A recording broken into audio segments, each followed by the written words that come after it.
moment she came free of mine arms, and gave me an aid with my garments, and afterward with mine armor.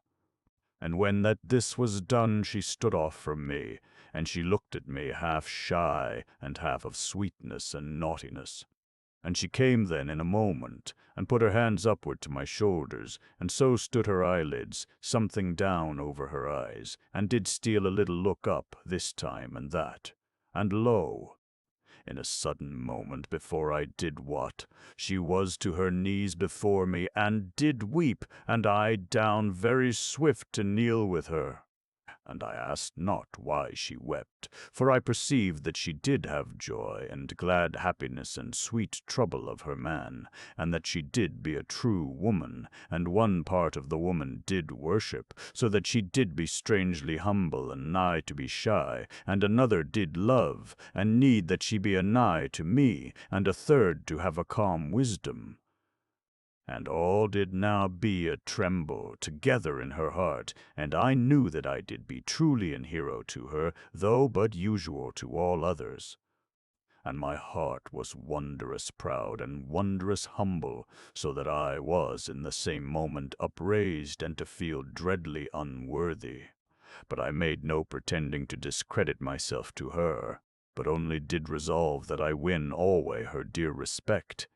And I did be natural and truthful of my manner, and without foolish denial of her sweet worship, for she was utter mine own, and it did be a pitiful thing if that I seem otherwise than an hero unto her. But of you I ask kind understanding, and to call me not a thing of conceit, because that I did understand, for truly I knew my faults, even so well as you that do know all of my going. And you to look backward upon the love days, and to mind how that your maid did ever to make you great in manhood with her dear belief and uplooking, and so shall you conceive of all my feelings, for we do be all so human in this matter, and to meet on a dear natural ground, as you will say.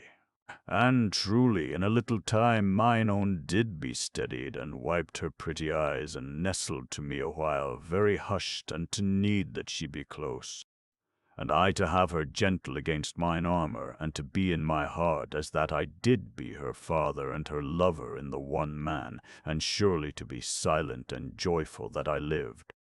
And presently I slipped her shoes from her little feet with my right hand, the while that she did rest within my left arm. And I condemned myself that I had thought not more swift to this end, but indeed I had thought upon it while that Nani rubbed me, and had intention thiswise, but afterward forgat, as you shall understand, that have been with me alway.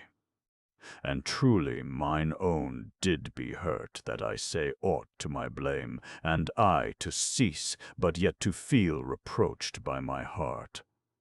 And when I had looked to the maid's feet, I tied on her shoes again, and we gat together our gear. And afterward we came down from the cave with a great care, because that it did be so high up in the cliff of the gorge. And afterward we made downward of the gorge, and had a good care to our going, and so much of speed as we could make, that we come something off from the dark land of the lesser redoubt, so quick as we might. And in 6 hours we had gone very well, and we stopped then that we eat and drink, and afterward I looked again to the feet of the maid. And I bathed them in a great rock basin of warm water that did be a nigh to the place of our eating, and afterward I put the ointment about them very thorough and gentle, and for a good while, and so she had some ease and comfort. And afterward we made onward again, but now we did go pretty easy, for I had considered the notings of mine outward journey, and so did perceive that we should be but 6 or 7 hours off that part of the gorge, where did be the slugs. And I was minded that we rest and sleep, ere that we make through that dire and dreadful place, for that we should be 12 great hours, and more, to go through, and to have no rest or pause, until that we did be safe outward again, as you shall think. And so did we need to be strong and well rested, and this to be wise also for the feet of the maid. Now surely the maid did be in delight of the fires of that part of the gorge where we were come, and she had beside a rest of the soul, in that she had feeling that there did be no evil force to trouble us to our destruction, and I bothered her not yet a while with tellings of the horrid place that we should to journey through in a while, as you do know. And so we did go, and alway with a good caution, lest that some beast or creature should come upon us, and alway with the fire holes before and behind, and in the air of the gorge the little whistlings of steam that did spurt out in this place and that, and a good warmth in many parts by reason of the fires, and odd whiles a smelling of sulphur, but not greatly, nor to our trouble. And alway the low muttering of the fire holes and pits, and the red lights and the dancing of the shadows, when that we did go by a fire pit where the fire did frisk and burn lively, and upon either side the grim walls of the gorge going up measureless into the night. And so we were gone presently, pretty comfortable for 6 good hours since last that we eat, and we made halt, and eat and drank, and I showed the maid how that we should make a short journey that day, and sleep, and so be ready to the horrid journey through the dark part of the gorge where the slugs did be. And we made search then that we have a safe place to our slumber, and surely I perceived where we did be, for we came upon that same cave where I did sleep after that I was come free of the slugs, and that we were come no farther, doth show how easy did be our present going, and this you do know. And there did be the spring where I washed, and the fire hole anigh, and truly they were not like to be gone away, as you shall say. Yet did we exclaim, very natural, for the maid did be so deep in interest of the matters of my coming, and to be at once that no other place should serve for our rest and slumber. And indeed this was a natural thing, and the place so good as any, save that I did wish it had been upward unto a high place of the gorge, as you shall understand. But yet might we block the mouth part of the cave with boulders, somewise as I did before, and so to have a defence against anything that should make to enter upon our sleep, or at the least to be waked by the falling of the boulders. Now mine own went inward of the little cave, which did be very light from the fire pit that was to the front. But before that she did go, I made a swift search of the place, that there should be no creeping thing, and truly it was sweet and free. And the maid did be strangely taken that she should come to the veritable place where once I did lie on mine outward way. And truly I do understand, and so shall many that do have these feelings about matters. And afterward we went unto the hot spring that was in the hollow of the rock, anigh to the fire pit. And I saw that there did be no snakes, neither any of the rat things anigh, and so I had the maid to sit very comfortable on the side of the pool, and I freed her shoes, and bathed her feet, and afterward rubbed them very steady with the ointment. And so for a good time, and alway to keep a looking out upon the gorge. And presently, when that I had taken a loving care of her pretty feet, I tied the shoes again upon the maid, and so back to the cave, and the 2 of us to carry boulders, according to our strength. And when we had a sufficient, we builded a rough and clumsy wall. After that we were gone into the cave, and the wall rose nigh to fill the mouth of the cave, and made us to be somewise in darkness, but yet to feel in safety. And I had a good heed to make the chinks of the wall very close in the bottom, so that no small creeping thing should come through unto us whilst that we slept. And afterward Nani set the scrip and the pouch to be for my pillow, but had the bundle of her torn garments to be for her own purpose. And I perceived that she had the water powder, and a pack of the tablets to her hand for our waking, that she might prepare our food, and mayhap to wake a little before me, so that she have all ready to greet me from my sleep. But indeed I said naught to show that I knew, for I saw that this thing did give her a dear pleasure, and truly it was very sweet to have her to these gentle duties, that did be to her so sure and quiet a delight. And mine own bade me that I lie, and she put the discus upon the outward side of me to mine hand, and with a dainty and fearful touch, for the weapon did be very dreadful unto her thoughts, but yet a comforting thing to abide for our defence. And afterward she covered me with the cloak, and kissed me very sedate upon the lips, and then to her own side, and to come very nice and happy under the cloak, and so to her rest.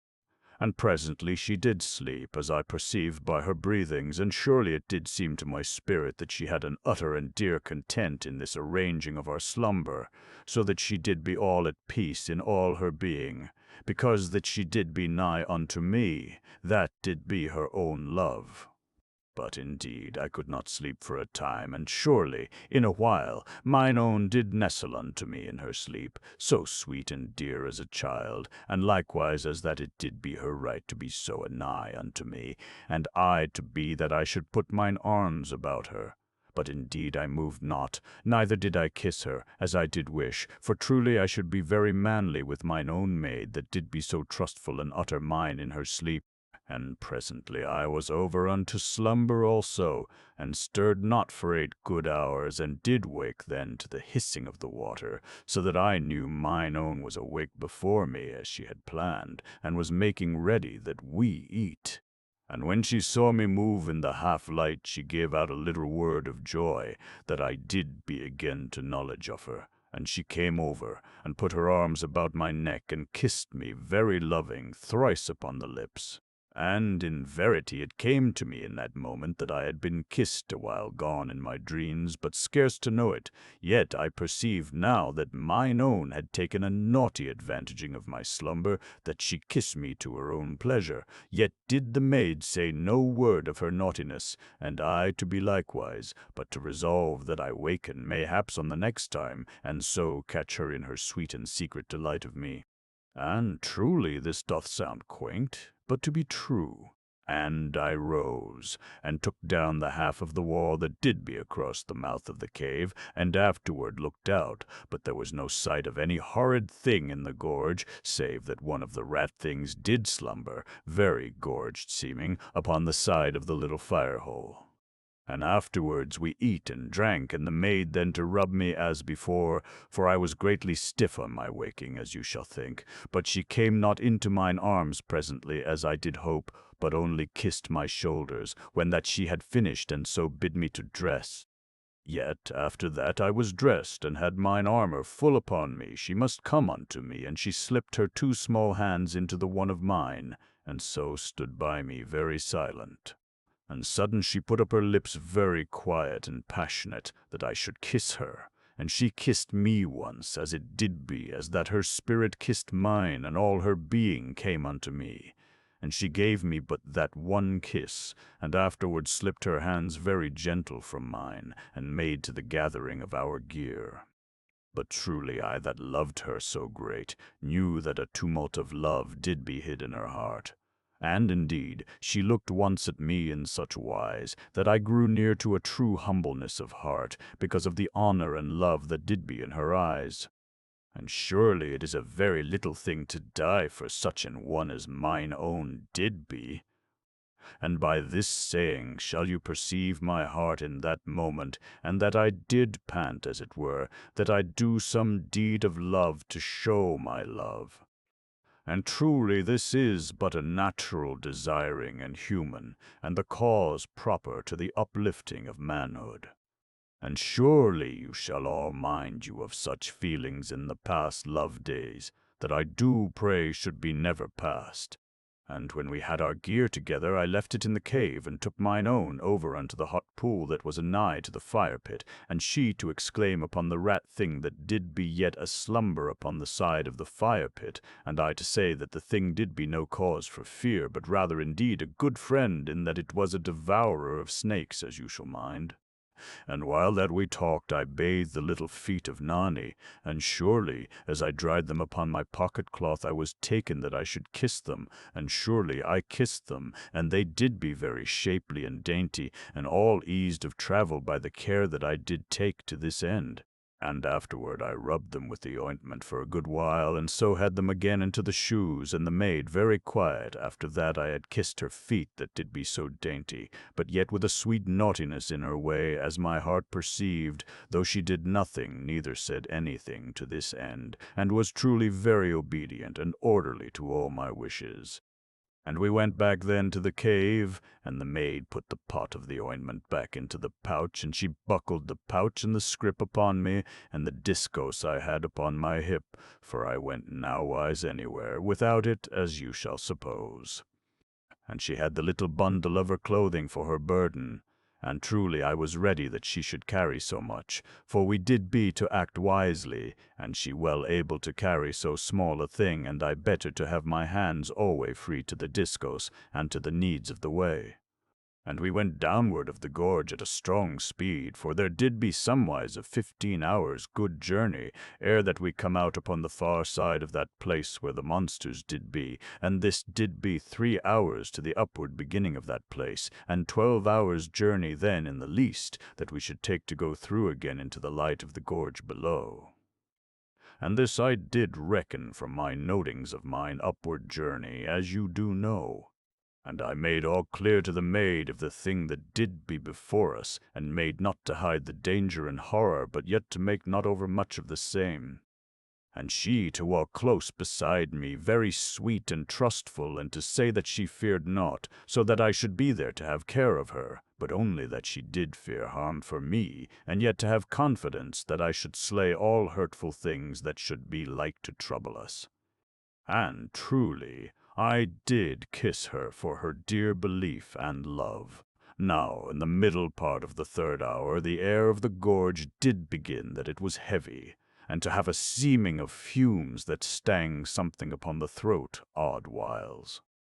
And there were presently less of the fire hose, and soon, as we did go the more downward, the beginnings of a great gloom, and to have smoke therein that made us to feel husky. And in the end of the 4th hour we were come truly far downward within the gloom, and to be as that we groped in a fog of distaste, and to know not how we went with any surety, for oft there did be an utter darkness about us, and a while the shine of a dull glowing fire pit upon our sight, that did show us the gloom and dread of that place. And we went alway very hushed, and the maid to my back, but I did halt now and this time, and make to know how she did be, and surely she whispered very brave to me through the dimness, and once did slip her hand into mine, and I to take off mine armored glove for a little moment, that I hold her hand, and give her nice assurance. But in verity there was terror in mine heart, that did be a terror far beyond the trouble of mine upward way, and surely I was shaken newly with every danger, lest that I should lose mine own, or she to come to any hurt. And indeed you shall perceive how I did be, for so should you be in a like case, and in truth it doth be an utter anxiousness and suffering. Now, when we had been 2 hours in the dark part of the gorge, I smelled of the dread and horrid stink that you do wot of. And surely a great fear came upon me, for I perceived that we did come among the monsters, or that one came anigh to us. And I whispered unto the maid that she halt, and we stood very hushed a while, and surely the stink did grow, and to be very dreadful in the nostrils, so that I felt mine own maid to shake somewhat with the fear and disgust that this thing did make in us. And presently the stinking did ease somewhat from about us, but whether there had gone past us a monster slug, I have no sure knowing, for there did be no fire pit anigh to that place, so that there was a great darkness all about. And surely there was a great slowness and wetness of the air, and dismal drippings that made desolation in the silence, and the feel of strange growths upon the boulders, as you do know, and oft and horrid slime and dankness, and the stink to be everywhere, so that we knew a constant disgust and fear. And alway the fumings of sulphur, that did seem in verity to beat down upon us, utter heavy and sore upon our lungs. And so went we onward amid the smell that did be as of dead things, and oft did we make pause and hark, and had a great care as we did go by the dull fire-holes and fire-pits, that we should make no showing of ourselves in the light. And sudden, as we did go by a great pit that burned very deep and red, I reached back and caught mine own by the arm, and I set her gaze unto the right side of the gorge which was beyond the fire. And the maid went very still, as she did see the thing that was there, for in verity it was utter monstrous, and did shine very wet-looking in the light of the fire. And truly it moved a little with the head, this way and that, stretching through the dark and the shadows, as you shall see a slug to move, and with no speed or sound, and nowise seeming heedful of aught. But yet did I fear that it smelled us, if this might be, and this, as you shall think, to be a very natural fear. And alway, as I do mind, it seemed to go blindly somewise, or to have that slow and strange moving that doth make one to think of a blindness. But whether it did be truly blind, how shall I say, only that it was an utter monstrous brute, so great as the black hull of a ship, and very dreadful unto our hearts. And we moved not for a while, save that I pulled mine own down into the hiding of the boulders of that part, and she to put her hand very anxious unto me, yet not to be comforted, as I did have to think, but to persuade me, lest that I go to some adventuring that should set me in a surer danger. And this I perceived in a little moment, and loved her for her care. But indeed I had no mind to aught save that we come clear of that place, and I watched the monster through places between the boulders, and surely in a little while it swayed the great head very slow and quiet unto the cliff that did make that side of the gorge, and the brute set unto the cliff, and began that it went upward with a strange moving of muscles that did go wave-wise under the wet and horrid gleaming hide.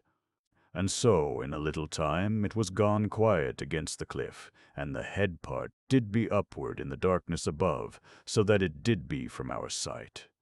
But the monster body did be plain for a great way, and was seeming clung to the cliff, and to come downward out of the dark, as that it did be a great black ridge of soft and dreadful life upon the face of the cliff, and the tail was something less bulked, and to taper, and did trail outward into the gorge upon the boulders. And surely the thing did seem as that it slept, but that odd whiles the tail did lift a little off the boulders, and curl somewise, and afterward come down again upon the boulders, mayhap in this place, and mayhap in that place, as we did watch, all hid.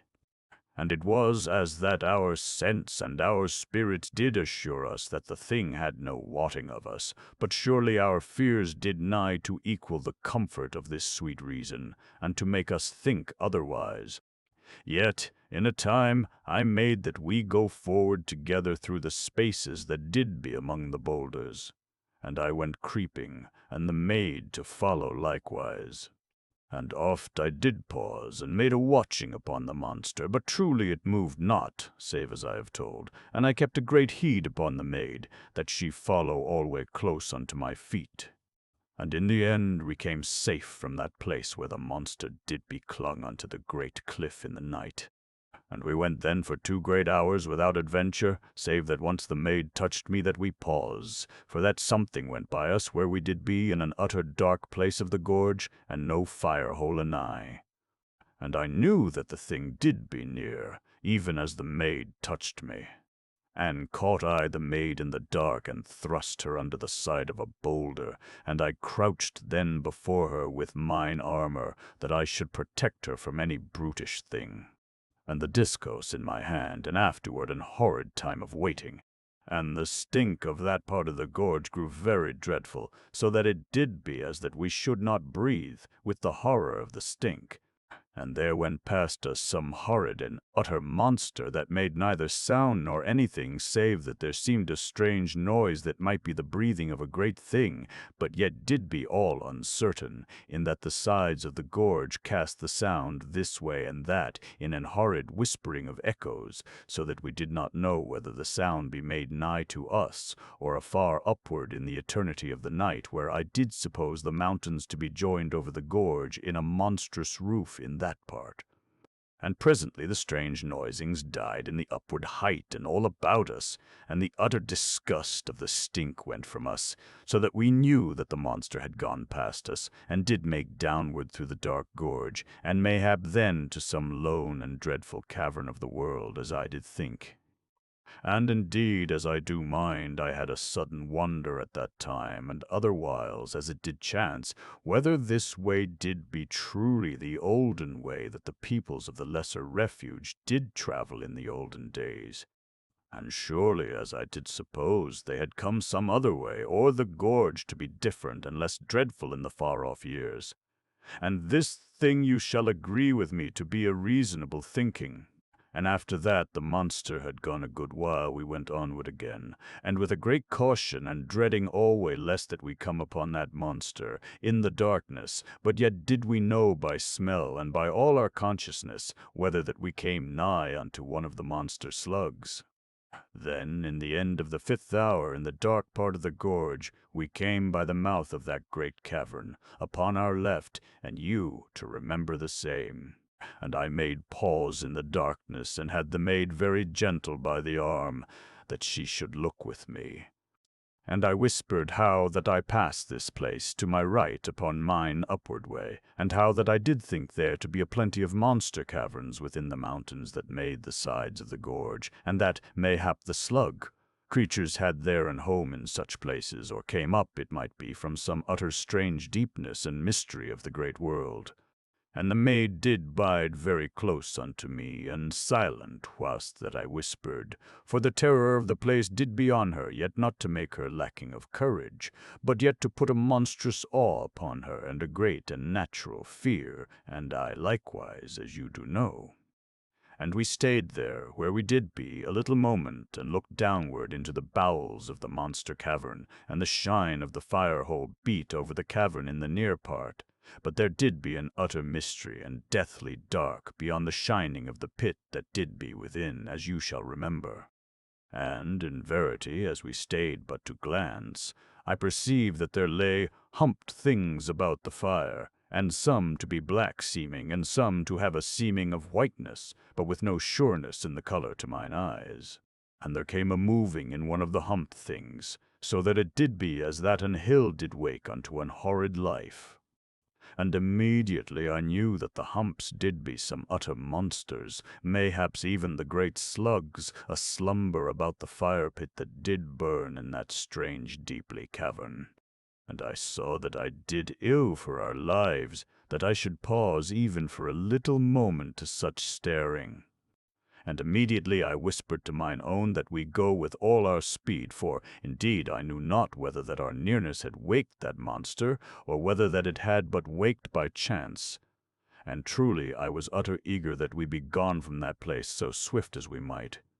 And we went on then through all of the 6th hour that we did be in the slug part of the gorge, as I named it unto myself. And in all that hour there did nothing harmful come anigh, only, as I did know presently, there came an unease upon our spirits, but yet to be very little at that time, and we to be scarce knowing of it.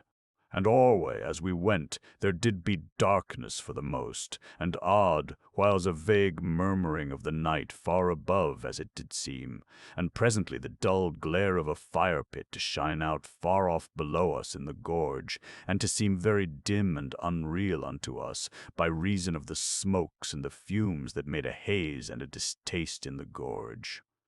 And presently the murmuring of the night to grow somewhat, and, afterward, the sound of the muttering of the fire-pit to come unto us, and the murmuring to die unto our ears, that did be hearing now only the dull muttering, and so we to know that the murmuring of the night did be truly the far-off muttering of the fire-holes, and our eyes to guide our hearing, and our reason to explain and knit the sounds, and so we to pass by the fire-hole with a great quiet and caution, and ever with watchfulness, as you shall suppose.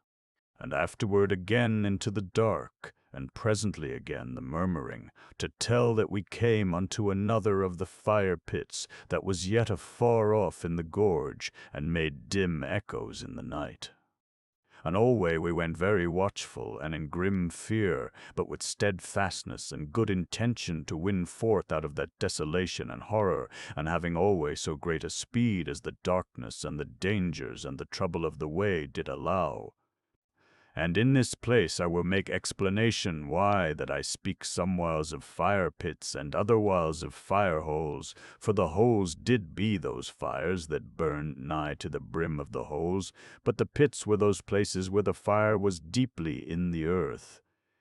And this thing I give for your enlightenment, even on a small matter, so that you shall have a clear knowledge to abide with me all the way, and you to agree of this for wisdom, and I to be pleased that you so agree.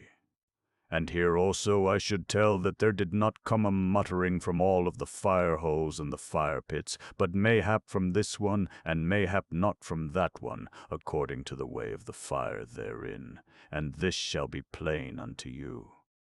And so shall you see us go, and the smoke and the bitterness of the sulphur to be all about us, and oddwhiles the murmuring of a far-off pit, and oft the utter silence, and to pass this time a lonesome fire-hole, and afterward the utter dark, or the half-gloom, all as might chance according to the nearness of the fires.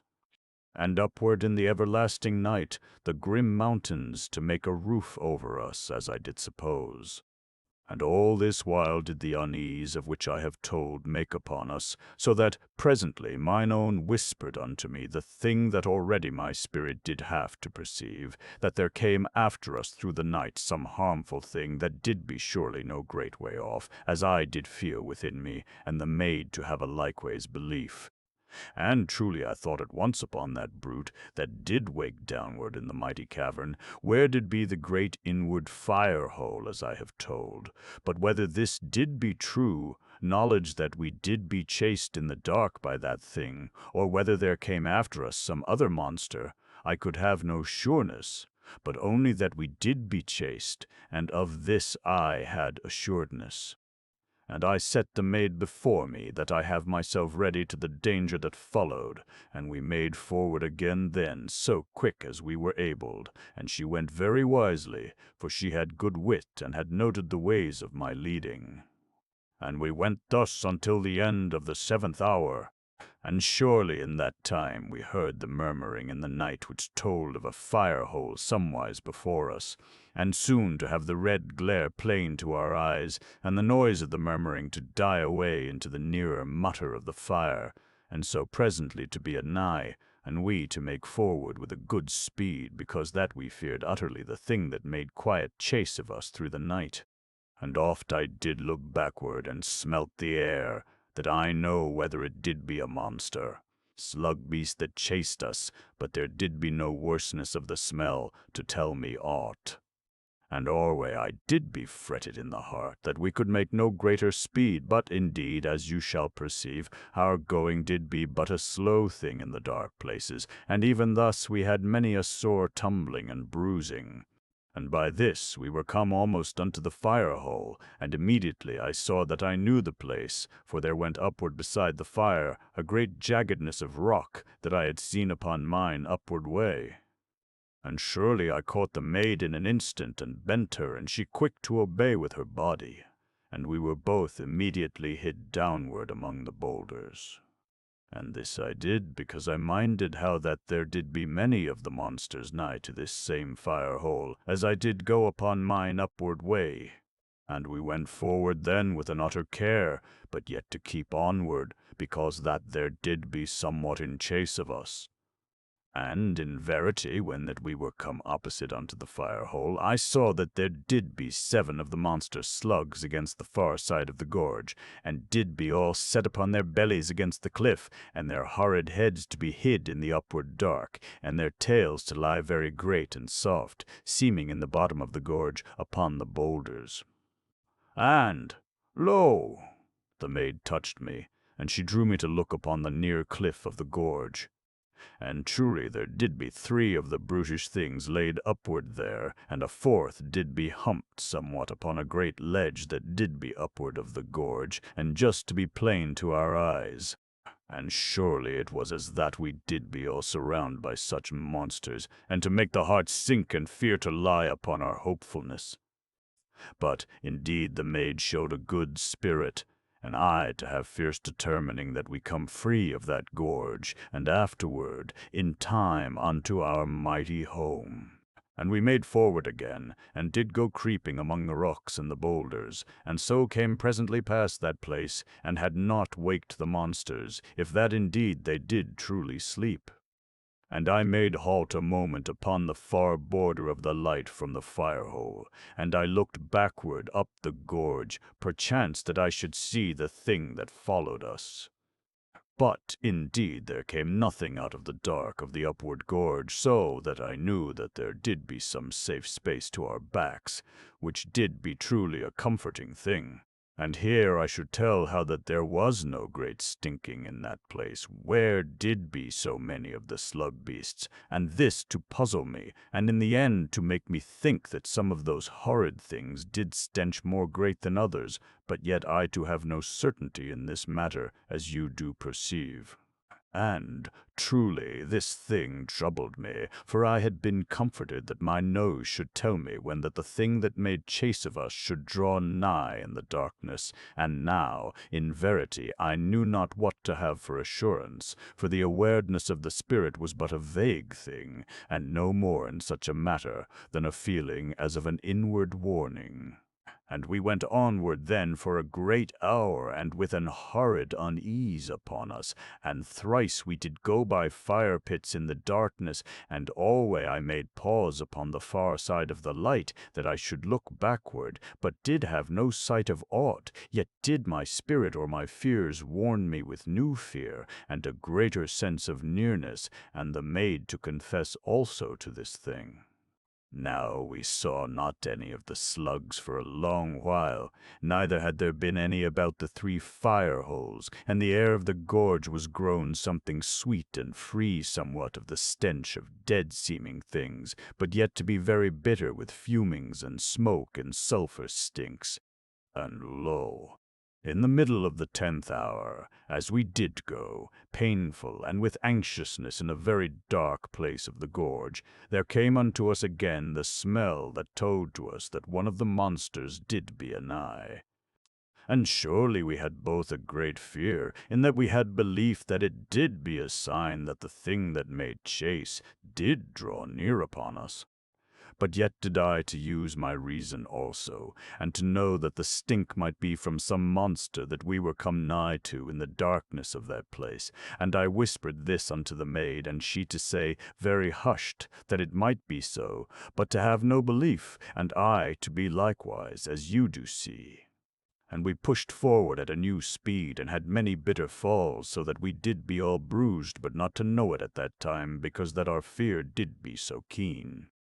And oft we made a little pause and harked, but there did be only the dismal drip of water from on high, and presently the murmur of the night that told that we drew near unto a new fire-pit. And surely this was a great easement to our spirits, in that we should have light to perceive our danger, and mayhap to win free.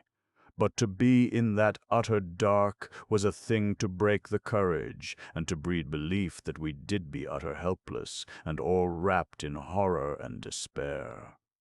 And the stink grew ever as we made forward, so that I knew not whether there did be great monsters beside the fire-pit that was to our front, as I have told, or whether it made plain the advancing of the pursuer.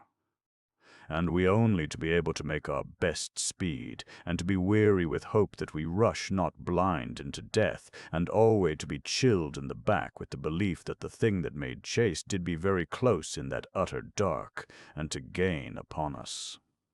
And we knew not whether to make our belief to be the tellings of the spirit or the utterings of our fears, and so shall you perceive our plight, and we but to be able to make forward. And, in verity, the dreadfulness of that time doth shake me now to think upon. And you also, if that you have gotten my tellings to your hearts, so that your human sympathy doth be with me. And there came presently to our ears the far mutter of the fire-pit, so that very soon the murmuring was lost to us in the night, and only the slow mutter to be plain. And the dull looming of the fire shone afar off, through the night and the smoke and fumings, and we to a great speed, and to pant with fear, but yet with a freshness of hope again to sweeten us. And we came nigh to the fire-pit, and lo, the smell did be grown very drear and foul, but there did be no slug, beast near the fire. And by this we perceived that we did be truly in an utter danger, in that the pursuer did be upon us, and the stinking to tell this to be truth, and our spirits to have warned us very strong and proper. And I stopped near to the fire-pit, which did be great, and very red glowing, and I looked upward of the gorge, into the night of the gorge that we did come from, but the monster was not yet upon us to work our death. And I looked to the sides of the gorge, and the maid to have the same thought that did be mine, that we climb the mountains that made the sides of the gorge. And I looked very keen first to this side, and then did run overward, that I looked more close upon the other, and afterward back again, for it did seem that we should have a greater ease upon the side that we did be. And I asked the maid whether that she did be prepared, and she to be very white and wearied, and all besmirched with the dankness and growths upon the boulders and the hidden pools of the gorge and the dripping of the waters, but yet did she be sound in her courage, and to show that she had all belief and abiding in me, and her judgment likewise to be with mine, in that her own reason did approve. And I took the bundle of her torn clothing from her, for it did be at her girdle, and like to trouble her movings, but she to refuse, very determined, in that I did be already overburdened. And I to be firm in my deciding, and to make her to yield the bundle, the which I hooked unto the hold of the discos, where it did be to mine hip. And the maid to be there, a little figure, and white in the face, and strangely angered, and her anger mixed with hidden acknowledgment that I did be her master, and have to be minded that she move not from where she did stand, and part to be reasonable and fearful of the hidden beast, and in part also to thrill in her womanhood unto the man that did be so masterful unto her.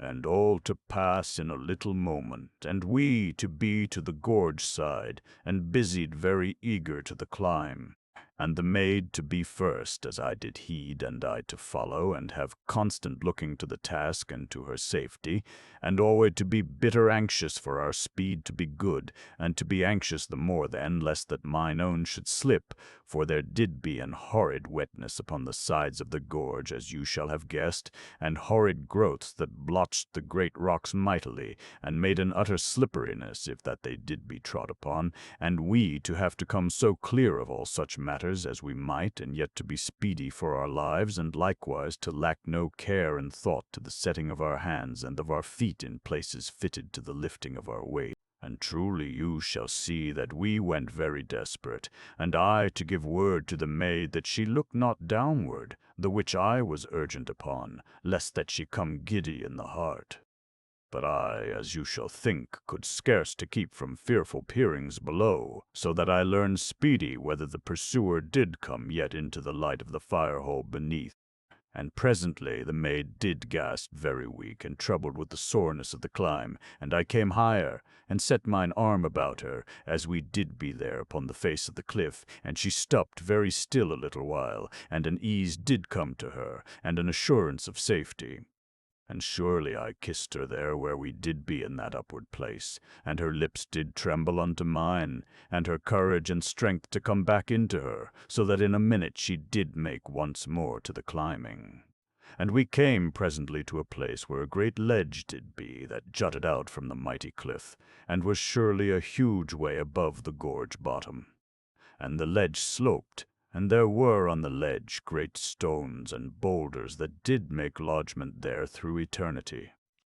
And I looked very careful to our way, and saw that we did be in the path of a mighty rock that was over nigh unto the edge of the shelf place, and did put fear upon me, in that it seemed that it should come down with great thundering upon us, if that we but shook the place where it did be.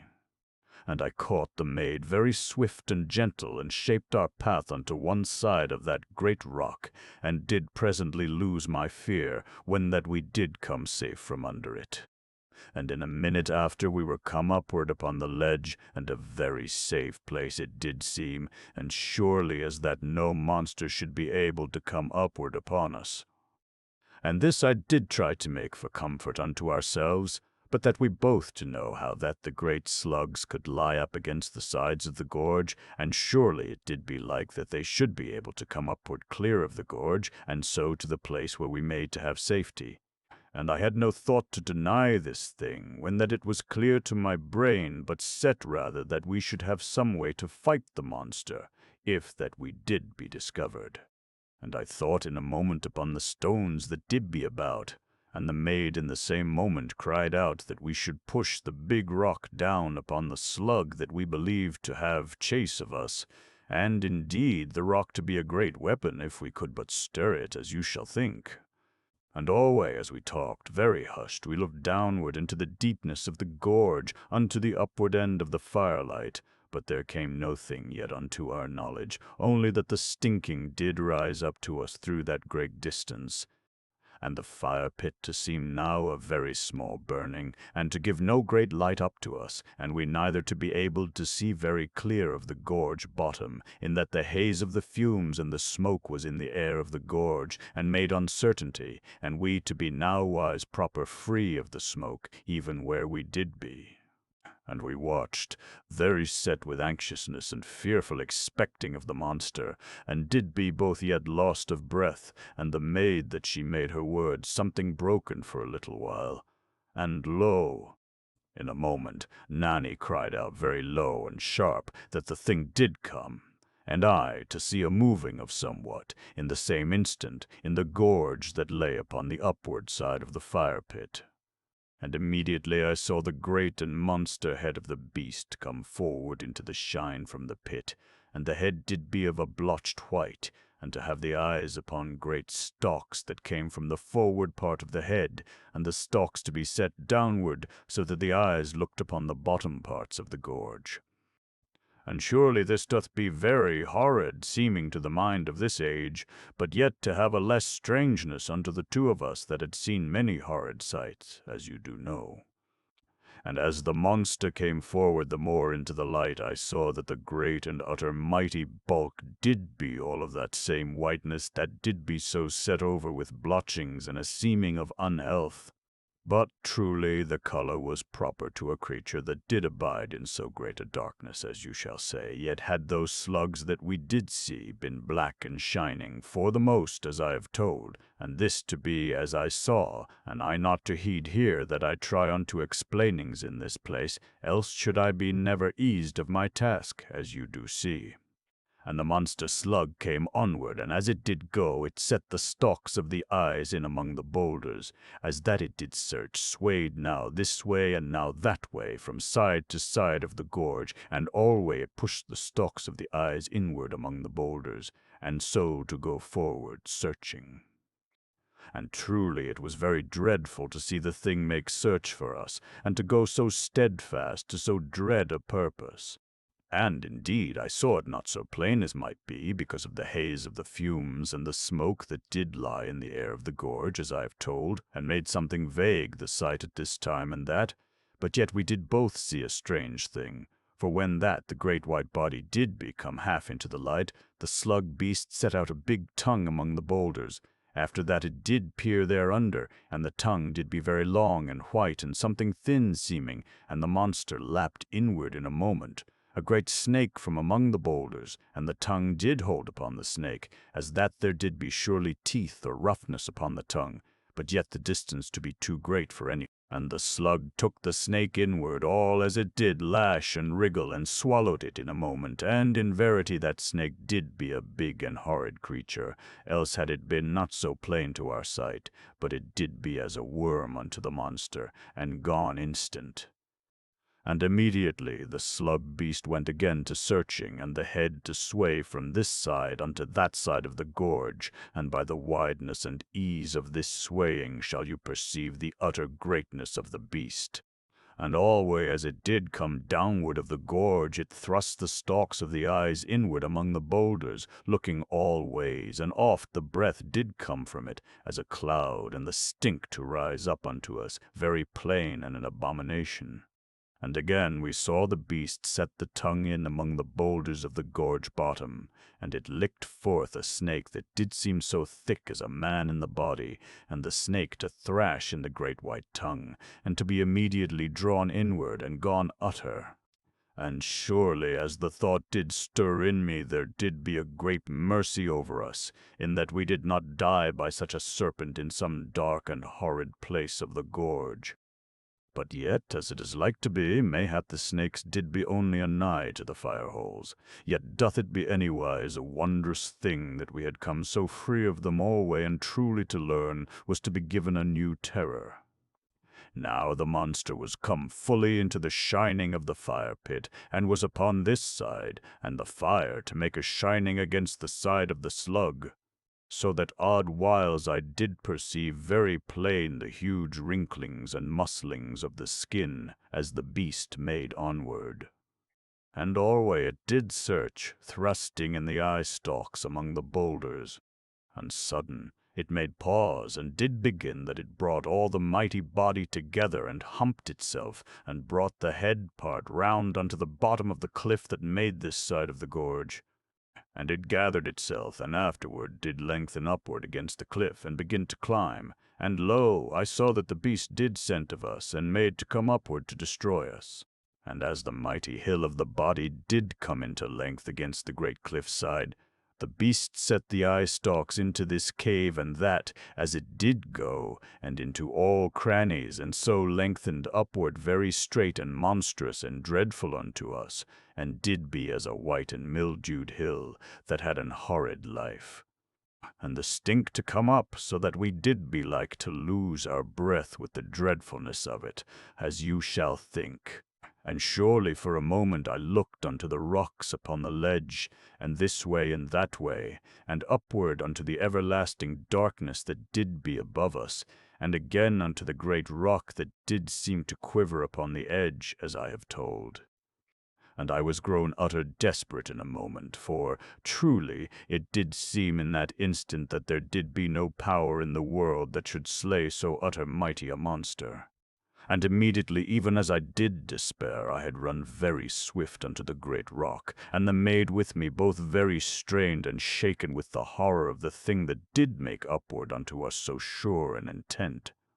And I set my strength unto the rock, and heaved, but indeed the rock gave not from the place where it did be, so that I had a dreadful despair, for I saw that it did be more secure than had seemed.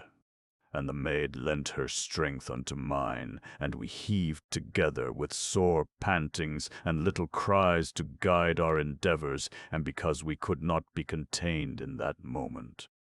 And surely it seemed that the great rock moved, and lo! As we strove together to the task, there came a vast and sudden grinding, and the rock to cease from our shoulders, and to be gone from us, or scarce we did wot of the happening. And the rock went over and rushed downward upon the monster, and with mighty crashings, as it did grind and crush the face of the cliff-side with a quick and constant thundering. And I caught the maid as she did stagger upon that dire upward edge, because that she had set her strength so utter to the endeavour, and the rock to be gone so sudden, as you do see, and she to be like to follow after. And she clung unto me, and I to hold her very safe as I looked down upon the falling of the rock. And behold, the great rock smote the monster in the humped part of the back, below of the head, and did enter into the monster, even as a bullet doth strike, and was gone instant from my sight into the vitals.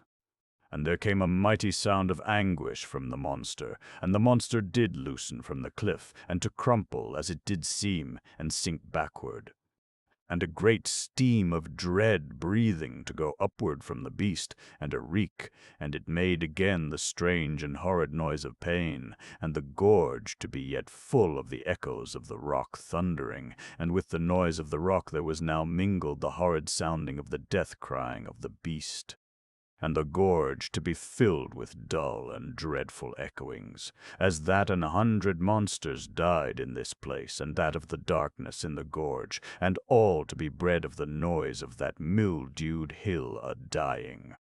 And the echoes ceased not for a while. Even after that the monster did be utter quiet, for truly they came presently from far upward and downward of the gorge, out of all the eternity of the night, and to be as that they came backward very faint out of lonesome miles, and out of the strange deepness of unknown caverns of the world. And so in the end to silence, and the far bottom of the gorge to be filled with a white and horrid hill, very dreadful, and that did yet quiver to show the slowness of death. And alway a dreadful reek and stinking to fill all the air, even unto the height, as of the grave. And I stood upward in that far high place, and held the maid very strong and tender, and she to have covered her ears from that dreadful crying, and to be yet shaken with the greatness and horror of the dying of the monster, and the nearness that she did come unto falling, as you have seen. And presently she came less to tremble, and did weep very easeful, even as a babe doth weep, and I, mayhap, to be not oversteady, as you shall think, but yet to have a great gladness set in my heart, and a triumph, and an utter grace of thankfulness. And I held mine own very tender and sure, as I did say, and she very soon to be eased of her trouble, and the shock to be something gone from her.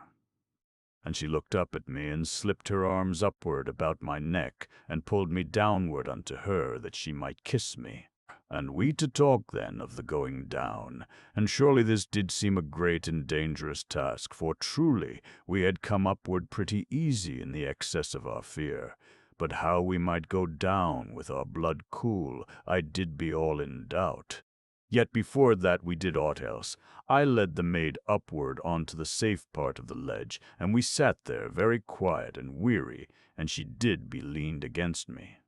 And we eat each of us 2 of the tablets, and I to scold and coax mine own to this end, and she to obey and to be better afterward, because that she had eat. And we drank some of the water, and did rest a time longer. And presently our courage and strength was come back into us, and we packed the scrip again, and the maid set it fast to my back, and we went then to the edge of the shelf, and looked downward, this way and that, and surely there did be no way to go, save the way we came, only that we might shape our downward climbing to bring us a little below that place where the dead monster did be.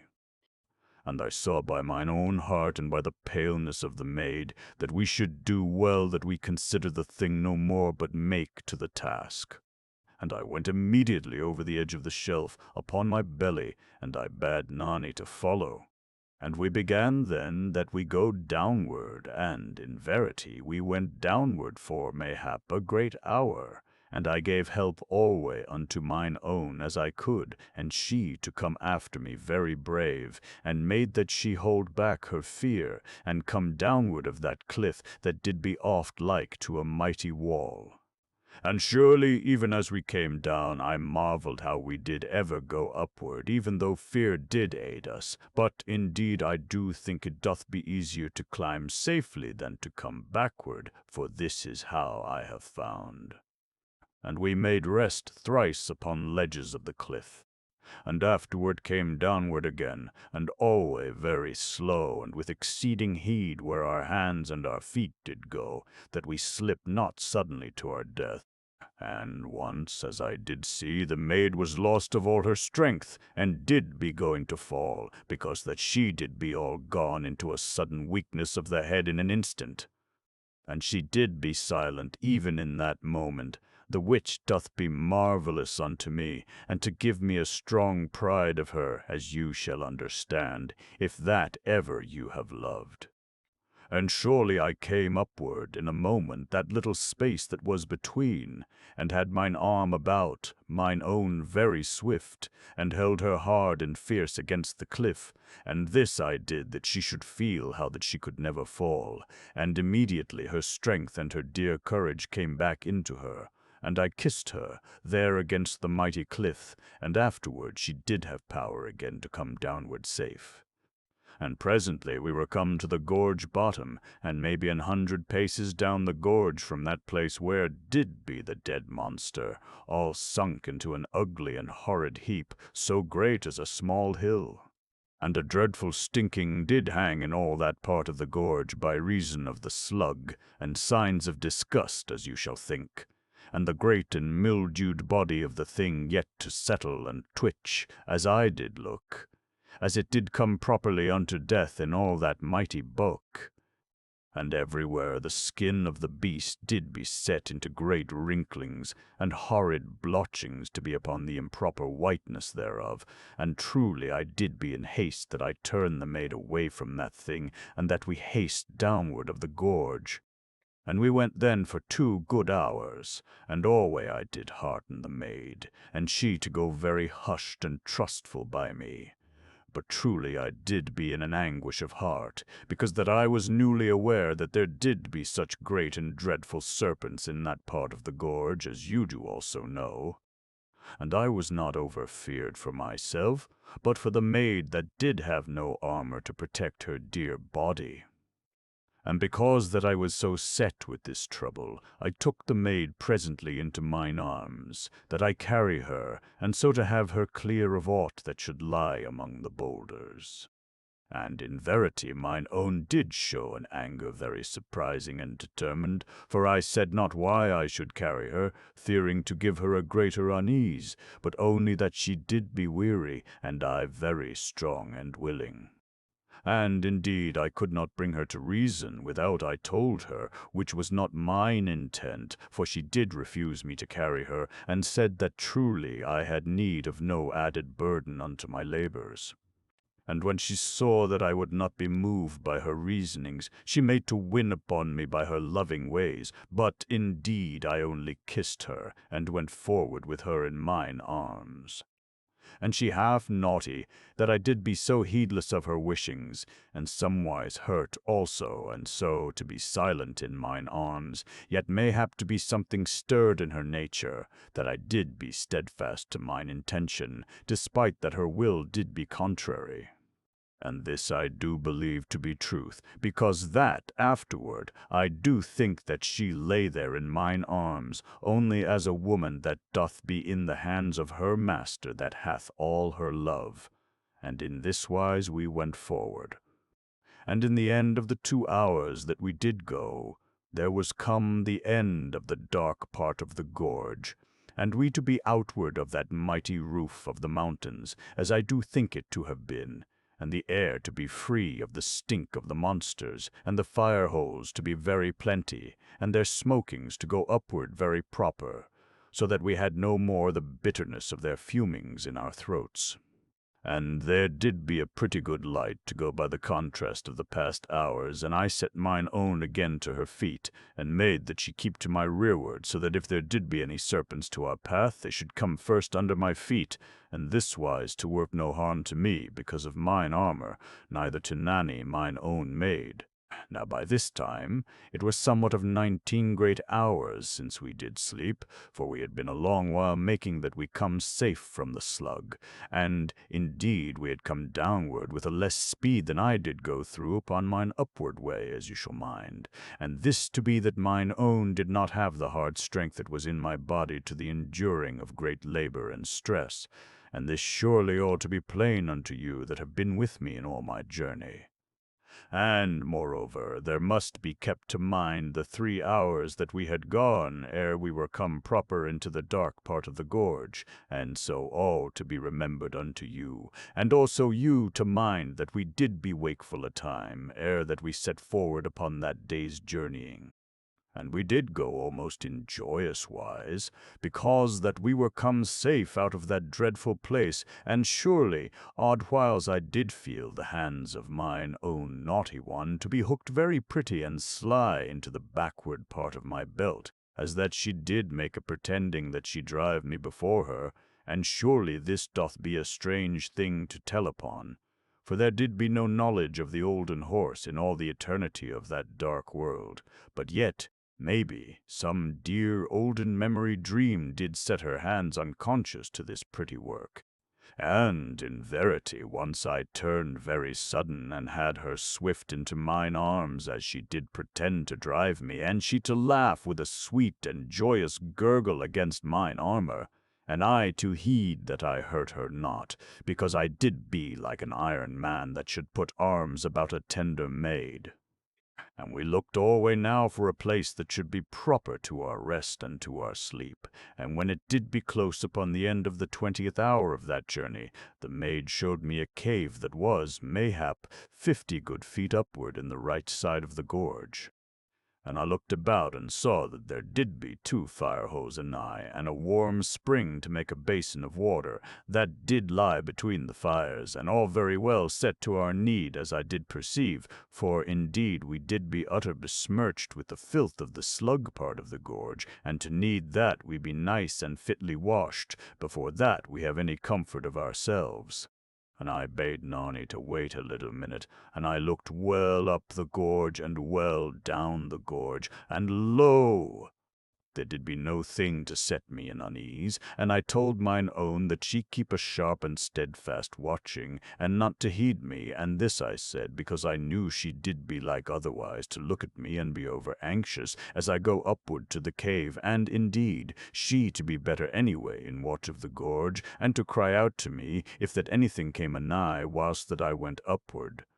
And I made upward to the cave, and was come there pretty quick, and truly it did be good for our purpose, and fresh seeming and dry, and to have no holes that I could see for the hiding of creeping things. And I called down gently to the maid that the cave did be proper, and she to show her gladness, and to be looking upward at me, instead of the way of the gorge, as I set her. And truly she did be a dear and human little maid, and utter mine, so that I did find a new joy in each small lack of wisdom, and this just so much as that she had done a wondrous proper thing. And truly you shall say there was some properness to her heart, in that she could abide not but to watch me. And I went quickly down to mine own, for there was alway an unease upon me, save when I did be nigh to her in chance of trouble. And when I was come down to her, the maid did be seeming a little in thought, and afterward showed me how that she did be all in a pitiful disgust of the dirt and slime and the drippings of the gorge, that did be on her, and had made her garment utter wet and bemired, so that she did feel that her very body was a repulse unto her. And I saw how it did be with Nanny, and I went to the warm pool, and felt that it did be not over hot, and afterward found the deepness by the handle of the discourse, and this to be scarce of 3 feet, and the water very clear to show me the bottom, so that it was surely a nice and proper place to be for such a purpose as I did think. And I set some of the water to my mouth, using my hand, and truly there did seem no hurtful chemical in the water, and therefore was I eased that the maid should have the desire that I did see to be in her mind. And I saw that I should be helpful to mine own, if that I make the arranging of things to be in mine own hands. And I went back unto the maid, and told her that the pool was very nice to be for a bath place, and that she to haste to wash herself, whilst the gorge did be free of any creature or monster. Now I saw that Nani was troubled, and feared that I did be going to leave her, and yet did be paused a little in her words, to show me all that she did wish. And surely I stooped and kissed her, as she did look so wistful in her little puzzlement, and immediately I removed her trouble very natural, and told that I should stand guard anigh to her, the while that she bathed. And truly she did be at ease on the moment, and mayhap something surprised to know wherefore she had been, something alack to ask me, but, in truth, it did be very natural. And I told her to be so quick as she might, which was a needless thing to say, yet to start her, and she to go quietly to obey me, but first to take the cloak out of the hold upon my shoulders, and to unfold it, and so to the pool.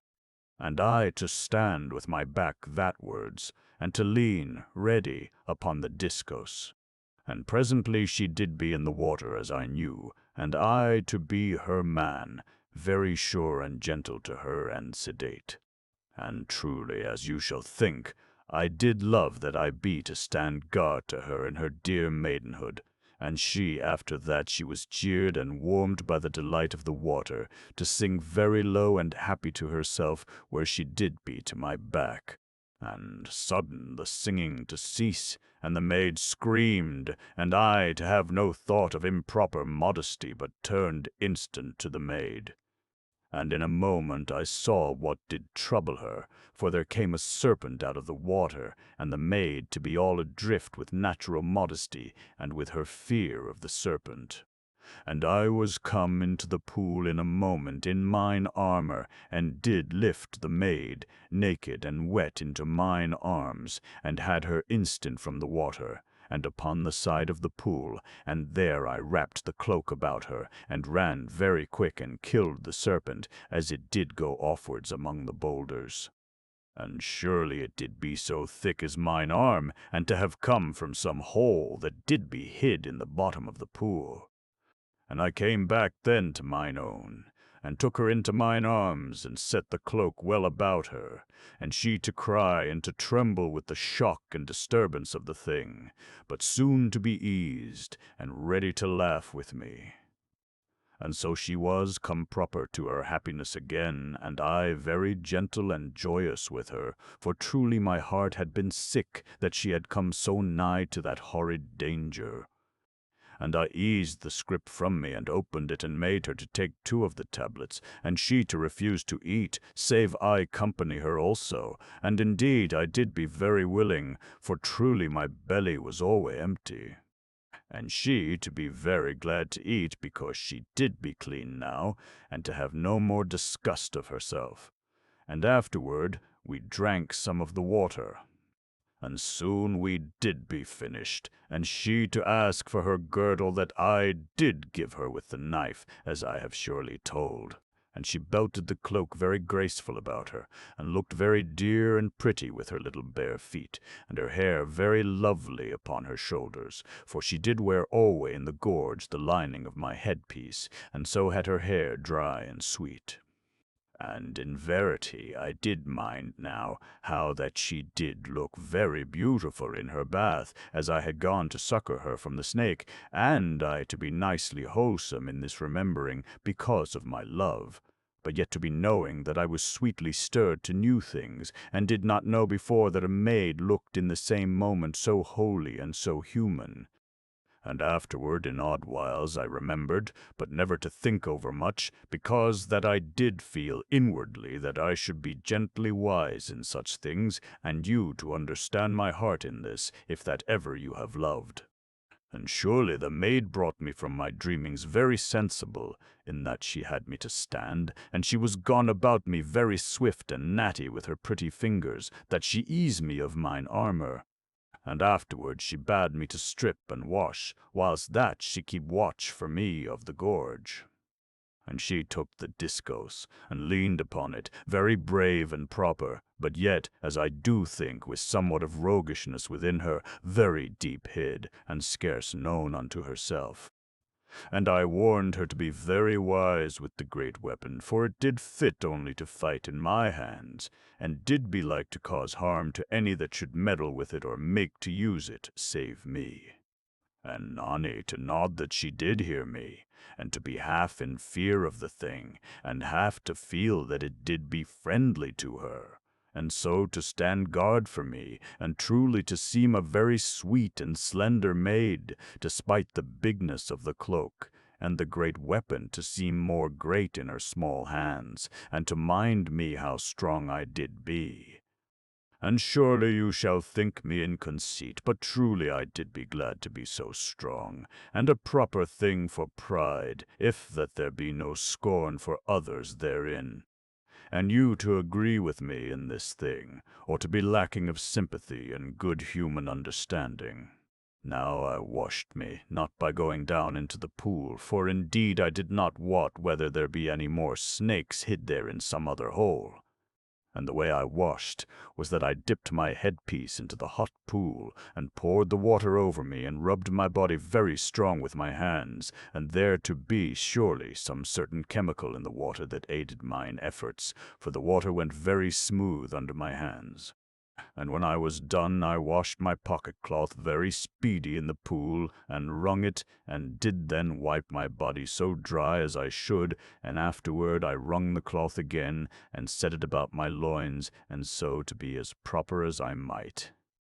And I did call to the maid that I was proper, and she to come then and kiss me, and she gave back to me the discourse, and set me that I stand anigh to the nearer fire-hole, and so to be that I should guard her, and in the same time become free of the chill of the gorge, which was not great in that place.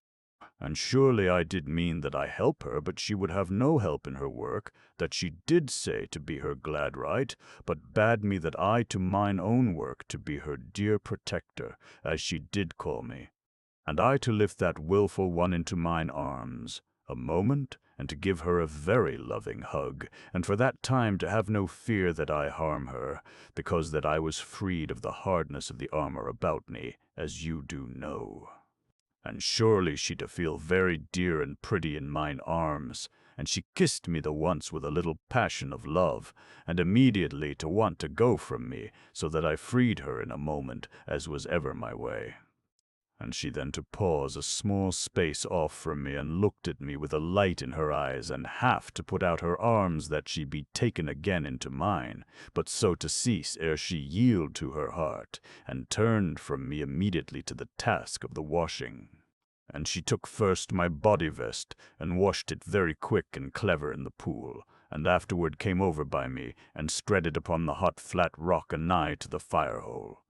And she got then my changed body vest from the bundle of her torn garments, where she did put it to be washed on opportunity, even as now, and mayhap to like that it should lie in her bundle with her own garments, for so, as I do mind, the thought came to me very natural. But she to say naught to lead me thus, yet to be a very honest and dear maid, and to have little secret ways of love, as I did perceive that I did not be told of. And she washed the second body vest, and set it to dry by the first, and afterward did likewise with all my garments, and came then to the washing of her own. And lo! As she spread it also to the drying, there came to mine heart that the maid did have only this one rough and thick garment, that did be the armor suit, as I have told. And surely it did be dreadful that she have the hardness of that strong, knitted, and fibrous garment to be next to her dear body, and I to be in comfort with the softness of my body vest. And I was all angered in a moment, that she had gone this wise, while that I had been gentled, as it might be. And I bade Nani take the from where she did turn the garments upon the hot rock, and to mean in the first to deny me. But indeed she was quick to see that I did be truly in anger, and mine anger to come, because that I was hurt, that this did be, and because that I was shamed that she had gone so rough-clad, the while that I had no thought to the matter. And moreover, because that she had known her lack, and did not tell me of the thing. But yet I did have a great tenderness in the backward part of mine anger, because that I perceived all the unselfishness and delight of her love that did be about this little matter, as you shall see, if you have gone alway with me. But mine anger yet to be something hard, because I did see that I have need to watch the maid, that she put not her dear body to pain, that I might come unknowing to some little pleasuring or ease, as did be now as I have shown. And truly it did be sweetly done in love. But to be somewise lacking of judgment, and so shall you know somewhat of the way that I did be angered, and to have understanding with me. But if you have not, you shall think it to be naught, and that the maid did need only that she be kissed, and to be shaken a little in playfulness, and warned to heed that I did be earnest, and mayhap you to be somewise right, and not to guess far off from the inward deepness of my heart. But yet it doth be verity that I was truly angered, and fit to shake mine own, and in the same moment to be utter tender unto her. And surely this doth be all a contradiction, and the human heart to be a wayward thing, whether it doth be of a man or of a woman. And Nani, as I do think, to have loved the chafe of that rough garment for love's sake, and to go very humble and loving as I looked at her, but in verity to be never gone from the sweet naughtiness that did be alway in her heart, and to plan even in that moment some new and secret service unto me, that should be for her quiet joy, and to be hid from me, until that my wit should come upon it to uncover it. And in verity a young man doth want that he whip his maid and kiss her, and all in the one moment, and, indeed, he to have delight in both. And she obeyed me that time, as alway when I did be earnest, without more word. And surely that naughty one did know how I loved her. And the maid washed then her torn garments that did be in the bundle, and had gotten soiled by the slime of the dark part of the gorge.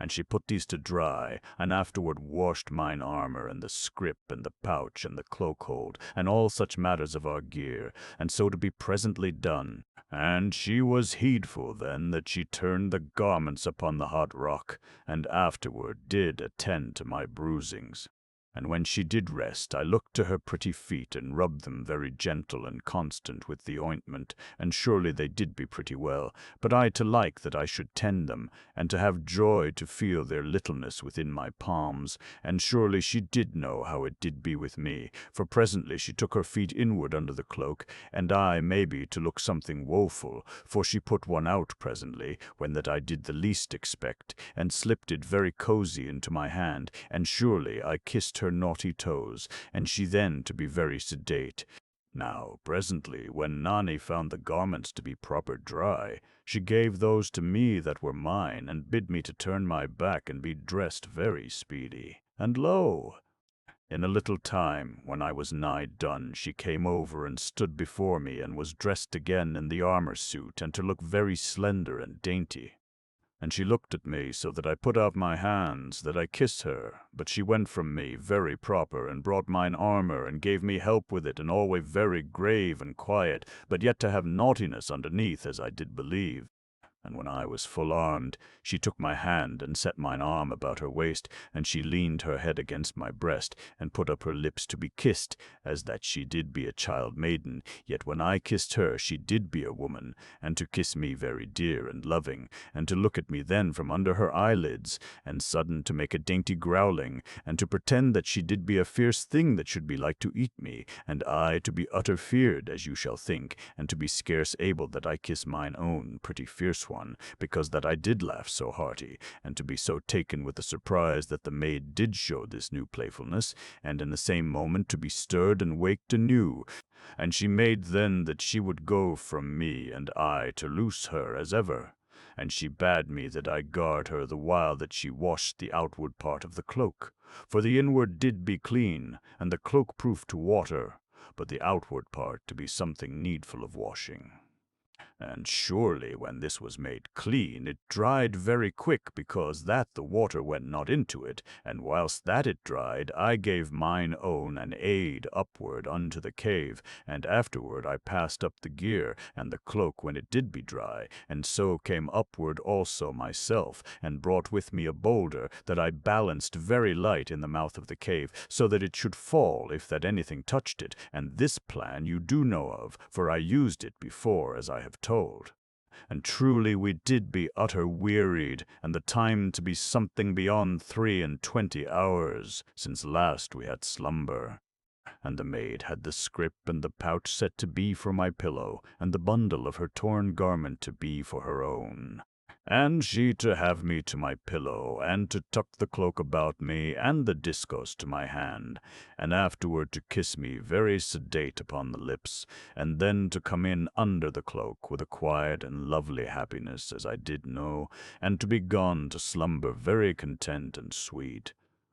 And I waked 8 good hours after, with the fizzing of the water in mine ears, and lo!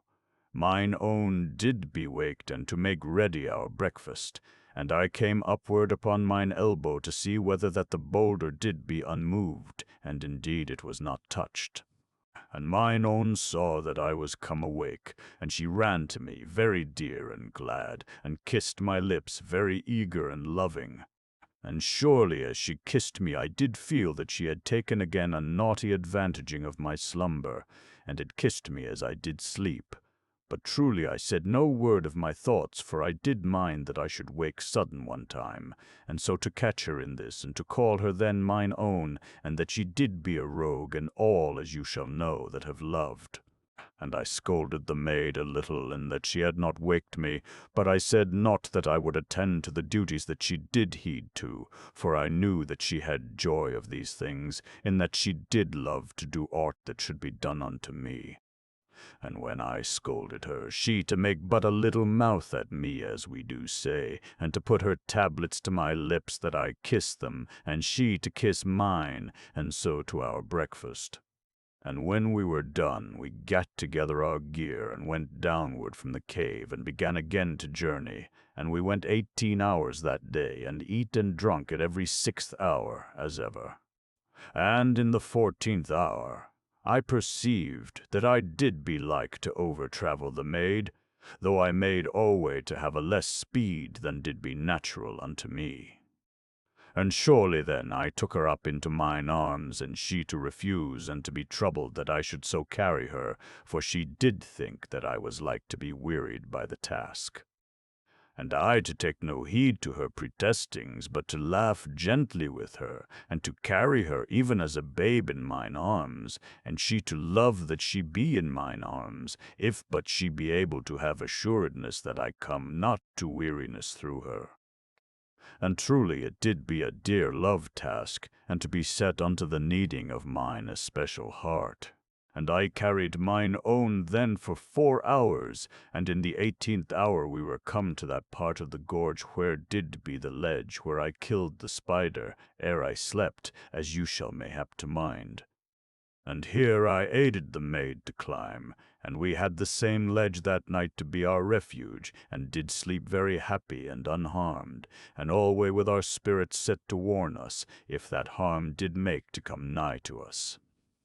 And we went then through 3 days of 18 hours' journey each, and alway I did carry mine own from the 12th unto the 18th hour of each journeying, and this to be very dear unto me, and to give me a new rejoicing that I did be strong and easy to carry mine own, and she to lie in mine own's very content, when that she perceived how that I did be so glad to go this wise, and that I had no weariness by the carrying. And thus I did rest her feet, and wore not her dear and slender body overmuch with the vigor of my going, and was able to make a very good speed. And mine own this time and that to make sayings of impudence unto me, and to hide her naughty lips, when that I should kiss them, and to have quaint nestlings unto me, and odd whiles to kiss me very dainty, when that I did be going thoughtful of the way. And surely never did there be so dear a maid as mine own, so that I did go many a mile, and to be scarce that I knew that I was gone any way, because of the stirrings of my heart and the content of my spirit. And oft as we did go, there were great scorpions in the path, and odd whiles they to have no heed to go from my way, but to be so great as my head, and very fat and lazy, so that surely I kicked a good number from my path, even as you shall kick a ball with the foot, and 3 I burst in this way.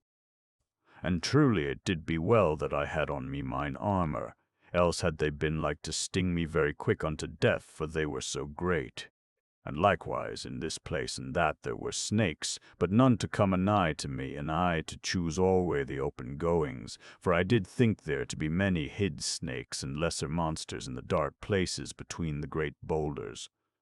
And alway when the maid did walk, I to go before, that I see clear her way, and this thing to be but a matter of wiseness, as you shall think. And odd whiles, as I did carry mine own, she to talk a little with me of her memory, dreams of the olden days, and mayhap you to think it strange that we said not overmuch on this wise, but the way of our journey to have been so utter bitter, as you have seen, and we to be more of that far age than we did be of this present age, and this present life to seem but a dream of memory, and we to be set then with the realness of that life.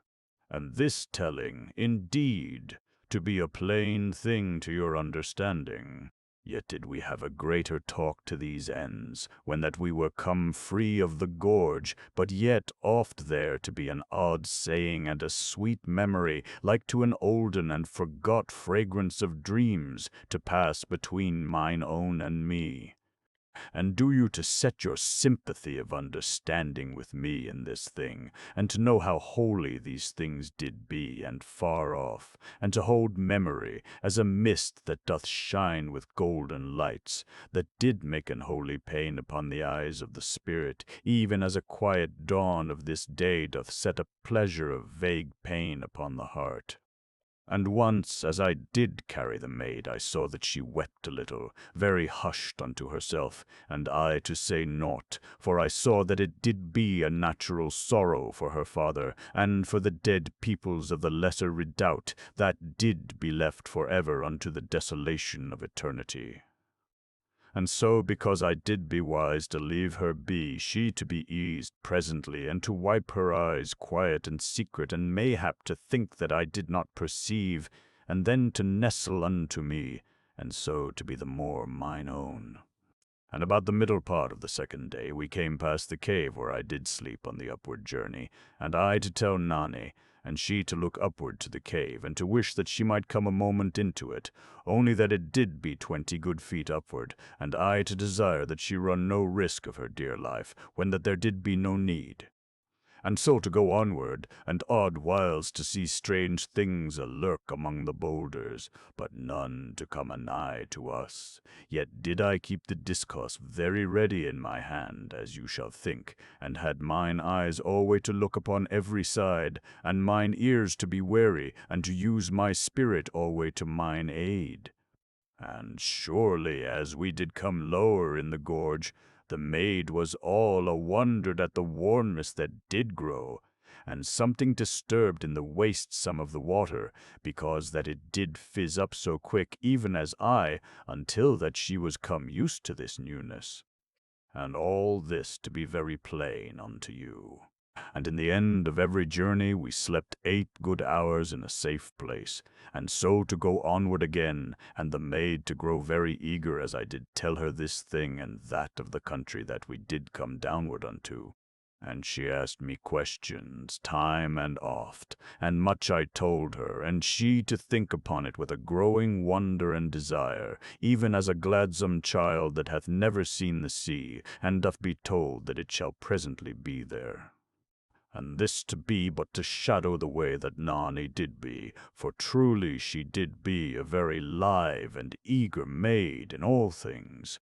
And we to be still within the gorge, and to go constant by the fire holes and the fire pits, and to see the flames leap upward in this place and that, so that the mighty walls of the gorge would show very plain in an instant, and immediately to come the shadows again, and afterward the leaping of the flames. And so did it be forever. And oft the muttering of the fire pits, and oft the utter quiet and the shadows. And this time and that there did be a snake to go by us, and the scuttling of the monster scorpions, and mayhap a moving in the shadows of the great boulders, that did tell me there went maybe some peculiar monster in that place, so that I did be very wary, and to have the discus alway ready. And when the 4th day was come, I showed the maid in the 6th hour the ledge that did be my first sleeping place, when that I was entered into the gorge.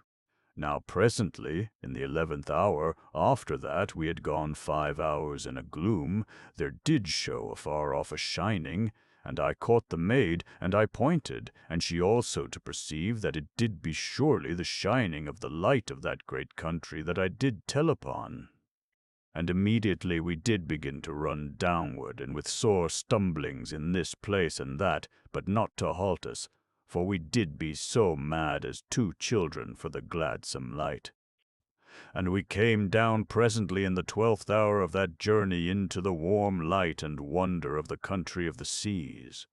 13. Homeward by the shore. Now we came presently out of that sad and dreary place that did go inward of the great mountains, and which I have named the upward gorge, and we to halt soon between the feet of the mountains, beyond the mouth part of the gorge. And Nani alway to look every way about her, and to breathe very quick, and her eyes to be gone bright with wonder and the seeing of new things, and the coming of freedom from so great a dread. And she turned now, and did look upward into the dark of the gorge, and to spy upon the great mouth thereof, and to be feared then, and must run a greater way downward into the lightness of the country of the seas, and to come once more to pause, and to look backward, and with an awe and a relieved soul, and so again to the wonder of the spreaded country and the great sea, and did near to laugh and cry in the same moment, with the amazement and gladness and great astonishment that did be upon her. And she to turn constant this way and that, and to be never ceased of looking, and of deep breathings of the wide air, for never in that life had she been in a broad place of light, as you shall have perceived. And we to feel both that there did be no more need to talk, hushed, as we did alway in the gloom and narrow dark of the gorge. And surely she to shout, as a child that doth try an echo, and her voice to go very pretty into the distance, and to be lost afar off in that country. And lo, in a moment, an echo to come out of the dark mountains to our backs, so that we looked round very sudden. But whether the echo did be truly an echo, or some strangeness, or some unnatural call to come downward out of the gloom and horror of the gorge, we did be all unsure, and indeed must run downward a while more until that we did be all breathed, and to halt presently where we did feel to be utter free of the gorge and of the strangeness that did seem to our minds in that moment to lie upward in the darkness of the great mountains.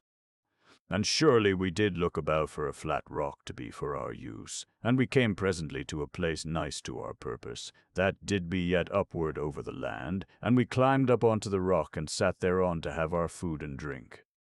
And as we eat and drank, we did sit very close and happy, but yet to have a wise looking about and nigh to us, so that we be caught by no danger of the humped men, or by any other danger that might be. And alway the maid did question, and did stare afar over the country, and to have a shining wonder and joy of the sea, and to be stirred in all her being, so that she was pained with vague and sudden memories, that did be as strange dreams, and all mixed with pleasure and pain.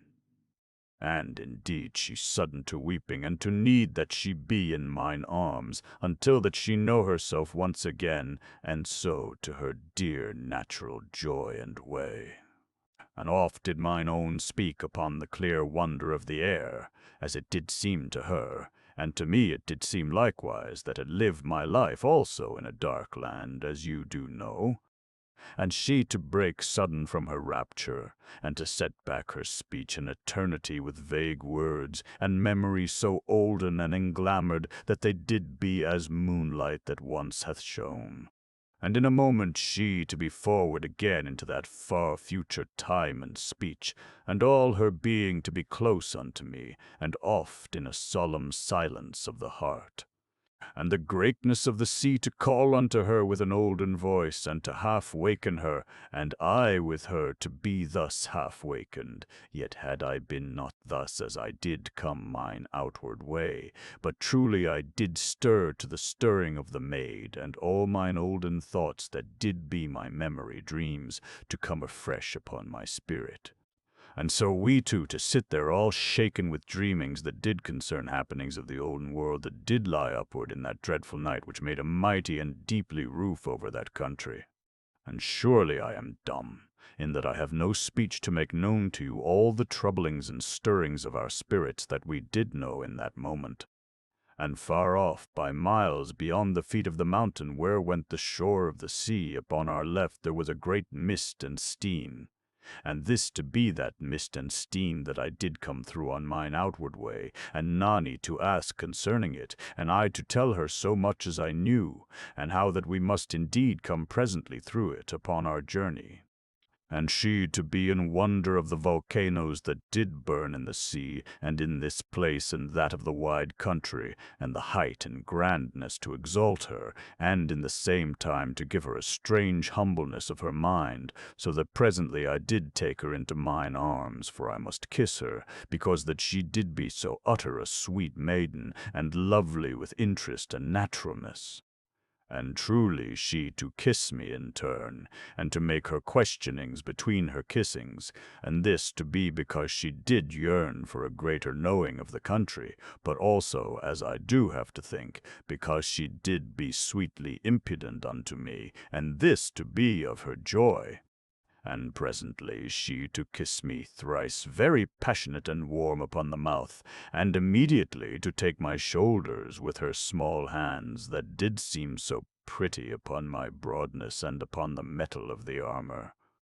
And she to strive thus that she shake me to a speedier answering, and she all that while to be full of a dear naughtiness, and to need that she be kissed very hard. And I to answer her, but after mine own fashion, which did be a word between each kiss that I gave to her. And she very quick and naughty to put her hand between our lips, and I then to kiss the palm that did be in my way, and did be very small and pretty. And she, when I had no thought, to open her fingers very quick, and kiss me through between the fingers, and immediately to shut the fingers, so that I did be stopped from the same. And afterward I made her to stand upon the rock, and I set free her hair over her shoulders, and I took then the boots from her, so that her little feet did show bare and pretty. And she at the first half to refuse me, but afterward to stand very dear and obedient, that I should have my way with her, and to be a little shy, and the more pretty because of her sweet blushings. And surely when that I had her to my likings, I stepped back a little pace, and looked at her. And she to look again at me, very quaint and naughty, and then to turn her about, very grave, and to make pretend that she did be a dummy figure. And surely when she did become right round, and to face me again, and had a very sedate look, she stretched out her pretty foot, all in a moment, and put her pink toes sudden upon my lips, and I to be so in surprise that I had not wit to do aught ere she had them back swift from me. And she then to make one glad spring into mine arms, and to want that she be hugged, and to be loved very great. And I to laugh all tender, for I loved her so utter as you do know, and I to tell her, as you sure likewise to have told your maid, that I wanted a pocket sufficient, that I might have her therein alway anigh to my heart, and this thing I to say to her, as a man that doth love shall say it, and you to know the way of it so well as I. And she to laugh very mischievous, and to tell me that she should truly tickle me, if that I carried her that wise, aye, and to pinch me too. And I to have no answer, save that I shake her, very gentle, but indeed she to kiss me very naughty on the mouth, in the midst of my shaking, and truly, what shall a man do with such an one? And she then to want to be more sedate, and to be set down upon the rock, and she to make me to turn around, so that she should come at the pouch which did be upon my back. And she gate thence the comb that was a fitment, and did comb her pretty hair, and I to sit and talk with her, and to jest, with a heart that did be so light as it had not been for a great while. For though I did dread the humped men and the monstrous animals of the country of seas, I had not any abiding horror of aught that I had seen in that country, for there seemed a naturalness in all things, so that I did have no loathing, neither any fear of an evil force, for NZ. And presently, when that the maid had combed her hair, she to bind it upon her head, but I to ask that she leave it upon her shoulders, because that it did be so pretty, and she to smile at me, and to be happy to my pleasuring. Now we did be truly sedate, and to set our gear together, and I to put the boots upon the maid, and afterward we to begin again to journey downward into the country of the seas. And we went at a good pace, but not to bring us to any great weariness, for it was mine intent that we rest for our slumber upon this side of the place, where did be the steam of the boilings, that was anigh to the shore of the sea, as you shall mind. And we at this time to be passing along the feet of the mountains, unto the place of the steam, and to go this wise for 6 good hours, and still to be a great hour off that part. For we went not so fierce as did be the speed of mine outward way, which was utter strong, as you do mind, that have gone with me in all my journey. And so, when we had walked 6 hours, we did be gone something beyond the 18th hour of that day's journeying, and to be very ready to our slumber. Now presently we found a tall rock, very hard to climb, that had a flat top so great as may be twice my length every ways, and this to be very good to our purpose. And when we were come safe to the top, we to eat and drink, and presently to sleep, and to have the cloak under us, as did be the will of the maid, for the country did be utter warm and nice, so that we had no occasion for covering. And surely we waked both of us, when that we had slept 7 good hours, and we sat upward, and looked newly each at the other, and to be as that we did each see the other anew in that good light, and to have a fresh joy each in the look of the other. And she to come into mine arms, and to kiss and to need that she be kissed, and truly we both to have our need, but yet to be something the more hungry of the other for the having. And mine own then to make our breakfast, and the water to fizz very strong and surprising, and we to eat and drink, and to be utter happy each with the other, and to talk on this thing and that, and the maid to look about as we eat, and she to look afar off at the wonders and the newness of the country to her knowledge, but I to look near, lest there be any danger that might be anigh. And in a while, mine own to draw my gaze to the mountains that the gorge came through. And in verity now that I did look in ease, I to see with her how that they did be truly monstrous, even as a monstrous wall that did go upward forever until that they were gone out of the light of that country into the dark night of the deathly upper world, that did be lost in eternity. And I to mind that I had some vague thoughts this wise on the outward way, but now I to have ease, and the maid to speak with, and so to perceive odd matters the more. And I to tell you this little thing, so that you shall perceive the way that restfulness did be upon me, by compare with the outward going. And truly we had no great speed with our talk and with our eating, but in the end did make somewhat to hurry, because that we did be conscious that we leaned to slackness. And indeed we came down then pretty speedy from the rock where we did sleep, and had forward to our way at a good pace. And when we had gone a while, we to begin to hear the far hissing of the steam, and the noise of the upward burstings of waters that did boil, and the sound to be very strange, but I to have heard it before, as you do know, so that it to trouble me the less than the maid. And I to assure her, and she to come nigh to me, and this wise we to enter presently into the steam. And we went then for more than 3 hours, and I had the maid to my back, that I should be the first, and this I did, that she have no danger to walk into a boiling pool in the mazingness of the steam which was everywhere. And I to be something guided in my path by the shore of the sea, which did be unto our left alway, only that we could see neither the sea nor otherwise, except that we go so close that we near into the water. And truly the sea to seem to boil in parts, and there to be hot pools in all places, so that who should say with ease whether we did go by one of the great hot pools, or by the true sea?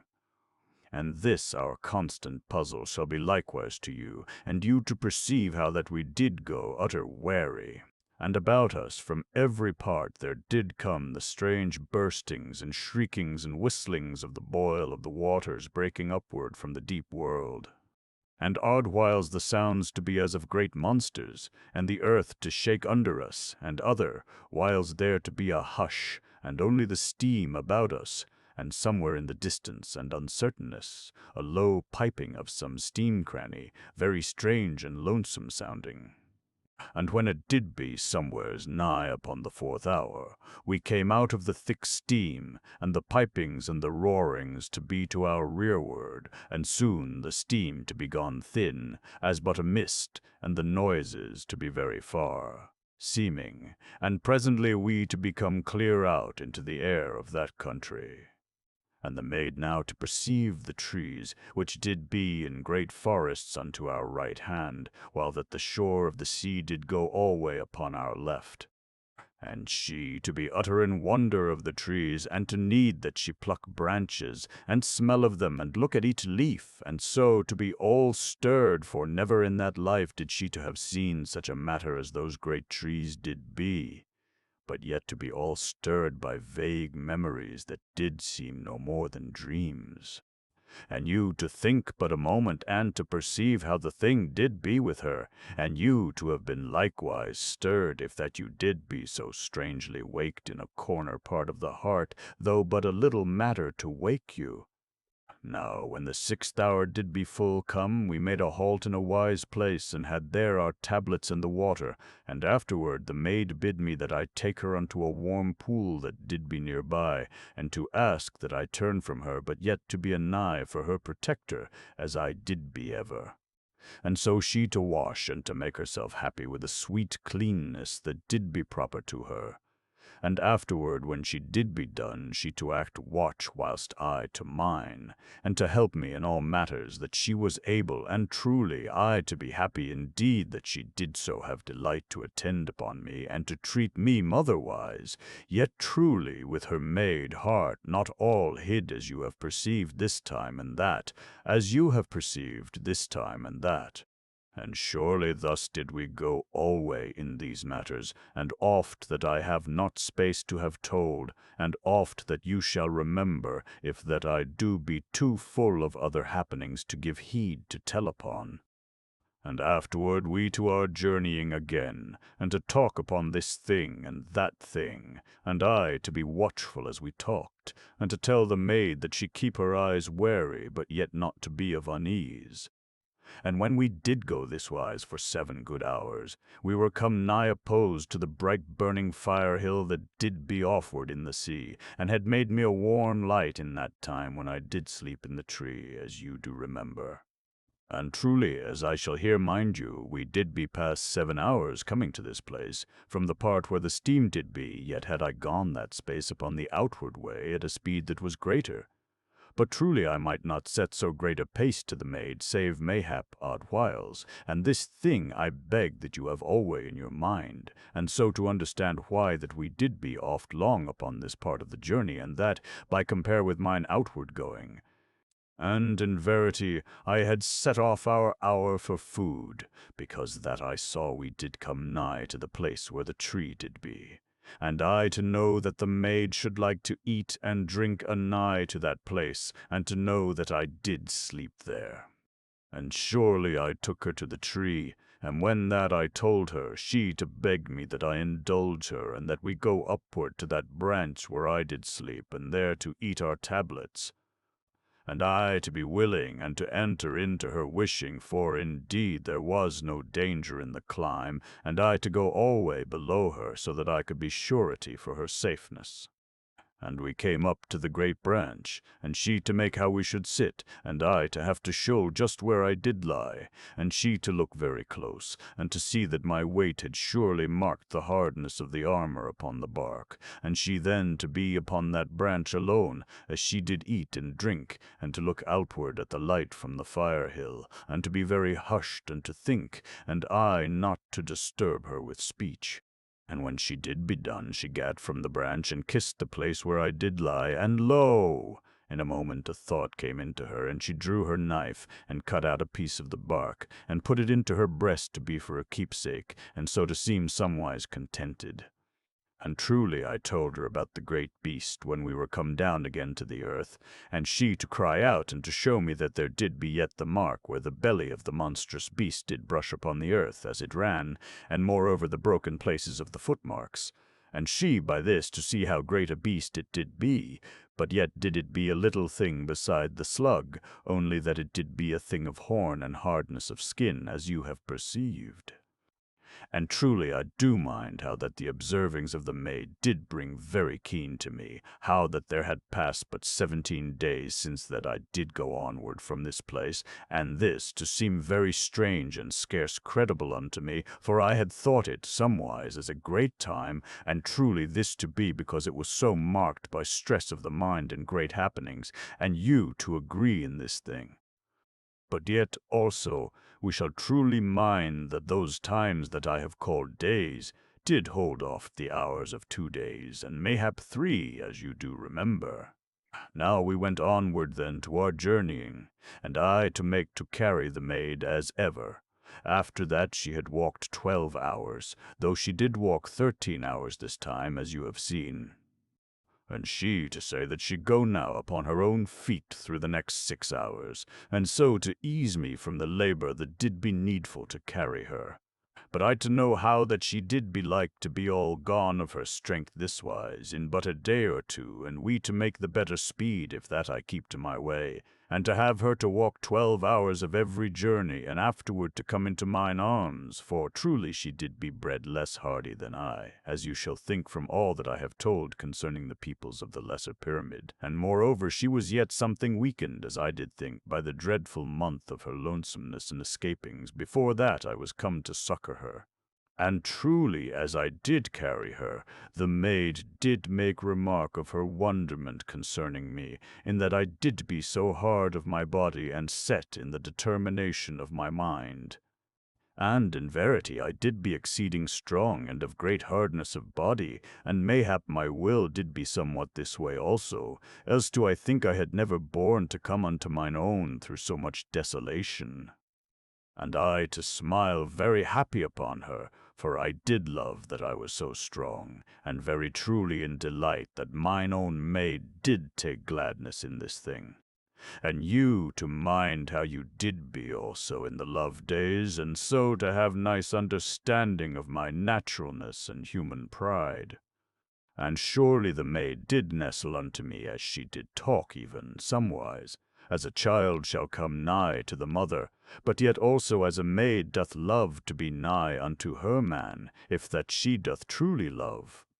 And I to lift her more nigh to my lips, but she to refuse to kiss me, and to be a sweet impertinence that did lie in mine arms. Yet when I did make to lower her again to the way that had her easy to carry, she to slip her pretty face very snug under my chin, and to kiss me there, after her own fashion, and afterward to be willing that she be as usual into mine arms.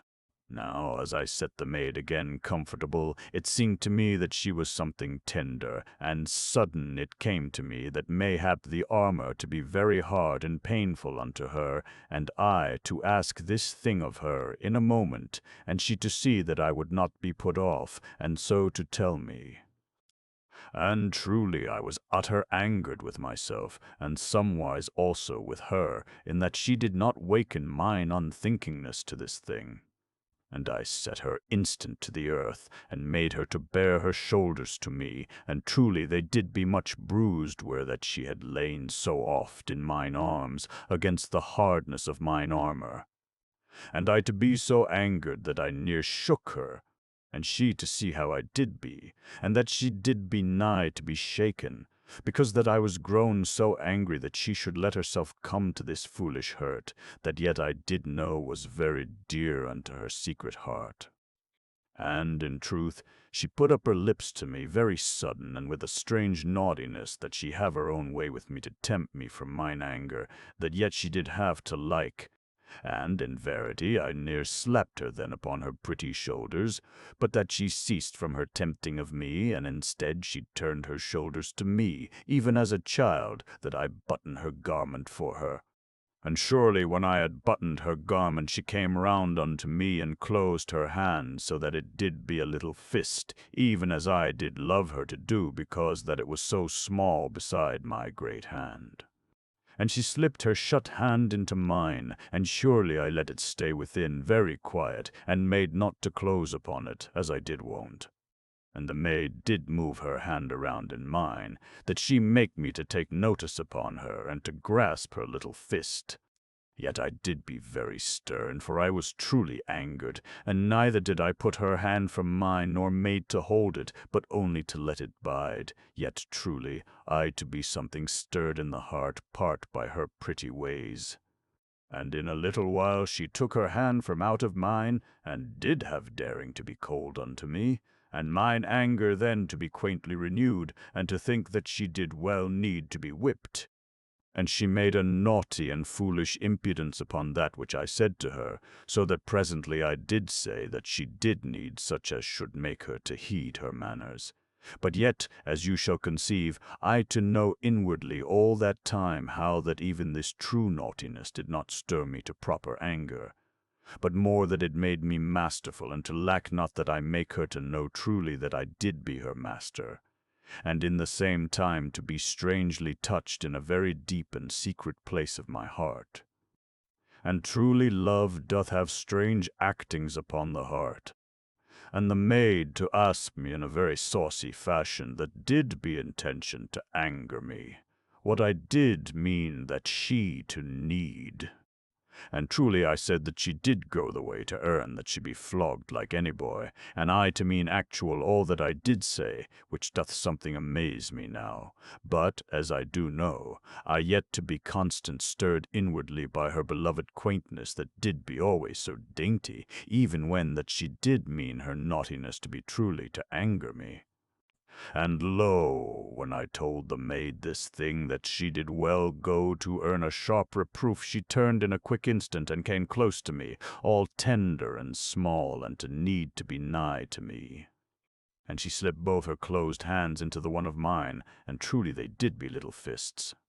And because I could be no more stern with mine own, I put mine arm about her, and she did nestle to me, so that all my being did want to be a shield about her,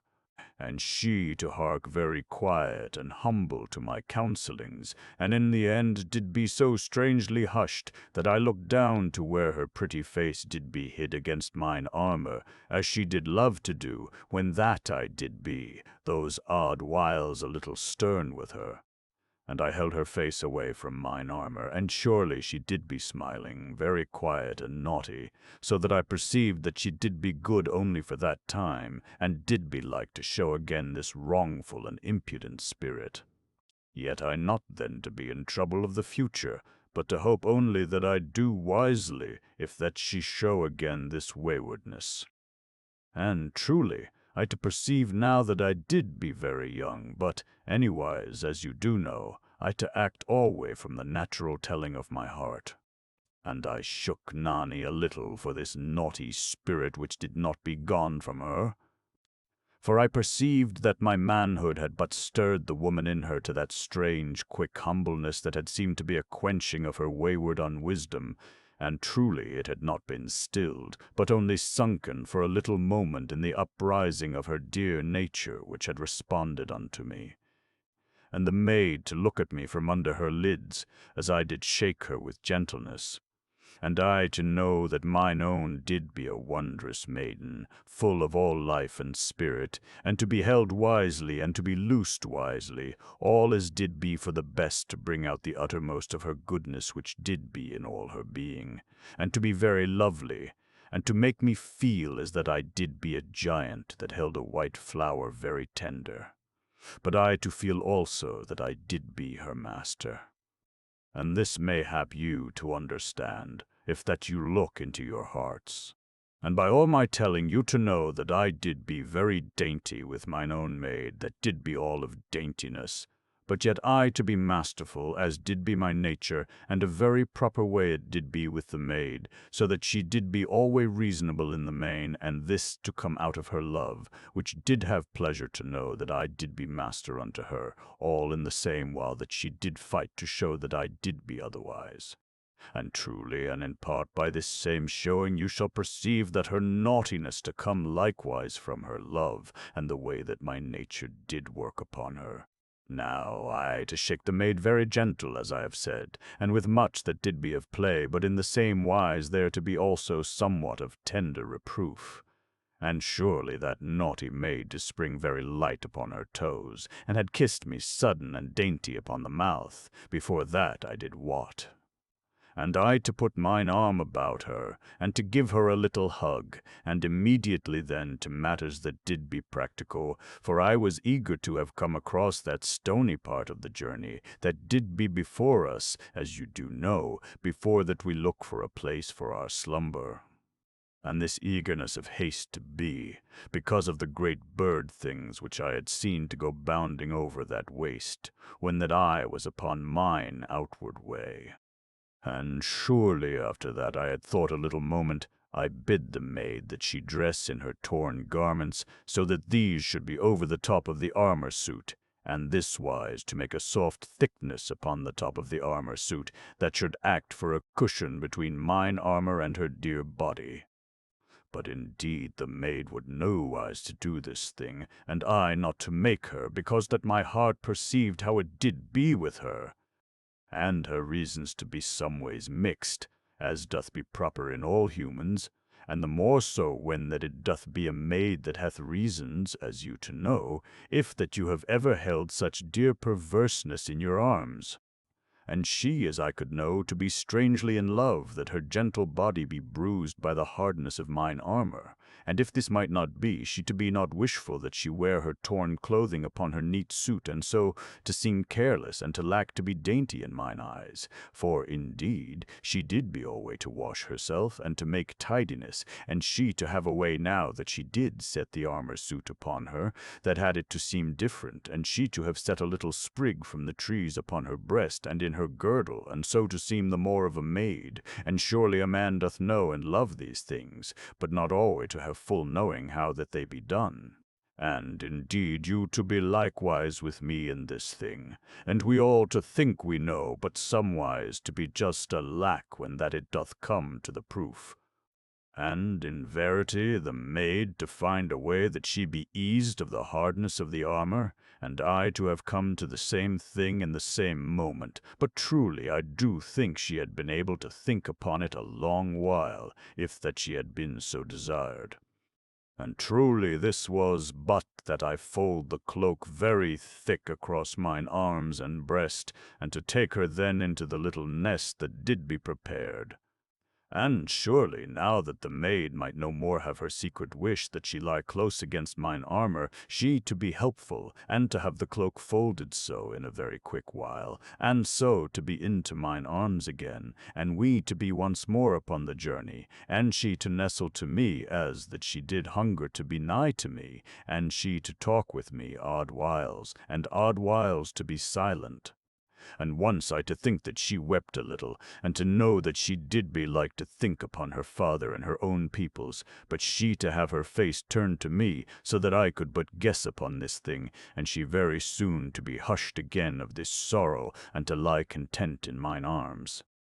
And once when that I had carried her for 3 hours, she to ask me that I kiss her. And truly I did kiss her, very gentle and with reverence, because that my heart did understand the holiness that did be in her heart in that moment. And surely as I kissed her, she to kiss me very tender, and I to know that some olden memory did be like to stir in her. And in a moment she did take her lips from mine, where she had let them to nestle very light, and did whisper mine olden love name, and I then to look at her, and her eyes to shine as the olden stars that did shine in the olden summers. And I to be too shaken even that I kiss her, but she to put her arms about my neck, and to look steadfast into mine eyes. And immediately after that she had looked a while, and I to have ceased from walking, she to put her hands upon each side of my face, within the metal of mine head gear, where the guards did come down at the sides, and she to kiss me very sober upon the lips, but yet to mean utter by that kiss. And I not to return the kiss, for I saw that it did not be her need. Now, in the beginning of the 4th hour, as I did go with the maid, I to see afar off one of the hath-bird monsters that I did see before upon this place, where there did be naught save great stones and boulders for a great way that did be many miles. And truly I to hide very swift with the maid, where two great boulders did come together, and surely the bird creature to go past it no great way, and to go with a great bounding, that did be half of flight and half of leaping, as that it did be too weighty in the body to make to fly proper. And indeed I to have a sudden memory how that there did be a picture in some book that I did read in the mighty pyramid, where it did show such a bird thing as this, and to make remark in the book that these things had been seen no more in the Nightland for 1,000 of years or more, and to be extinct, as we do say. But indeed now I do think that they did become downward to that warm country, a great while gone, and so to have new life and to breed through a great age, and this way to have set a pattern unto the humans. And in verity it might be that in some age that did be far after that time, the humans to find some way to journey from the pyramid, and to build a new refuge in that deep country, and mayhap the humans this wise to have a new space of life. After that all the Nightland did be dead and lost in the bitter frost of eternity. But this indeed to be no more than an odd thought. For how might any great multitude pass the monsters, and I to ask that you take it for nothing of fact, but only as of my suppositions, and this wise to come back again to happenings. Now, when the bird thing did be gone a long way off, I to go forward again with mine own, and to have a new care, and to look very swift and frequent every way. And truly it did be as that the creatures did inhabit that part of the country, for in an hour after that I to see a good score. And I to free the discos from my hip, and to have it ready in mine arms beside the maid, and so to journey. And many times I to have to hide with mine own, and to crouch low among the rocks and the boulders, and this way to escape free of all for a great while. Yet when that the 5th hour did be nigh gone, I heard a noise sudden to my back, as we did go over a clear space. And in verity there did be one of the monsters that came upward over certain rocks that were to my rearward, and surely it to have been stayed hid there, or resting, and to have heard us, or to have smelled us, but anywise then to have knowledge of us, and to come with low and brutish heavy boundings, very lumbersome, after us. And I looked every way in a moment, but there was nowhere any shelter anigh. And the maid to leap sudden from mine arms, that I be free with the discos, and I to look swift to her, and to see that she have her knife ready in her hand, that she might chance to aid me. But surely I might not fight in ease of mind, if that mine own did be needless in danger, and I caught her very quick by the waist, and set her upon the ground between my feet, and she to make half to refuse, but I to have no time for explaining, and to be sharp that I have her safe, so that I gave her a little shake that did sudden to make her feel the strength in me, and she then to be instant quiet in my hands, and to let me that I set her upon her face, and to cast the thick cloak above her, and in a moment to be stood over her, and to set down the visor of mine head, gear lest that the bird monsters strike me in the face. And surely the bird thing did be scarce 100 good paces off, and to make 2 lumbering and monstrous bounds, and to come at me.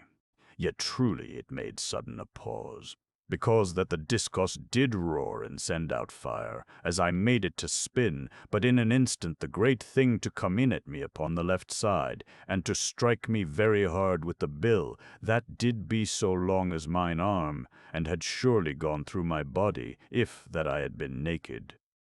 And the bill of the monster rang upon mine armor, and it smote me twice this wise, so that I staggered very sick and shaken. But in a moment, as it made to draw off, that it should come the more hard upon me, I swung the discos very sure and quick, and I smote the bird thing above the place where the great seeming leathern wing did join upon the right side, as it should be the shoulder of the bird monster. And in verity the monster gave out a mighty squawking, and went backward this way and that, and beat all about upon the stones, and did strike with the great bill at the place where it did be hurt. And I heeded that I end it swiftly, and I ran in upon it, and the creature to strike at me with the great bill very savage. But I jumped speedy to this side, and again to that, and so in a moment to have chance to come in surely. And truly I split the skull of the bird thing, so that it died very quick, and was gone from pain. And the bird creature lay all spread upon the stones and the rock of that place, and surely it did be as that it were leathern, and made somewise as a bat doth be of this age, in that it did have no feathers. And truly it looked mighty, where it did be spread, and indeed the body to be full so big as the body of a young horse, and the bill to be very deadly and sharp and cumbrous, as you to have guessed. And I to be all and utter thankful that it did be there dead in the stead of mine own body, and the thing yet to twitch and stir a little as the life did go from it. And surely I was back then very speedy to the maid, and she to be kneeled upward to watch me. And I took her into mine arms, and looked well about, and made then forward again. And about the middle part of the 6th hour of crossing that rocky land, I saw that we did draw near unto the shallow river, that you shall mind I came over, after that I had done with the olden flying ship. And in all that time, since the bird monster to come after us, I had seen but 2 more, and they a great way off, so that I guessed that I was come beyond that part where they did go very frequent. And I to wade over the river, and to carry mine own upon one arm, the while that I did sound my way with the staff of the discourse. And truly I came across very easy, save that I did have to go around somewhat, where that the river did seem to have a deep place. And when that we had crossed the river, it did be full 21 hours since that we slumbered, as you shall know, if that you but count a little, for you do mind that we spent a certain time within the tree, as I have told, and this not to have been proper counted into the time of our journeying. And surely the maid to have been very quiet, since that I did show my strength a little to her, when that I made her to lie that she be safe from the bill of the bird monster.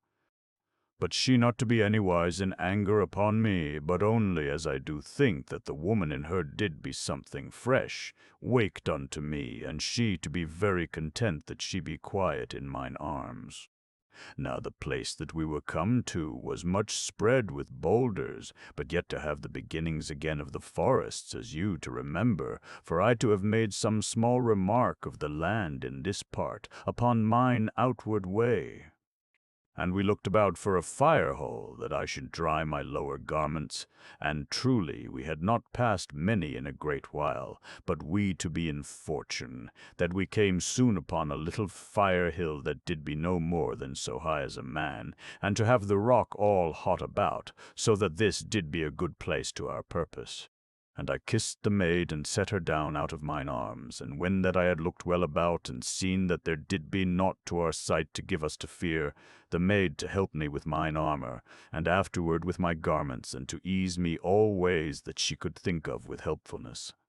And she set the garments of my lower parts to dry, and whilst that they did be drying, she to make ready the water and the tablets, and to have me to sit beside her, in my body vest and gear, and we to eat and drink very comfortable in the warm hollow that was something anigh to the small fire hill. Now, truly, I did be very hungry that time, and indeed to be always so, for the tablets did be very unfilling to the belly, as you do well know from my tellings.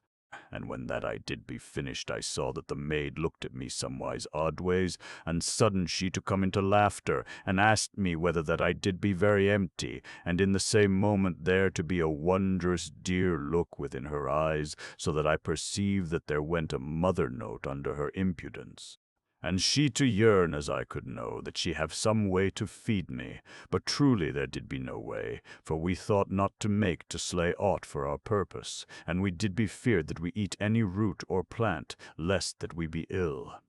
And this to seem strange to my spirit of this our age, but to be natural unto that, so that I do think I did be so long bred from the primal obtaining of food, that I did be all lost to that which should seem natural unto the peoples of this early age of the world. Though we truly to think that the world doth even now be old, and this to have seemed a true thing unto every age that ever did live.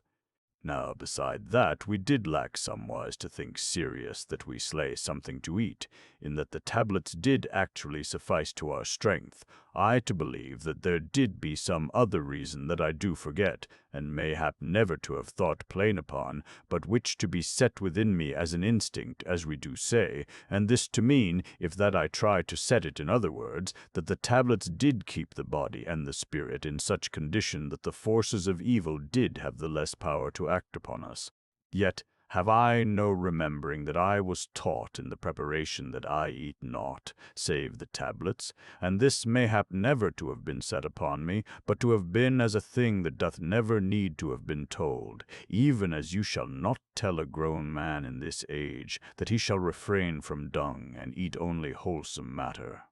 And truly I to hope that I have made this thing somewise clear unto you, for indeed it doth be something hard to set out, for every age hath the subtleties peculiar to that age, and these to be hard to the understanding of other ages, but yet to seem plain and utter natural, even without thought, unto the peoples of the age. And surely all this to be plain to you, and to be over plain, for in verity I tell to you and overtell, until that I should be weary, and mayhap you to be the more so.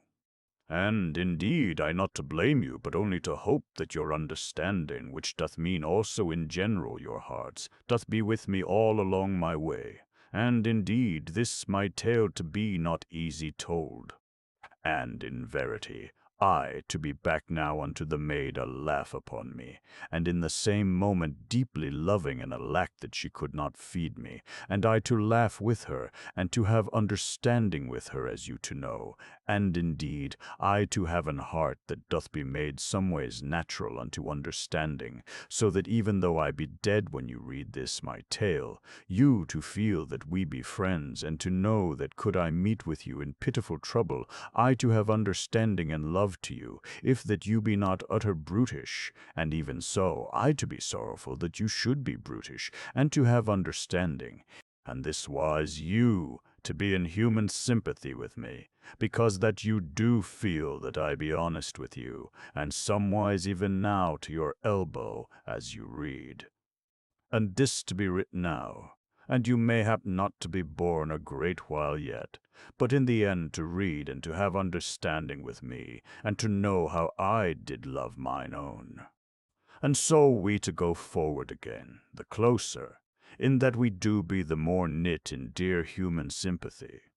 And surely the maid kissed me very nice on the lips, and did promise again how that she should make me a great meal when that we did come to our mighty home, and, indeed, as she to say, she to join with me, and we both to be naughty gluttons for that once. And surely I laughed gently at the maid, because that she should be so dainty a glutton, but for my part I to feel that I could eat an horse, as we do say in this age, and by that we had eat and drunk and talked a while and looked oft about, so that we know that no brutish thing came near to our hurt, the maid to tell me that my garments did be dry, and she then to give me aid that I dress very quick, and afterward she to help me with mine armor, the which she did wipe after that we had eat and drunk, and she to have had joy that she do this thing and all things for me, and to have used a part of her torn garments to this end, and to have used a part of her torn garments to this end. And so truly I to be clothed and armed very speedy, and to feel eased and the more sure in my mind, for in verity I was alway in unease when that I did not be ready,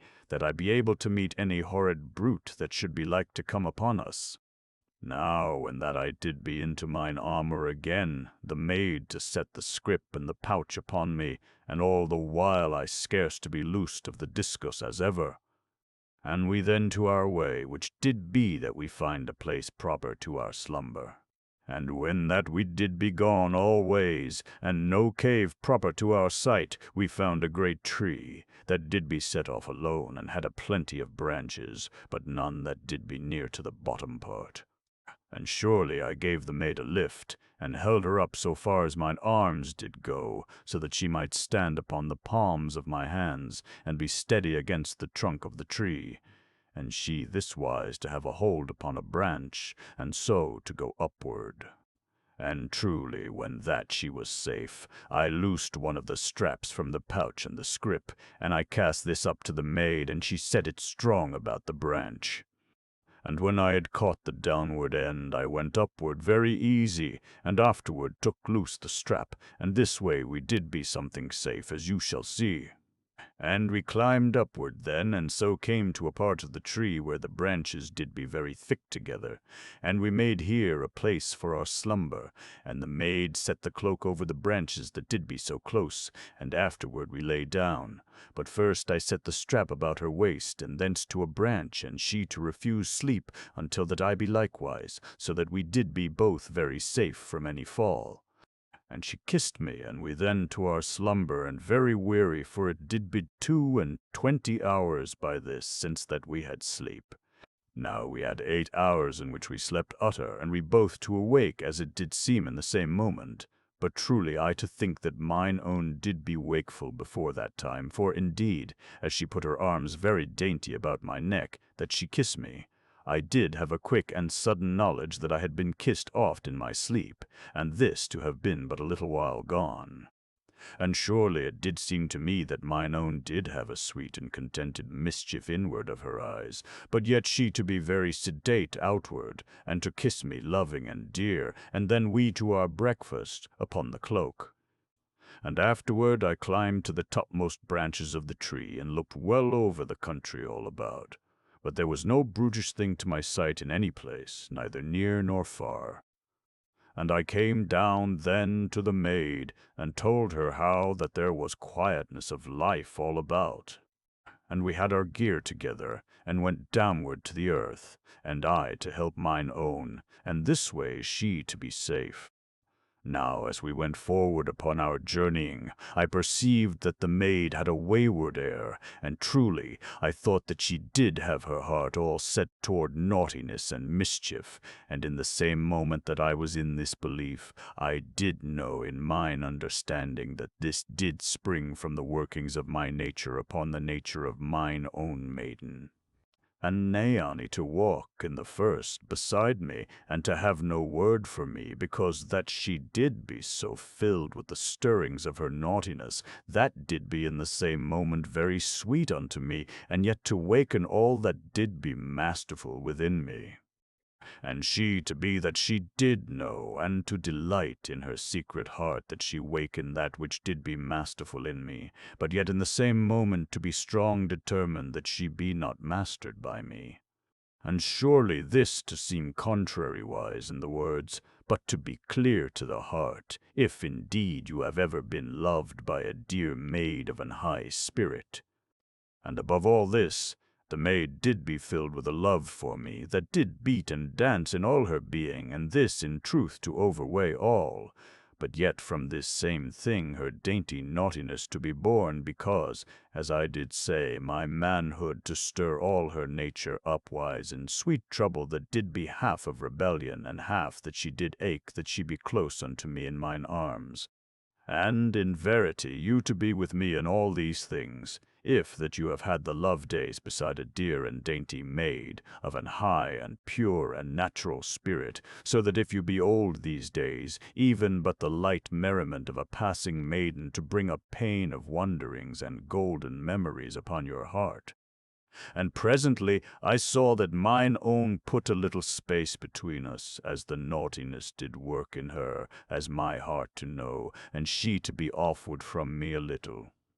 And she still to have no speech with me, but in a little to begin that she sing in a low voice, and to have her pretty body very upright and lithesome, and to go forward with a wondrous dainty swing, so that my heart told me that she did all be stirred with small thrillings of defiance unto me, and with thrillings of love, and she to have the triumph of her maidenhood and of her womanhood, as it were both to contend in her, and to thrill upon her tongue, and to show out the lilting and pretty warfare of her spirit that did go dancing and dearly naughty in her breast.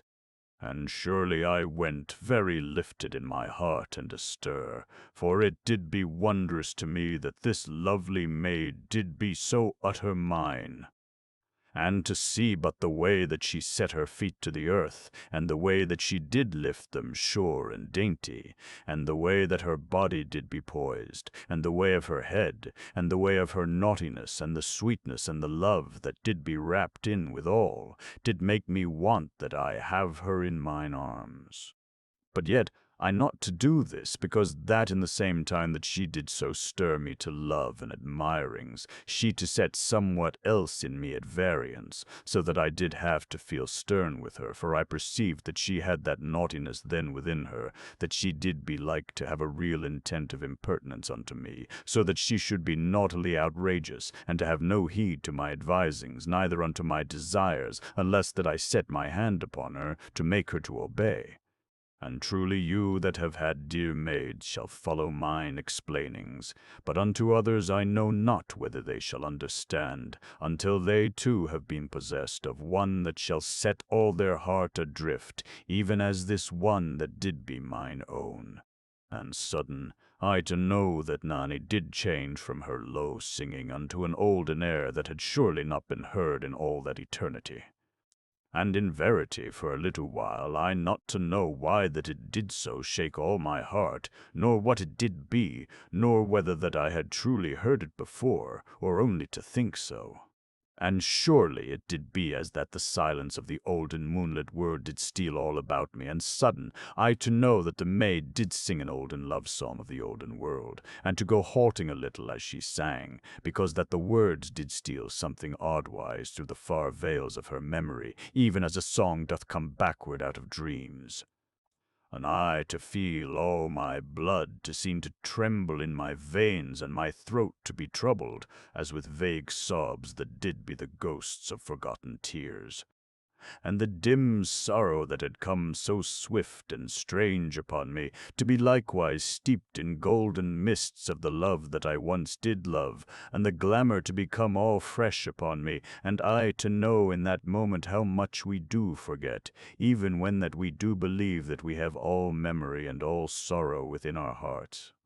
And I looked unto the maid, something dimly because of the way that I did be, and I perceived in a moment that mine own did weep as she walked, but the less with pain than with the strange anguish of memory, that doth have in it tenderness and sorrow and love, and all that hath been and all that did never be, and all to make a veil unto the spirit, where doth be both a dim greyness and a warm and everlasting light, and an utter speechlessness, and the low and far music of forgotten songs that do come downward over the shadowy mountains that do be builded of years and forgetfulness, and yet made to be seen with the light of that our memory. And surely, as I did say, the maid did weep as she went, but not to be cast down, but rather that she held her head upwise, as that she did walk in a glory.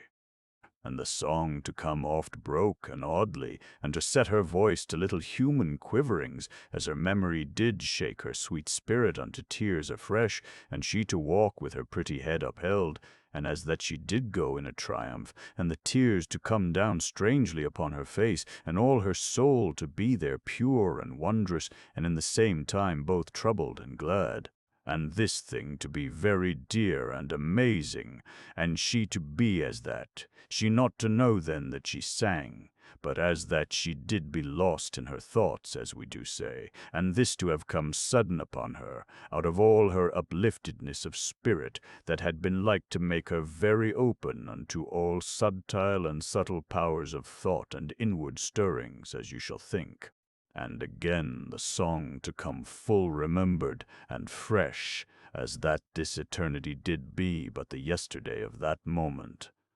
And mine own to be all in a sweet madness with those half-dreamed memories, and the wonder and pain of all that no man hath ever said, and that shall be never said, and of the utter lost years, and all that hath been lost, and all forgotten greatness and splendor, and the dreadfulness of parting, and the loveliness of beautiful things that do be hid in the abyss of the years. And it did be sudden to my quickened fancy that there did be low echoes all about us of the voices of dear beautiful ones that have died, for so did memory set a strange and lovely mystery about my spirit in that moment that I did be all shaken so much as mine own. And I to be as that, I drew my breath anigh to tears, and did be there with Nani amid the quiet spareness of the trees and the rock of that part of the land, but yet did be to see half dimly that I stood within a light, even as the light that doth be the wonder of olden sunsets, and I to be in the same time both that man and this man that now doth write, and to have beside my spirit but one maid, that I did lack to know whether I say to her Nani or mere doth, for though the two that have been mine own did be different, seeming to the eye, there to be but the spirit of one maid beside me in that moment. And surely I did be there, all shaken unto the seeing of visions, as it did seem, so that the land about me to have grown half as that it did lack that it be real unto my sight, because that I looked inward unto lands that did be of memory. And lo! In a moment this to go, and I to be in that country of the seas, and to look newly unto Nani, and she to go as I have told, and there to be the lonesome trees and the rocks in all parts for a great way about.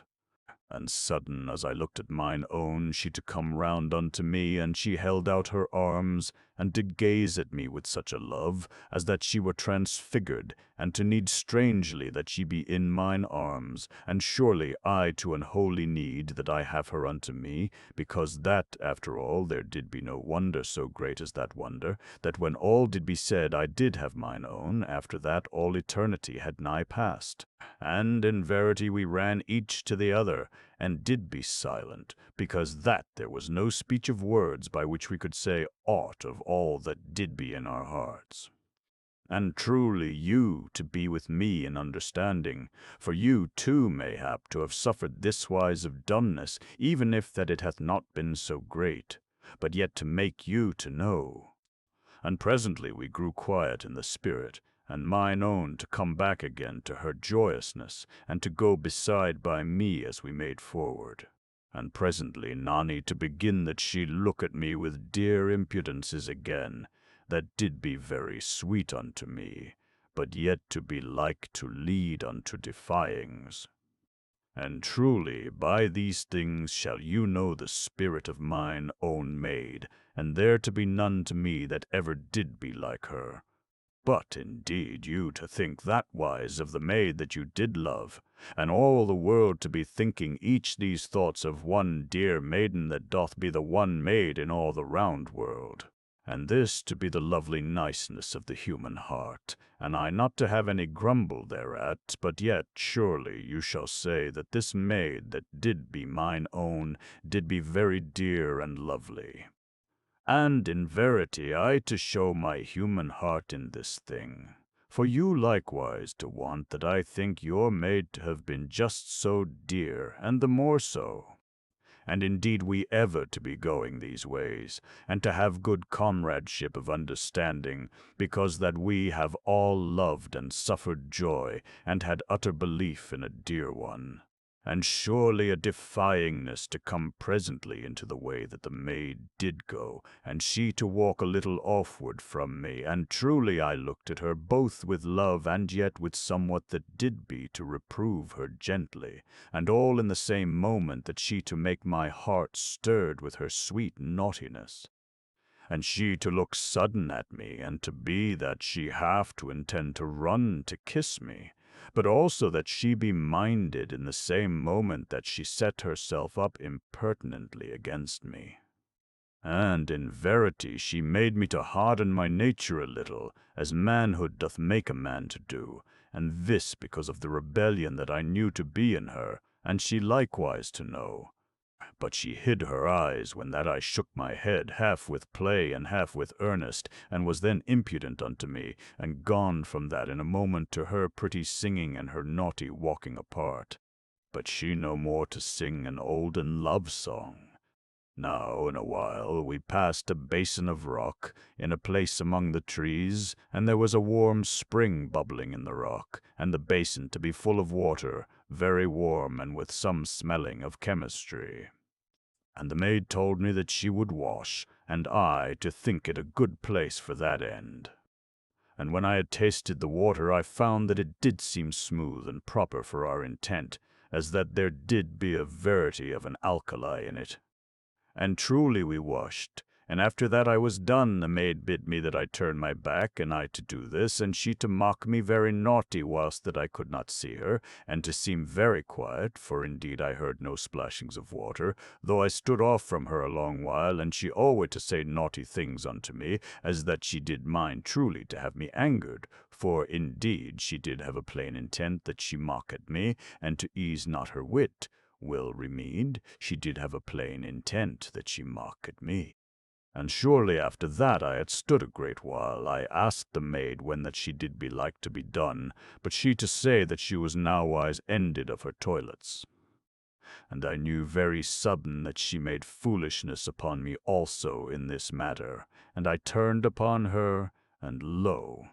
she did be sitting upon a little rock, very sedate, even as when she had bid me turn from her, and to have made no more forward, but only to have been there at ease, that she keep me turned away to please her naughty mood, and all the while have a double liberty to have impudence upon me. And in verity I did be a little angered, but scarce that I did know it, for I did love her very great, and was stirred inwardly with her dearness, and that she did look just that, wise that I knew not whether I to need to kiss her or to shake her, and truly how should I know, for my heart did ache that I have her to mine arms. But my brain to say that she did go over far in the joke, and in my judgment truly you to see that I did not be unreasonable, neither to be lacking of grace, for indeed I do think that I was swayed all ways, because that I saw all the dear way that her pretty nature did work, and to conceive of her mood, and to understand and be stirred, but yet to shape a little in my manhood on. Yet truly I scolded mine own with no more than a little jesting, and did be nice and gentle with her, because she did be so dear, and I to know just wise her mood and the cause and working of it. And I told her that I did love her, and that she hasten now, and let us again to the journey. But indeed she only to make a face at me, so that I did be near like to shake her unto sedateness. And she then to be both merry, and a rogue, as we do say, and to stop her ears, and again to sing very gleeful, and all so that she might not hear aught that I said. And surely she looked a very dainty, rebellious one. And I went then straightway to her, and took her hands from her ears, and I kissed her pretty ears very gentle, that I not to deafen her. And I kissed her lips as she did sing, and afterward shook her, that she be not such a sweet torment. But this to have no success that way, for she only to put out her toes to be kissed, for her footgear was off from her feet. And indeed I laughed, even as I made to frown, and truly I kissed her pretty toes, and tried then to coax her to go forward something speedy with her hair, and to be ready to the journey. But she only to sing, and to refuse to be sedate. And in verity, in the end, I caught her up in mine arms, and had her bundle in my hand, and so went off with her very sudden, with her hair all loose upon me, and a lovely and soft shining, and her feet bare as they did be.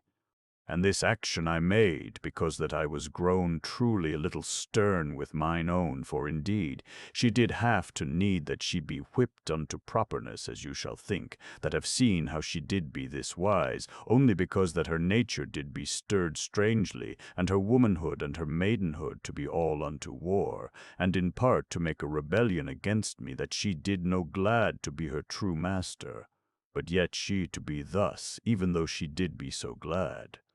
And this to act so that she did be in the same moment both sweet and wise, and yet to show a dainty foolishness and a true naughtiness that did make me to feel somewhat of a real anger, but yet did have me to know that all my being did be stirred by her, so that I did think with one thought that she did be very foolish, and with another that she did be lovely wayward.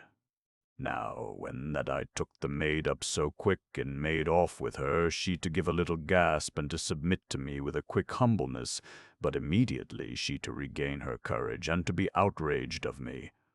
But indeed I took no heed, only that I was like to shake her, and did know also that her hair did be wondrous pretty upon mine armor. And she soon to lie very quiet and easy in mine arms, and to be demure. and I to have a half knowledge of somewhat amiss, but yet to have no sureness, neither to think much upon this vague feeling. And when that I had gone a good mile, she to put up her lips to be kissed, and I to kiss her very loving, for she was so dear. And she then to say, very ordinary like, that I should do wisely now if that I went back for her footgear, which truly I had lacked thought to notice, when that I did pick up the maid. And I saw that she had known this thing all that while, and had made that mile of carrying all a waste and a foolishness, because of the naughty rebellion which did be in her. And lo, I set her instant to the ground, and she gave out a little cry as she saw that I did be gone somewise hard and stern with her. And indeed I pulled a small branch from a tree that did be near, to be for a switch as you shall whip a boy with, and I held her with my left hand, and in verity I laid the switch thrice very sharp across her pretty shoulders, that she know all that she did need to know. And she seeming to be ceased in a moment from her perverseness, and did nestle very quick unto me, that had whipped her, and did need that she be wondrous nigh unto me. And truly, how shall even a young man flog such an one? And the maid to be very hushed against mine armor, and to resist that I look into her face that did be pressed so anigh me. But presently I used a little and gentle force, and so to look into her face something sudden, and truly that one did be smiling very naughty and dainty to herself, so that I perceived that I had not truly whipped her enough, but yet I could harden my heart no more at that time, for in verity there doth be a strange half pain in the bosom, if that you have to flog a maid that doth be utter thine, and this to the despite that there hath been, as then, no properness of anger to have for an after self-reproach. And surely I to have done this thing only of a stern intent and steadfastness, that I steady mine own maid unto wisdom, but yet to have been helped by a little anger because of the thing that she had done. Yet alway my love did be so strong that mine anger never to have aught of bitterness, as you shall have seen and to understand. And we went back then for the footgear of the maid, and she to be very hushed in mine arms, but yet, as I perceived, not to be quiet, of an humble little heart, but only of the chance that her nature did be stirred that way for the while. And truly when we were gone back, the footgear did be there to the side of the pool, and the maid gat shod very speedy, and would have no aid, and afterward did up her hair very tight upon her head to have it utter from my sight, and this to be for a perverseness, for she knew that I did love to see it pretty upon her shoulders, or if that she must do it, that she do it up very loose and nice, and truly you to know how I mean, only that I have no skill of such matters, but yet a good taste to admirings, if that the thing be a right. And I to say nothing as I looked at her, and she presently to make a quick glance unto me, to see why I did say naught. And I shook my head, smiling at her waywardness, but she to look away from me, and to seem to be set to fresh naughtiness. Now we went forward then upon our journey, and alway the maid to walk onward from me, but yet to have no other impudence, neither to sing. And I to go kindly with her, but yet to think that she did lack somewhat to know that I did be truly her master, and I to wonder a little whether she did know proper that my gentleness with her did be not of weakness, but born of understanding and love, and the more proof that I did be fit to possess and to guide her. And truly this was the thought of a young man, yet lacking not of reason in the bottom part, though mayhap to be something clumsy, seeming unto the mind of a maid, and to be very human to my years, and you to have been likewise, if that you have tried always with a dear one, and she to be yet over wilful, so that you to wonder whether she did truly know how you did understand. And surely a maid doth know much that doth be in the heart of a man, if that she be true woman in her own secret heart.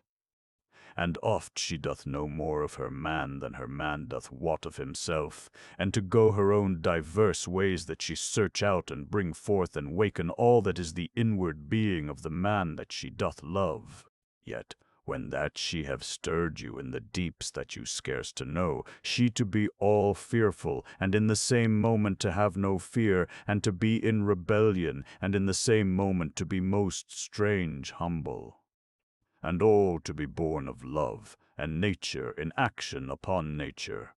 And more than this, how shall I have learning of the heart to tell you? For, in verity, there doth be much in these few lines, if that you know to read. And surely you to know or to learn, but if neither, then have you gone short of joy and the true inwardness of life. Now this way I did be as I have told, and the maid to be quietly naughty in perverseness, as also I have set out, yet to have a strict mind to her duties, and to go now wondrous sedate upon the journey, yet alway apart. And likewise, when that the 6th hour did come, and we to our halt as ever, she to be very speedy and nice, that the water and the tablets be ready for me, but yet to have no word, neither to eat by me, but again a little apart, and not to share the water, but to make a brewing to herself, when that I had done. And likewise the maid held not up her tablets to be kissed, as alway, but eat them, quiet and meditative, and with little nibblings, as that she did ponder upon other matters, or mayhap to be not hungry. And these things I saw, as we eat and drank in a silence, and I to look at the maid, somewise sad in the heart, and something stirred, and I to say to myself wisely, yet as a young man, that she did not yet be taught sufficient that I was her master, and this you to perceive. And she never to seem to look at me, but to be quiet and demure, and to have her eyelids something down upon her eyes. Now, presently, as I thought upon the matter, I saw that I do well, that I take no heed of mine own, but to let her to come to a natural end of this naughtiness, that did be in the same time both pretty and a little foolish, so that in hath I condemned it, and in hath I was stirred, and alway I loved the maid very dear, and had a good understanding, and there to be also an interest in my heart at this new side that she did be showing. And also she to stir me odd whiles unto masterfulness, and so you to know pretty well how it did be with me in the matter. Now surely I found this plan, that I attend not to the maid, to have something of success, for I knew presently that she did look upward at me slyly from under her pretty eyelashes, and after, to be demure in a moment, and this to go forward for a while, yet I to show no heed. And in a while I saw that she gave attention to her garments in the way of nattiness, and afterward she took down her hair and made it up then very loose and pretty upon her head, so that she did be very lovely, and to tempt mine eyes that they look alway at her. But indeed I did make as that I had no heed that the maid did shape her hair different upon her head. And she very soon then to speak, and to have the lesser gear together, and to make that she attract me. But truly I was very nice with her, yet to keep her now a little off from me in the spirit, and so to teach her that wise that she was somewhat of a dear naughty maid. But also, as I do think, I was this way, because that in part one would tease her in great love of her prettiness and her makings up to me, and so maybe even that I make her to be the more defying of me. And this to be as that I also lacked somewhat of reason, for I did strangely that I think that she need to be whipped, and in the same time that I go to make her the more deserving of the same. Yet this to be the truth as I know it, and surely to be the natural waywardness of love. But yet there did be also in the backward part of my wisdom an intent that I be wise and careful with mine own, and I surely to have no full realizings that I did be like to set her further unto perverseness than yet she did be. Now after that I had shown well that I lacked to heed the maid, I found that I did be looking oft at her, and she to be so dear and pretty, and to be all hushed, that truly I could not bear that I be longer silent to her advancements. And I ceased then from pretending, and would have had her into mine arms, but she to be now in sweet dignity, and to keep me off with very sober graces. And because of this, I to feel some way that I did be some way in blame. And surely, now that I consider it, I can see that I was something acted upon, even as had been the maid, and so we two to be, and a most human pair, as you to say, and somewhat both alack. But indeed we did be very wholesome, and in utter love each of the other, and mayhap both then to perceive something of the sweet foolishness within us that did be as yeast a work in us, for I thought that Nanny did smile a little to herself. But surely this clear seeing to be but for an odd time, and afterward we each again to earnestness in our way with the other, but alway, even when we did make to show indifference, we to be something troubled inwardly with sweet flashings of our bewildered natures. Now, though I have shown you that I to know that I did be not utter free of this most strange and natural foolishness, yet you to perceive that I tell this only that I have utter truth of all things that did happen, for, in verity, because that I was something subtly touched this way at whiles, yet was this no full excusing of the maid, though, in the same moment you to perceive that there did be only the half of me to think that she did need to be excused, for, in truth, mine understanding went always in the main with the workings of her nature, and had a natural sympathy with her dear whimsies, but also, as you to know, I to be stirred constant in my. And surely now you to see all the way of my heart, and to have understanding in things that do follow.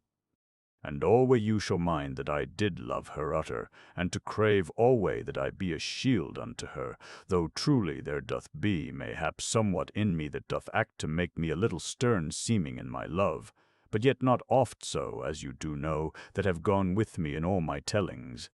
Now we went then upon our journey, and the maid to be somewhat before me, and offward to the side upon my right, and to have no speech with me, but to make a good pace, and to be very dear and graceful as she went. And now we did pass this thing of strangeness. And now that and these I did point out to her, and made some telling concerning the same, having the memory of mine outward way, and how that I did see these things then, when that I was all in suffering of so lonesome a doubt. And she to hark alway very intent, and to move her head nice and intelligent, to show that she heard me, and once I saw that she looked sudden at me with a dear light in her eyes, but this to be done in a moment, and she to be again silent, seeming and in her new perversity of dignity. And surely she did seem so utter sweet in this new way of naughtiness, but yet I did think odd whiles that I should like to shake her unto dear humbleness and her usual way. And in the 12th hour we made halt again, and had our food and our drink, and the maid to serve me very clever and quiet, as that I did be her lord, and she an hushed slave. And I saw that she made a constant and naughty mock upon me, and truly, as I did half think, she to need that she be in care that I not treat her sternly, as shall a slave master, and to give her that which she did ask for so mute and impudent. But always she did stir me mightily to have her to mine arms, and to love her very dear. And presently we did be again to our way, and to be yet silent, so that I scarce knew whether to have patience with mine own, or whether that I take her and speak seriously with her to cease this play, which did begin a little to dispirit me somewhat strangely. And in the end I went over to her as we did walk, and I put mine arm about her, and she to yield to me without word, and to hark very quiet to my speech of reasoning and gentle sayings, and to hide whether she did be stirred inwardly or not, though indeed my spirit to know that her spirit did never be afar off from mine in all deep matters, but only this thing to be to the top, and to set somewhat between us that did be both a sweetness and a trouble. And alway as I talked with the maid, I saw that she did make naughtily to act as that I did be a slave master, and she but a chattel to me, for she to be hushed before me, and neither to yield her slender body willing to mine arm, nor to resist me, but only to be still, as that she had no saying in this matter, and as that I was like to beat her at my pleasure, or to withhold my hand, all as might chance to be my desire. And this I perceived was the shaping of her actions, so that all her dumbness and her quiet obedience did be but a way to say this thing to me, and all to have come from her love of me, and that she did be shaken in her nature by my manhood, and so to be but a new form of her naughtiness, that did have this change when that I whipped her. And all this you to perceive, that have gone with me. And I saw that she would not cease from this perverseness, but made a dumb and naughty and hidden mock upon me, very dainty and constant, and scarce to be truly perceived, save by the inward sense. And truly I grew something angered afresh, and to feel that she did need that she be shaken so stern that she come unto the reality that I did be her man and natural master, yet alway in love. And surely I loosed her then, and went off a pace to her side, and we again to go forward this wise, yet she soon to have a greater distance between us, which she made very quiet and natural, but, indeed, I saw what she did. Now, about the 14th hour of that journeying, I saw before us, in the far distance, the rock upon which did be the olden flying ship, that you shall remember. And presently, as we came more nigh, I looked off to mine own, and I saw that she did be staring that way, and to be in wonder, but yet to say naught to me. And soon as we came very close, I did want that I tell her about the ship, and of mine adventuring there, and of the wonder of that olden ship set there through eternity. But in the first, I hesitated, as you shall think, because of her way. But truly my heart knew that her heart did be proper unto me, and, moreover, I should be small in my nature, if that I let any pettiness put a silence upon me. Though in verity, if that the maid had not been inwardly loving to me, I had been that I had told her no word, and this to be very natural, whether it be of smallness or not. And when that we were come beside the great uprising rock, I made halt, and the maid to halt with me, and I showed her how that the thing upon the rock did be an olden flying ship from the mighty pyramid. And in the little noddings that she did be greatly interest. And I to show to her how that this olden ship did be there, mayhap 100,000 years, and to have been there, as it did seem to us, that were of that age, since the beginnings of the world, though in verity our two spirits did know that the beginnings of that age did be truly the ending of this, as you also to know. And much I told mine own, and afterward, concerning the two hump men that did come after me, and she alway to be silent until that I spoke of the fight, but then to come round upon me very swift, and with a dear light in her eyes, and had asked, before she did wot, whether they did hurt me. And surely this to have been the first thing of her old and sweet naturalness that she did say for a great while, and I to be so in delight, that I had her into mine arms, and kissed her very loving, all in a moment, and she to submit with a nice gladness, and to nestle unto me, and all unwitting that she did be gone from her waywardness. Yet in verity she did be a naughty maid, for she minded in an instant that she did forget her pose unto me, and lo, her lips did be no more to search unto mine, but to be as that they did be kissed only of my will, and she to have no more live nestling unto me, but only to be quiet in mine arms.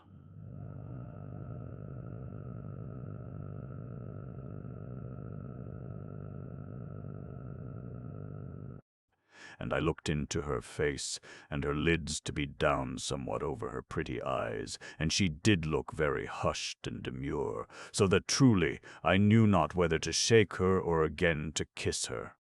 But in the end I loosed her, and made then that we go forward, yet indeed she did rather stay a while, to hark further concerning the olden ship and of mine adventurings, but she did then to mind that she obey as a slave shall obey, and truly I did punish her, in that I told her no more, but went forward at a good pace, and had some natural wonder how that I deal with such a maid, if that I spare to shake her. And surely I thought then again that I leave her be, and so to have her presently again to her old and natural way. Now in a while I lifted the maid into mine arms, that I carry her, as ever, through the last part of each journey, and so to have her never overtired for the morrow. And she for a moment to resist, but instantly to give unto me, and to lie quiet in mine arms, as that she had no saying in aught that did be done, but must alway obey. And indeed you to see how dearly perverse she did be. And I went on then through 4 hours from that time, and looked oft upon every side, and walked quietly, for truly we were come now into a part of the country where I did feel that there might be near some of the humped men. But I saw nowhere anything to put me in dread. And alway as we journeyed there did seem a great stillness in all the country near about, and afar off the low mutter of the great fire hills, in this place and that, and a drowse as of life and warmth about us, and everywhere the air very rich and plentiful.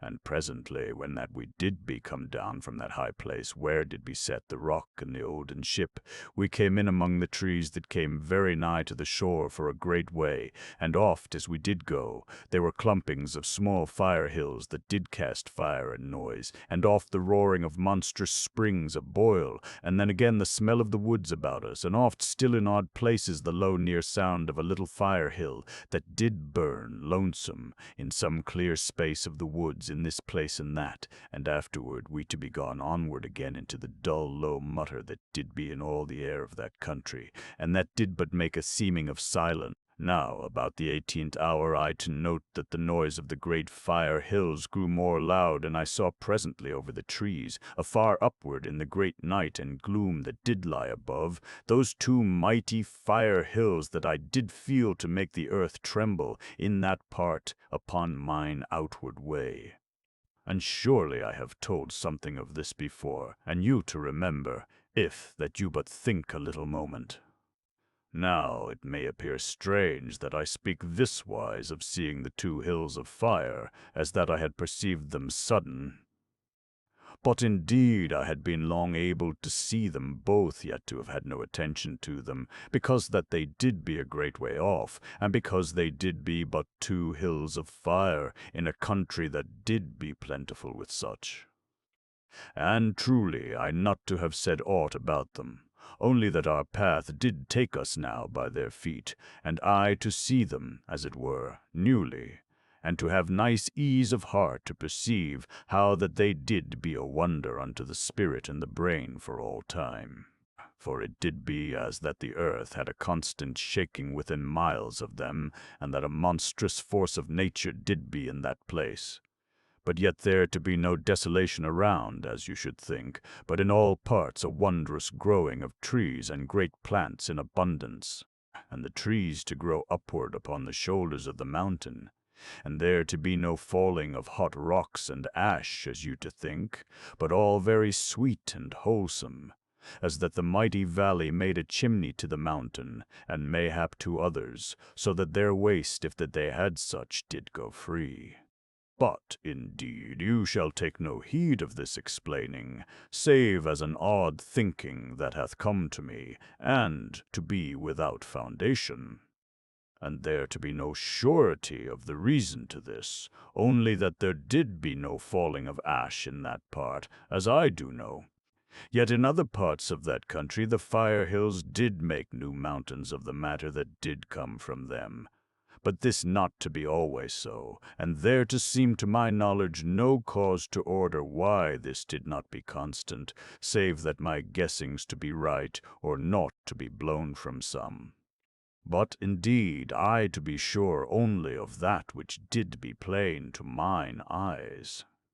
And mayhap there to be no mystery in the thing, but a score of natural explainings, if that I did know, or had patience to think long enough upon such. Now when that the 18th hour did be proper come, we to be anigh to the great hills, and there to seem nowise any danger of falling fire, so that I sought about for a place for our slumber. And I found a cave in the side of a big rock, and the cave was dry and comfortable, and had the mouth about a score feet above the earth. And when that I had climbed and looked well into the cave, I gave the maiden help and had her safe into that place, and she then to prepare the tablets and the water, the while that I brought up a boulder from below, to set very light balanced in the mouth of the cave. And this I meant for a signal to fall, if that any creature should climb upward into the cave, while that we did sleep.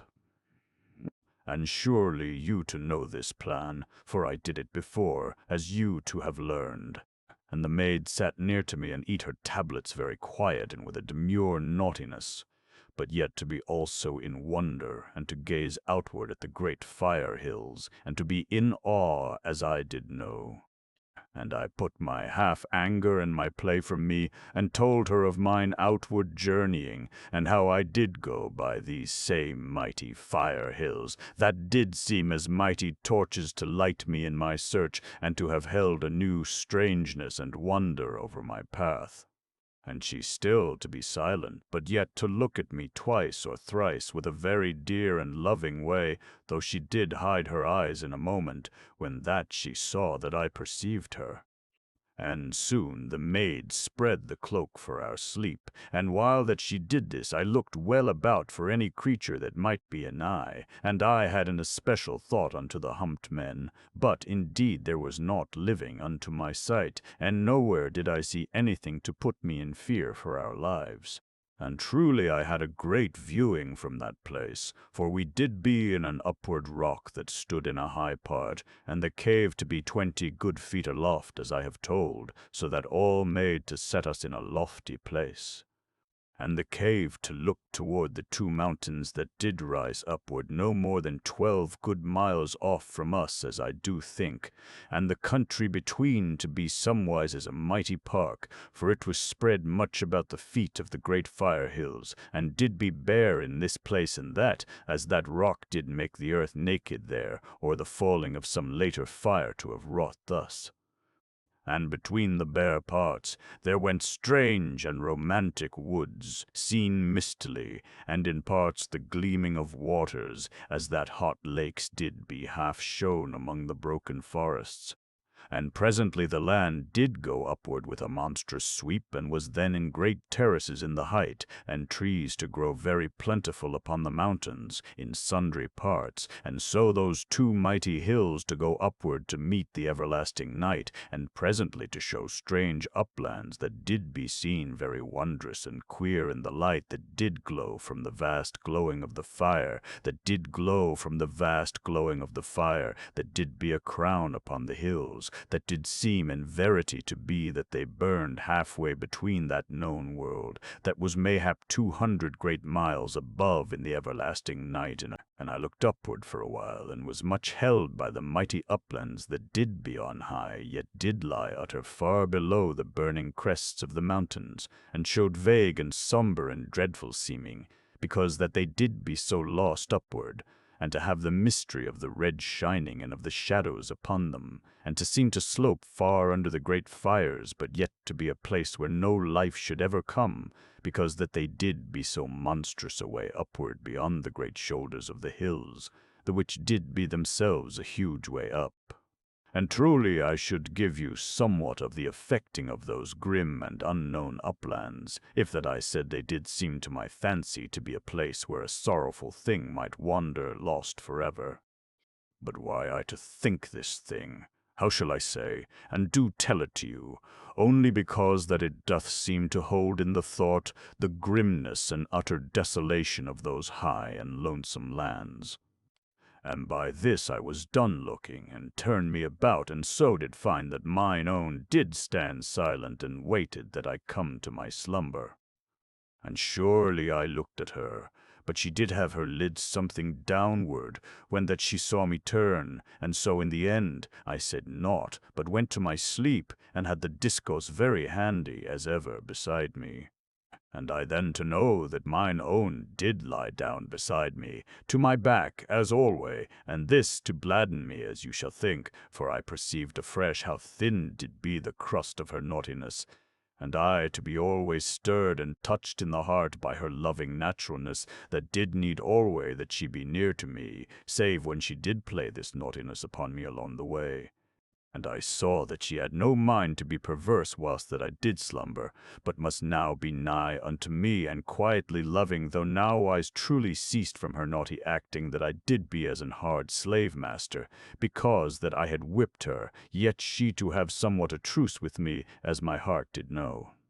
But indeed she not to kiss me good night upon the mouth, in her dear usual and sober fashion.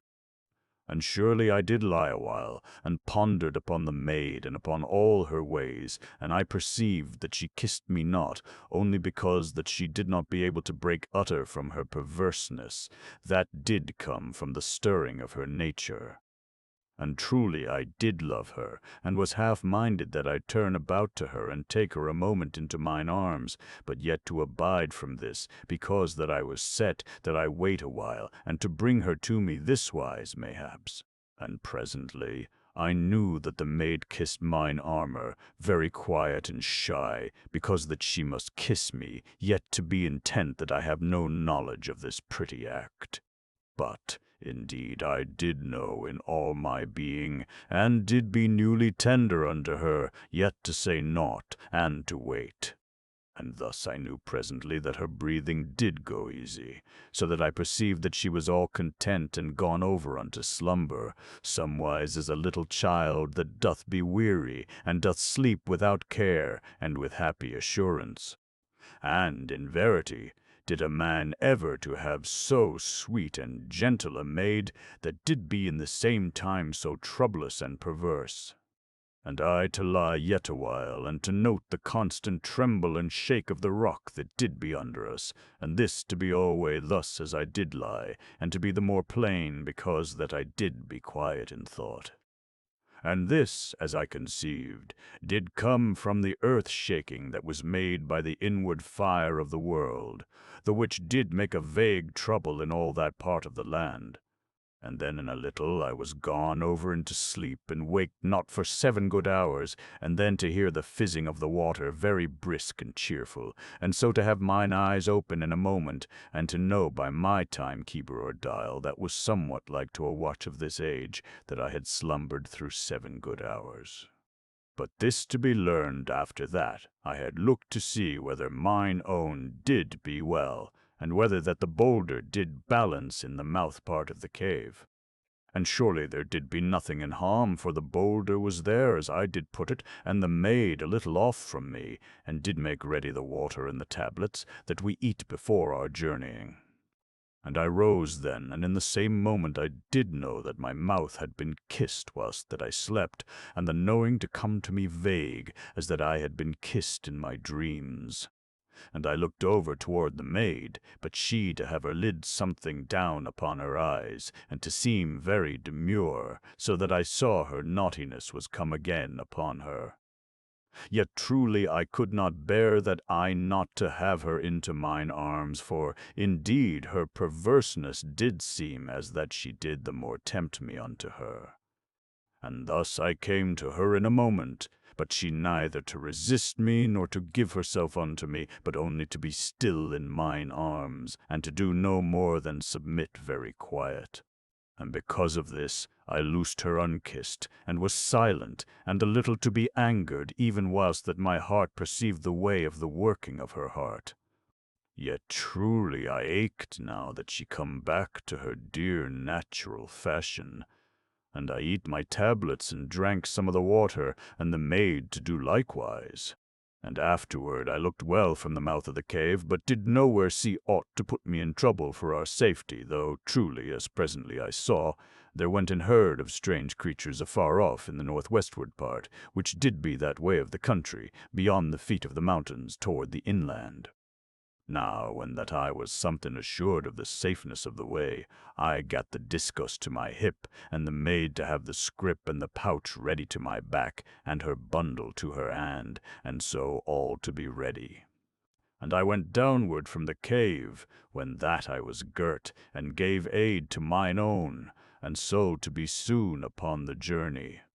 And surely as we went onward, and I to look about me with different seeing eyes from my looking on mine outward way, I to see how wondrous this part of the land did be, and how that it did be truly like a great and wondrous park, that did be made of the skill and labor of godlike things, and truly this to show my feeling, as I looked all ways.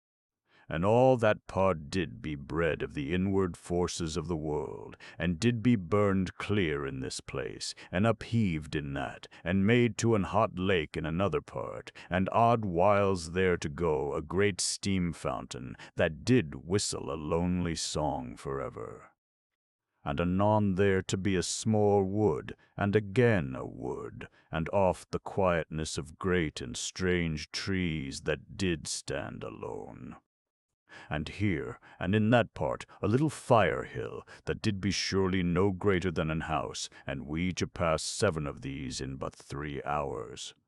And 2 to glow very steadfast, and to make no vigor of burning, but the 5 others did burn very strong, and sent out a smoke and ash, and made a small desolation all about them. And of these 5 there did be one that cast stones oft and again, so that they went upward with a strange loud noise, and fell in this place and that, all about, so that we came downward more nigh to the shore, that we be a good way off. And here, as I do mind, there was a strangeness, in that there did be many trees that had stones set in the branches, and this to be plainly the work of the little fire hill, and I to think it but something new come. Else surely there had been no trees within all that space that it did throw. But yet, mayhap, I am wrong in this, for all things did seem that they grew very easy in that country, and indeed this to be for surprise to me, only that I saw it with mine own eyes, as we do say. And alway as we did go, there were signs of inward life and forces, so that we but to stand quiet to feel that the earth did tremble gently in many parts. And presently there sounded for a great while a low and dull booming sound, and this we found to be from a place amid certain great rocks toward the mountains, for there came thence a mighty upspouting of boiling water, that went so high as 100 feet, and oft to be thrice so high, and belched a great steam. And there went up in the jet of the water a great rock, that was so big as an house, and did dance and play in the might of the water, as that it had been no more than a thing very light and easy. And when that the water fell, as it did oft, the rock to go downward with the dull booming that we did hear. And I minded how that I had heard the booming upon mine outward way, but had been then something more to the shore, so that it had been less plain to mine ears, as you shall suppose. Neither had it been then to my sight, as now it did be to us, because that we were come mayhap the half of a mile more toward the inland of the country. And truly, we looked a while at this huge great fountain, and upboiling, and came nearer unto it, but yet to be a large space off, because of the way that it did throw out a spattering of small stones odd whiles. And surely the thing did cough and roar in the deep earth, and anon to gruntle gently, and to sob and gurgle, and lo! to come forth in a moment with a bellow, very hollow and strange, and the great rock to go spinning upward, and all a shine in the light from the volcanoes, and was so round as a monstrous ball, and polished by the fret of the waters, so that I saw it had surely danced in the great jet through a weary time. And anon the jet to cease and to go downward with a great soughing and thundering of waters, and the dancing rock to fall downward from that height which did show very huge, now that we did become so near. And the rock surely to fall backward into some deep pit, whence came the waters, and as it fell, there was again the dull booming. But why the rock brake not I could not perceive, save that it did alway fall into a boiling up of waters, and had no hurt from the rock of the place whence it was come. And the maid and I both to have stood a while, that we stare at this thing, for it did be more strange than I have made you to know. But now I did make to our journey again, and did think the maid followed, but lo! In a moment, when that I looked, she was to my back, and went toward the great boiling fountain. Then I stopped very swift and called to her, but she did take no heed of me, and went onward very naughty, unto the danger of the great boil of the jet, and the constant flying out of the stones that you do know. Now, even as I stood and looked, the maid drew nigh to the place where the water did thunder, and the jet in that moment to bellow, so that I knew it came upward again. And I ran then after the maid, and she to see me, and began likewise to run from me toward the monstrous fountain. And surely I did think that I had done well if that I had whipped or beat her proper before this time, for truly it did be as that her naughtiness had gone nigh unto somewhat that did be near to a wayward madness, so that as I did perceive all her nature did surely work in her toward some deed that should be for regret, and this to come because that she did be something pushed from her dear balance by her loving, and by the acting of my manhood upon her, so that her nature both to be in rebellion against me, and to need me, and all in the same time. And this way she to be in an inward turmoil, and to be ready foolishly that she put in danger her beloved life, if only thereby she to make me something adrift, and in the same moment to have some ease of her perverseness. And, in verity, you to know all this, because that I have shown the working of her heart to you before this time. Now, I caught the maid among the great rocks, which did stand all about, and before her there did be a monstrous pit whence came the upbursting of the water, and the water to go upward before our faces in a mighty column, so that it did be as that a sea shot up on end into a pillar of living water, and went upward forever, as it did seem in that moment. And how we should be saved, I knew not, for the water did be as that it overhung us, and should come down upon us and smother us in one moment forever. And the roar was in our ears, and shook all the air of that place with sound, as of an harsh and dreadful thunder, and there was a scalding of beaten water as fine as an haze all about us. And I had the maid in one instant into mine arms, and I ran very swift, with a fierce running that I have her away speedy, and so made forlorn trial that I save her life. And lo, as I went from under that huge and dreadful overhang of the great waters, there came downward from the height a great stone that had been cast by the jet, and it burst upon the rock to my back, and certain of the flinders did strike and ring upon mine armor, and made me to stagger as I ran. But I held the maid crowded safe against my breast, and she did not be hurt, and truly I was yet able to run, and did save mine own, and brought her out from under that grim spouting. And I put the maid down then to her feet, and she not to know how near that she had given us to death, neither of the way that the fragments did strike me, for she laughed very naughty and gleeful.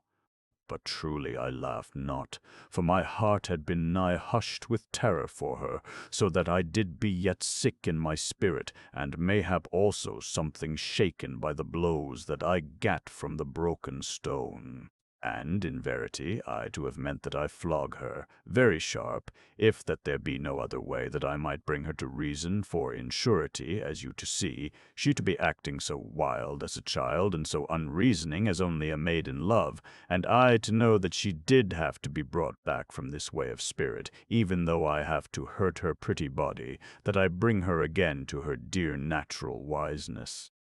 Yet indeed I could not whip her then, because that she did laugh so joyous, though with a naughty heart, and did look so wondrous dainty, so that even her defyings did but seem that which my heart desired. And you, mayhap, to have been something likewise in the love days. Yet I pled and reasoned with her to be a wise maid, but indeed she only to make a gleeful mock of all that I did say. Now I went forward again, for I was not harmed by the stone, only that I did be shaked, as you shall think. And the maid to go offward from me, and to sing, and did oft dance naughtily as she went. But truly I did be silent with her, for I was but human, and did lack that she come to mine arms, and love me because that I had plucked her safe from that place. And indeed this to be but a natural desiring, and you to have understanding with me, and to know that you also to have this lack and need, if that you to have done aught for love of your maid, and she to deny you a word of loving tenderness. Yet in verity I to be even then able to perceive with mine inward senses how that the maid did have a wondrous uppouring of love for me, but yet did be so perverse. And the more so, mayhap, because that her love did so urge her unto loving admittings that I did be her man. And she, maybe, to have meant that she be the more humble presently, but yet to go naughtily a while more, and not indeed to have had the power within her at that time, to have come unto me, and cast off her waywardness, and asked that she be in mine arms, as all my heart did desire. And so, as I have told, I went silently, and mayhap with a little dullness, that did be part of anger, and part of hurt, and part of that same strange love-foolishness from which the maid did suffer. And truly this doth be very contrary seeming, only that you have seen my heart, and all indeed the more human, that it doth be so contrariwise to the brain reason, and all to be desired, else did a man be no better than an ant or a weariful machine. And this to be truth and wholesomeness, as you shall perceive, if that you look deep enough, and do modify reason with heart, understanding, for in verity, how shall that which we call reason bring any to the full and the great knowledge?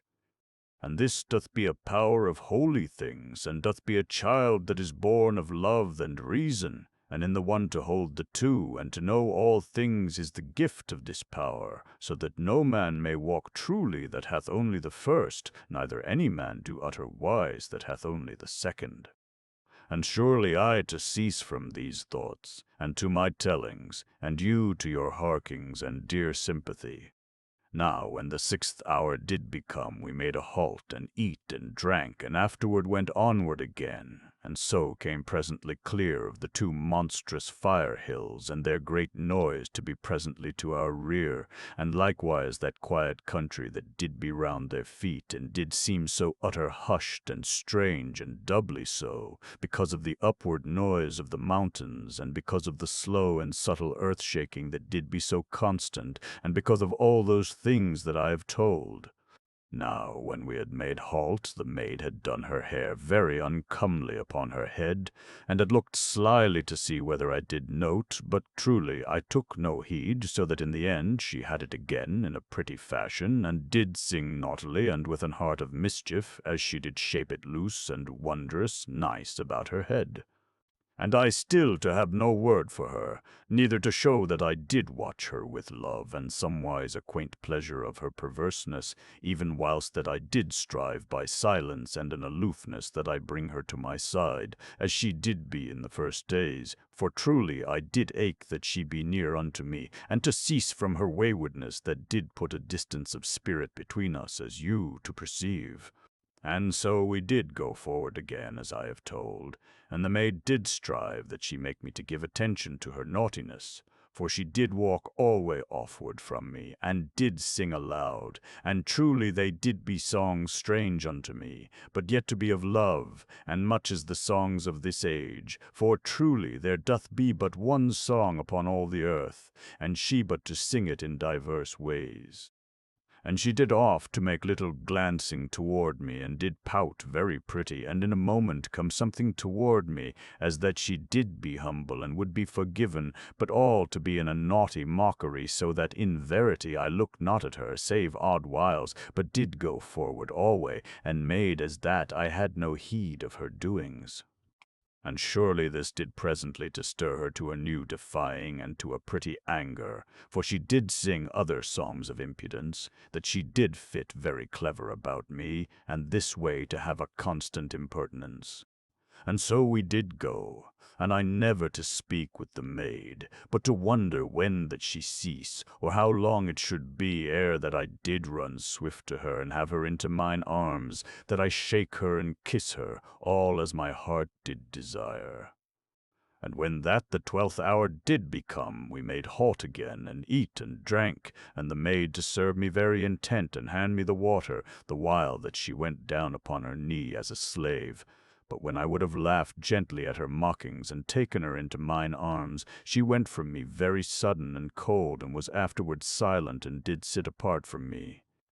Now I also did be silent, and in the first because that I was a little pained, and also because that I did be new, touched with the love foolishness that did trouble mine own. But afterward I ceased from these feelings, and did be intent to another matter, for it did seem to my spirit that there was some danger anigh to us, and I had a thought of the humped men, and looked well about, and did beckon the maid to come nigh, because that the trees did be plentiful thereabout, to hide any creature. But mine own came not over to me, so that I loosed the discos from mine hip, and went, that I be nigh to her. And she made that she saw me not, but did set the gear together, and had it presently a-ready for the journey, the while that I did look all ways among the trees, but indeed I saw naught. And when that I had the gear upon me, and the maid her bundle, we went forward again, and I to be very wary, and bid the maid keep close to my side, but indeed she would not obey, and went offward among the trees, so that I was all enhaunted with dread for her, and ran and caught her, and talked wisely with her, but indeed she did not hark to me, but did run off in the moment that I loosed her. And I caught her again, and I took one of the straps from around the scrip and the pouch, and set it about her pretty waist, and the end I held in my hand, and so had her to obey me in this thing which did be needful to her safety. And the maid to go with me very hushed for 2 great hours, and I always to look well about. And in the end of that time the maid did begin to sing impudently, and I did ask her that she be a quiet maid, lest that she bring danger upon us, but she to be the more impudent. And lo! As I did strive that I look all ways, lest any harm did come upon us, and in the same moment to reason mine own from her pretty folly, she did grow very hushed, so that I looked round upon her in an instant. And truly she had cut the strap with her belt-knife, and did run away very swift among the trees. And surely my heart did slow a little in my breast, because that there did seem something a move in the dark of the shadows, where the trees did grow thick, and the maid did run that way in her foolishness and waywardness. And I ran hard after the maid, and did call her, not over loud, lest I bring somewhat upon her, but she to have no heed, and to run very light and swift, so that I caught her not for the half of a minute, as it might be, for she was gone ahead, and I did be a little cumbered with mine armor. And lo! When I caught her, I shook her and pointed inward among the trees, for it did seem even then to me that something moved there. But she to struggle in my hand a moment, and afterward to be still, and to ask with an insolence and a defiance whether that I did mean to flog my chattel, the which she did call herself in her naughtiness. And in verity, ere I did know, she had twist from me, and did run with a true wickedness straight toward that place where somewhat had seemed to be a move. And I ran then with all my strength, and with a fearful and an anxious heart. And because I put all my strength to the matter, I caught the maid in a moment, ere she did be gone any way, and she again to fight to be gone from me. But I took her into mine arms, very strong, and I ran outward from that place where the trees made a darkness. And surely when I was come again to where the trees did be more spare, I saw that I was come nigh to that river which I crossed on the raft, as you shall mind, and truly I did be glad, and to feel safe in a moment. Yet I was firm now to my purpose, for I set the maid to the earth upon her feet, and kept my hold very sure upon her, for I did mean that I whip her, before that her love foolishness bring her needless unto death. And I took the belt from her pretty waist, for it did be but a light strap, and I whipped her very sharp over her shoulders with the belt. And truly she did make to nestle unto me in a moment, as that other time when that I whipped her. But I stayed her from this, and I set the belt thrice more across her shoulders, very sharp, so that she to learn wisdom at once, and I to be free for ever of this need to pain her, which did hurt me very strange. and the maid to stand very quiet, now that I did keep her from coming unto me, and her head did be something bent, so that I knew not whether I did mayhap have flogged her over hard, for I did be something lacking in knowledge, whether that a maid be very easy hurt. And I stooped and looked into her face, and lo! She did be smiling naughtily, and kissed me in a moment very saucy upon the mouth, ere I did be aware. And afterward she laughed, and made try to make a bitter mock upon me, and asked when that I should be pleased to cease from whipping my chattel, for that then she should run away immediately into the wood, and to trust the humped men that they protect her from me. And surely I looked at her very grave, for I perceived that she did not truly jest, but made to anger me, and did be half in a strange anger herself, and something adrift, for she had not been whipped enough, but only to stir her rebellion utterly. And I saw that if she be not set right then, ere she leave my hand, she to be like to have some new foolishness that should take her unto her death, even as she had come over near already, as you to know. And this to be because that her nature did be stirred, so that her natural wiseness was all overset, and she to be that she do aught of unwisdom that should come to her, because of her pretty love, foolishness which did now be made the more strong, by reason of the half rising of her anger.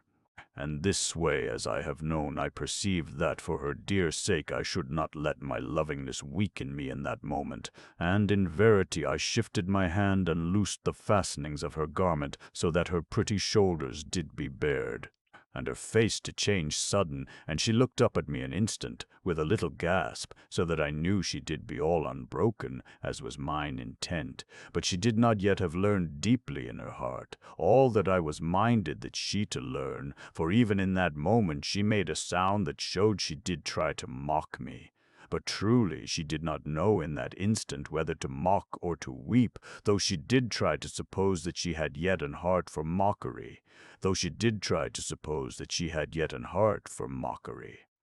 And I set the belt thrice across her pretty shoulders, where they did be bared, and surely the blows did be very stern and sharp, and lo!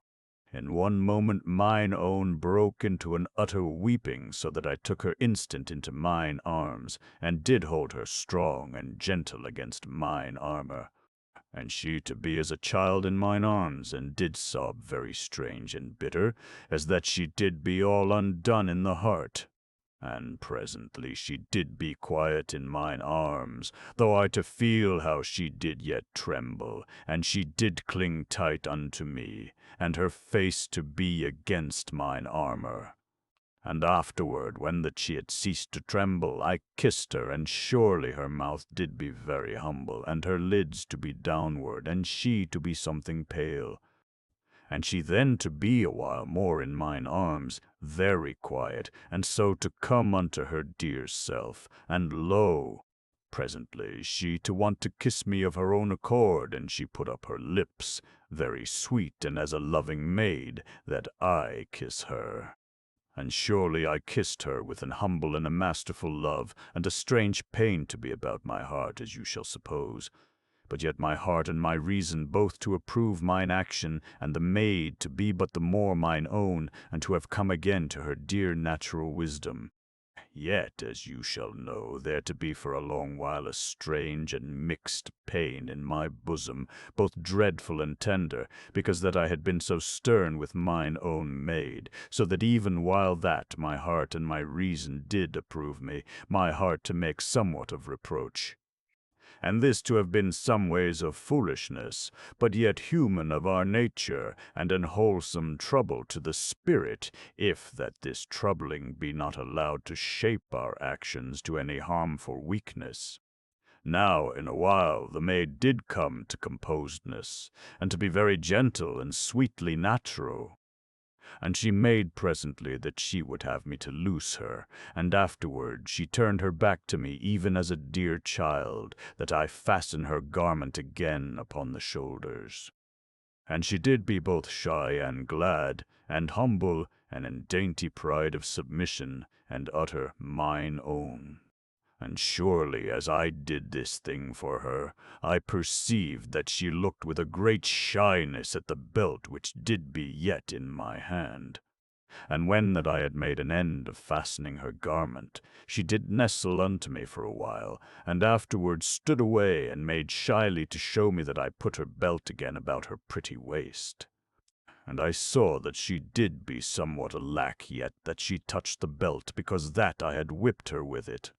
And truly you to perceive how her heart did be in this matter. But if you not to know, then how shall I to tell you, and do but bid you ask your own maid, though in verity she to be like that, she but laugh at you, and leave you so wise as you be now, for the way of the heart of a maid doth be most hid to the maid, and she but to know the desire, and to lack the ending.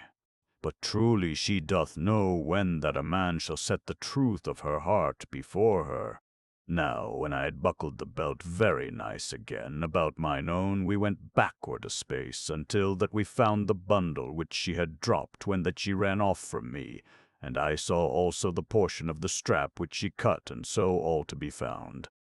And we went then at a good speed toward the river, for I was still minded regarding the seeming of movement which there had been among the trees, and very wishful that we have a raft made with haste, so that we might come to the little island where I did sleep before, upon the outward way, as you shall remember. And I thought to have our slumber again in that place, and to make that day's journeying something short, because that the island was near, and a good and safe place for our sleeping. And I told the maid concerning the island, and she to be in great delight and interest, because that it did be one of those halts of mine outward going, and did be all eager as a child, when that I said we should truly have need of a raft to come to the island. And we came downward to the shore of the river, and indeed there did be those two same trees that had been my raft, there upon the shore of that place. And I showed these to mine own, and truly she did nigh to weep upon them, because of her dear emotions and love, and did cut a small branch therefrom with her belt knife, and put the branch where she did put the piece of bark, and this to be for a remembrance and an after delight and pondering. Now we looked well in all parts, that we find some other small tree that should be fallen, and the maid did climb a rock that did be near, with a flat top, so that she might search out around. And presently she cried out to me that there did be a tree to our purpose, and but 100 paces away, and she to go with me to show me, and to aid if need be. But indeed I carried the tree very easy, and had it with the others, and afterward we went about again for branches, and these I cut from live trees, using the discos with care and wiseness. And with these branches to be for cross pieces, and our belts and the straps for binders, I set the trees together into a raft, and made it pretty good for our need, and so that no monstrous thing in the river should have chance to snap upward between the trees at my dear one. And when the raft was done, I gat it to the water, and the maid did lend her strength, for the thing was heavy, as you shall think. And when this was done, I pushed a sharp branch downward into the shore, and I hooked a branch of the raft about this mooring, and so did be nigh ready for the voyage. But first I did need a pole to push the raft, and did wonder now where the other did be gone, that I cut upon the outward way, for I had set the pole with the 2 trees as I did mind, having some vague thought that mayhap I should live to come that way again. And I had a little strange unease that the pole did be gone, but scarce to know that I did be troubled, yet to set me to a new haste. And I bid the maid put the scrip and the pouch and her bundle secure upon the raft, and in that time I looked well about for a sapling tree that should do my purpose. And I saw that there grew an odd one a little to the side of the flat-topped rock that the maid had looked from, and whilst that I cut it, the maid did come to watch, and made pretty chatter in the time that I trimmed the branches away. And lo, whilst that I did be part divided in mine attention between her dear talk and my work, and in haste that did be born of that little unease that was come upon me, my spirit to seem to be aware that there came a danger anigh to us, and the maid to have this same knowing, for she ceased her speech, and looked at me with somewhat of trouble. And lo, in that moment, as I balanced the pole in my hands, there came the noise of a sudden bounding to our backward part, where the trees did grow something anigh. And I turned instant and looked, and behold, there did be upon us an humped man, very lumpish and mighty, and he stretched out his hands and ran at me. And I had no time to the discos, which did be upon the earth, to my feet. And I smote the humped man with the point of the pole that did be in my hands, and the point took him very strong and horrid in the breast, and entered in, so that the humped man gave out a strange howling, that did be half seeming of an animal and half of an human. And he clutched at the pole that did so hurt him, and I stooped very swift for the discos, and had it in a moment. And the humped man tore the pole out of his breast, and in the same instant I ripped him from the head downward, so that he did be nigh in two halves, for I had no mercy in mine act, even though my heart did be something sorry. Now, even as the man died, there did be a sound of running in the wood before me, and lo! I turned very speedy to the maid, and she was there to my back, and had her belt knife drawn in her hand, for she had it in her bosom, where she had put it when that I took her belt for the raft. And I caught the maid about the waist with my left arm, and was come with her to the top of the rock in two great houndings. And I set her there upon the rock, and turned again to the way I came, and swung the discos free, for indeed I had seen that there did come a number of the humped men among the trees. And there came running from the wood mayhaps a great score of the humped men, so that it did seem to me that we did be going to die. For how should one stand against so many, and they so quick and strong, as you shall mind? Yet in verity I had no despair, but did be mixed in the heart with a great fear for mine own, and a strange and exulting gladness that I should do that day some deed for mine own maid, and truly this to be the pomp of love, and the heart-cry of the barbarian, as you shall say. And this may be, but truly I did be proper human, and to make no excuse because that I was natural, neither have I hid anywheres aught that I did think and feel. And whether that you approve or not, if that you condemn me, you to condemn all humanity, and to have vain words and vain regrettings, for these things that be named for faults, do but be the complement of our virtues, and if that you slay the first, you may chance to wither the last. For now I speak of things as they be now, and as they did be then, and nowise of lovely ideals that do live chief in the mind, and nowise of lovely ideals that do live chief in the mind, and so much in mine as any, as you to know, if that you have gone with me all along my way. And surely I must cease from my thinkings and go forward with my telling, for the humped men did come forward at a wondrous quick run, and did swarm upward onto the rock, as that they did be panthers, and they made no outcry, but came silent to the killing. And I saw that they did be something smaller than he that I had but then slain. And in verity I did be all knit in that moment with speed and cleverness, for I split the heads of three with but quick turns of my wrist as I did wield the discos. And I kicked the face of another in the same time with my metal boot, so that he died, for there did be all my strength and all my skill working then for our salvation. Now all this to have been done in but a few beats of the heart, as I might say, and these men to have been in the front of the attacking. Yet there did be no space to have breath, for there leaped three more of the men upon the rock, and one smote me with a great piece of rock that he carried, so that mine armor did seem as that it cracked, and I to be driven backward upon the maid, yet had slain one of the humped men, even in that moment. And surely, my dear, one caught me in her arms behind and steadied me, so that I fell not, and I slew the humped man with the rock, even in that moment whilst mine own held me, as he came again to strike me. and I then to be firm again upon my feet, and did spring at the third of the humped men, and surely there was no room that he should be able to avoid me, even did that be his intent, and he came at me with a great leap. And I stood strong, looking clearly to my work, and I swung the discos with both my hands, and the blow took the humped man in the middle part, and split him, whilst that he did be yet leaping.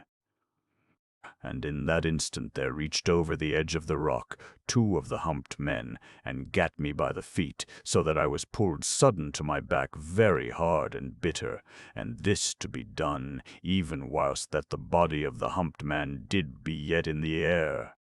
And the body came forward over me, and did be utter dead already, and fell down upon the rock beyond me, and rolled horridly, and went over the edge of the rock.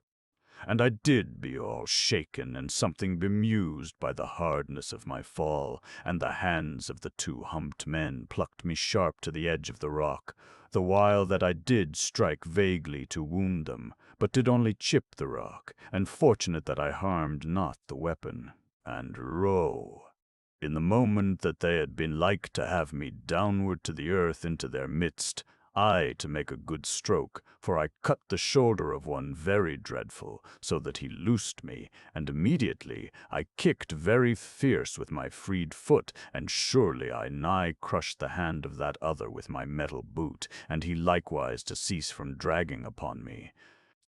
And immediately I knew that mine own did be helping me, that I get instant to my feet again, for I was yet something dazed. And there came then a rush of the humped men up the rock, and truly it did be a glad thing for our lives that they might come up only upon but one side, for the other sides did be utter steep and smooth, worn, and this to have been unto our saving, as you shall think. And I stood up to the rush of the humped men, and did smite hard at them with a quick circling of the discos, so that the great weapon did glow and roar. And they gave back from the blaze and the sound of the discos, and surely then I ran in upon them, whilst that they did be something bewildered, and I gat the foremost man full upon the head, so that he did be dead before he did know what thing happened. Yet in verity this did be a dread moment to me, for the humped men leaped in at me upon every side in an instant of time, and I did be struck upon my headpiece and upon my back and breast with the stones that certain of them did carry, so that I rocked as I stood, and did near to swoon, and mine armour to be all dint and bent upon me, and I truly to seem that I had come to the time of my dying. And lo! In that moment of time there did come to my dazed sense a low and bitter cry of anguish from the maid, and this to set all my life aglow in me. And in verity there went a strange greyness of fury before mine eyes, and I then to fight as I did never fight before, and I did smite as it did seem forever. And the greyness did ease from mine eyes, and the maid did have her arms about me as I stood, and the dead men to lie heaped upon the rock, and mine own to steady me, for I did be near slain, and the blood did go from me, and mine armour was all broke upon me by the smitings of the sharp stones. And I looked something slowly upon mine own, and she to know that I would ask whether that she did be harmed anywise, and she to be very brave with me, and to tell me that she did be well, and she to be all slain in the heart, because that I did be so hurt, but truly I had fought a good fight, and did lack only to know that she come to no harm. Now my wits did come back into me very soon, but I did be utter weak and scarce to stand, so that I did mind only that I get mine own safe unto the raft, and to put off then from the shore. And I walked slow to the edge of the rock, and looked well about, that I learn whether the humped men did be all gone away, and the maid did steady me. And lo! There came up in that instant the last of the humped men, and they were 5, and did creep very stealthy, that they have me in surprise. And I loosed from the maid, for I saw that I must come upon them whilst that I had any strength left in my body, and they now to leap upward unto me, so that I gate the first upon the head, and he to go backward dead. But truly I did be more weak than I knew, for I swayed upon the edge of the rock, and sudden I went downward to the earth, and did be there upon my knees and my back to the rock. And in verity the humped men did come in upon me very swift, yet did they give back from the discus, which I swung to and fro, so speedy as I might for my weakness, which did be so utter that I could nowise come to my feet to stand. And mine own came down swiftly from the rock, and ran past the humped men, and I, to make that, I shout to her to go to the raft, but truly I had no voice in my body, and did be dumb and weak, and did know that I should be gone forever from mine own in a little moment, and she to have none to protect her, neither to know the way of our journey save by reason. And behold, mine own did shout to the humped men, and I perceived that she made to draw them after her, for she ran to and fore, and did shout continually. But indeed the humped men had no heed of her, but did make alway to come at me, and surely in that moment one of the humped men reached me, and smote me so shrewd that sure he nigh cracked his monstrous hand upon mine armor, and did drive me backward upon the rock, and to make me bleed afresh, so that I was all in a daze, and near swooned away.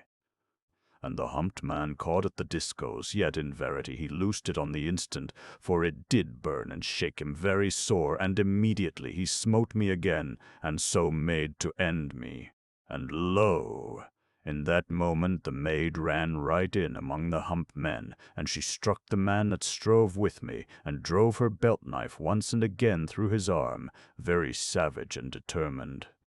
And surely the man turned upon her, and he caught her by her garments, and he ripped her 2 garments utter from her, so that they came away, and she did be free. And behold, mine utter despair for her did give me a new strength, so that I shouted to her that she run instant to the raft, and I cut the humped man in twain, and did fall back then into a part swoon against the rock. And lo! The maid ran out from the humped men, but they neither to know whether that they follow her or that they come in upon me. And as they did pause, she to call to them, and to try that she tempt them from me toward the wood, for she had no thought of her life, but only that she free me and save me, and I too weak even to have power to command her to the raft, and she truly to have no heed to such command, even did I thus to call again. And there I did be, half gone out from this life, and looked at her with eyes that did scarce wot, save as in a dream. And lo! The humped men ceased sudden that they heed her, and the 3 that did be left came very sly unto me, and with slowness and cunning, for they wotted not whether I did be dead, or but await for them. And the maid perceived that they came not after her, and she let out a great cry that did be distant, seeming in my dulled ears, and came back naked and running very swift. And she ran by me as death should run, white and silent, and her face set unto despair, and her eyes utter intent. And she struck her belt-knife into the shoulder of the near humped man, and the man howled and turned, and she did leap to the side, and the humped man ran at her. But lo! She leaped again this way and that, and utter silent, and so quick as a light doth seem to dance all ways in a moment. And the 2 other men did join with the first, that they catch her, and behold! She went about, and did run right away among the trees, and the 3 men did come after her, running very lumbersome, yet with a great speed. And the maid had the knife in her hand, and I knew that she did mean to slay herself presently, when that she could run no more, and in that moment it seemed that my heart burst, for that I should never more see mine own maid forever. And there came some power of movement into me, and I came forward from the rock and fell over upon my face. And I gat again to my knees, and began that I creep after the maid, and I did shout in whispers, for my voice had no more power to call. And the maid went from my sight among the trees, as a far white figure, that did run very swift, and was presently lost utter to my sight, and the humped men did go after, yet even in my weakness I perceived that 2 did go something clumsy, as that they had been hurt in the fight, and they to be the rearward of the chasing, but he that the maid did cut with the knife was to the fore, and did run very strong, and surely they were all gone inward of the trees with a dreadful speed, and were lost from me. And the world did become sudden, an emptiness and a great horror, and there was no sound in all the earth, as it did seem. And I knew that I was come to my feet, and did run toward the trees, and the discos did trail from mine arm by the hold buckle, and the ground did be as that it moved and shifted under me, and I not to feel where I trod, but did only peer desperate and lost among the trees, and, as I to know now, I heard my voice calling strangely, and afterward there was a thundering in mine ears, and I came downward upon my face. And I did know presently that I was alive, and there to be some dreadful terror at my heart, and surely I did remember, and sickened, and gat my head from the ground. And I looked among the trees, but there did be nothing, and everywhere there did be a strange silence and a dimness of unreal seemings. And I knew that mine own was gone from me, and had surely died. And the earth did be all stained about me with my blood, and I did be utter glad, for I to need death. And I swooned again, and was lost to my pain, but did live presently to know. And there was a little strength come into me, and I gat my head up somewhat from the ground, and did peer among the trees, and my head did be too heavy, and my face came against the earth once more. And because that I could not hold up my head, I rolled my head a little, until that my cheek did be to the ground, and I to look this wise so well as I might, but there did be nothing, and afterward I rolled my head again to the other cheek, and so to stare very weak and desperate, and not able to look proper to my front. And lo! There went something among the trees, and did show white in the gloom of the wood, and did come through the trees. And I not to believe in the first that I did truly see aught, and sudden I to know that I saw somewhat. And behold, my heart did bound in me, so that all my body did waken, for I knew that mine own maid did run slow and staggering toward me through the wood. And I did be now upon my knees and upon my hands, and did begin again to creep and to bleed, and did make little callings to mine own that had no sounding. And mine own drew nigh, and did rock and stagger, and did strike anon against the trunks of the trees, as that she did be gone near blind with her running. And in a moment she saw me, and that I did yet live, and did come unto her. And she made a strange and loving crying unto me with a great gladness and with an utter weakness. And she came running, and was lost with faintness, and did sway this way and that, stumbling, and she went sudden to the earth, and did be still.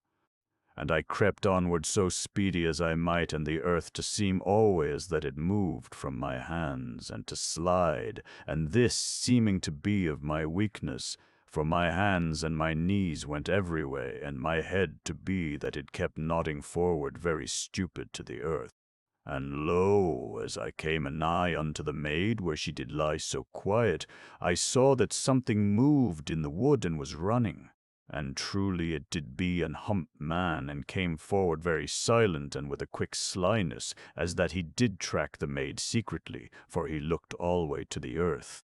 And I perceived that he was that one of the humped men which the maid had cut with the knife, for the blood did show upon the shoulder and the breast, and this bleeding mayhap to have slowed the man, so that mine own did be like to have supposed she had come utter free, yet he to have found her by tracking, as I perceived. And I strave to my feet, that I should come to the maid before the humped man, and surely I gat upright, and went with a strange running, and did roll, and lo! I fell immediate, ere I was come to her. And the humped man to run also, and surely it did be a dreadful race, for I went creeping, and did be weak, and as that I was of lead. And the humped man came very swift and brutish, but I came the first to mine own maid. And I rose up at the humped man upon my knees, and I swung the discus, and the great weapon did roar in my hands, as that it did know and did live. And the humped man ran in upon me, but I smote him truly with the discos, and he ran past me all blundering, and fell and died upon his face a little way off. And lo! My wounds had brake out into a great bleeding, and my head did roll upon my shoulders. And I looked down dull, yet with an utter great love upon mine own, and there did be no proper wound upon her. but yet was she all bruised and knocked and marked with the trees, and where she did fall in her running. And she did be there very still and dear, and I to have break my heart with love for her, but that I did be so dulled as I have told. And I thought that I should be strong a little while more against my weakness, and I strove that I set mine ear gently upon her breast, that I should listen for her heart. But my head did go downward something clumsy and heavy upon her, and I then to hearken, and surely she did live, and her heart did beat, though, in verity, mine ears did have that sounding of her pulsing to seem an utter long way off, and very faint it did be. And surely in that moment, even as I harked, I was gone over into a deadness, and had no more knowing, neither to have even a knowledge that I did be slipped from my senses. And behold, the maid did lie swooning, and I to be there in my broken armor, and my head upon the breast of mine own, and likewise to know naught, and about us the quietness of that country, and the far noise of the great fire hills that did sound through eternity. 14. On the island. Now I came unto my senses, and did be in pain, and a great forgetfulness and bewilderment.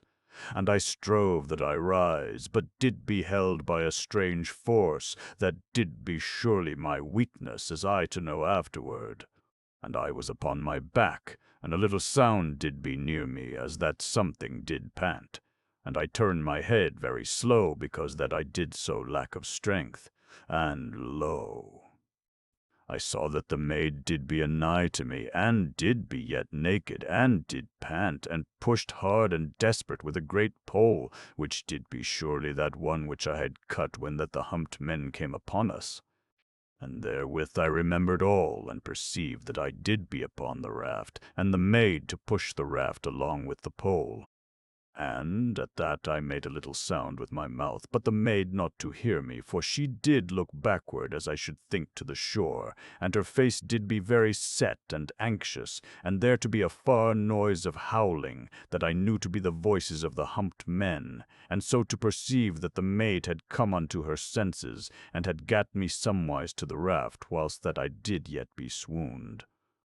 And thus to save me ere the humped men had come. But in verity, how she did this thing I never to learn, neither she to know, but only that her love did give her a great and desperate strength that she saved me, that did be her man.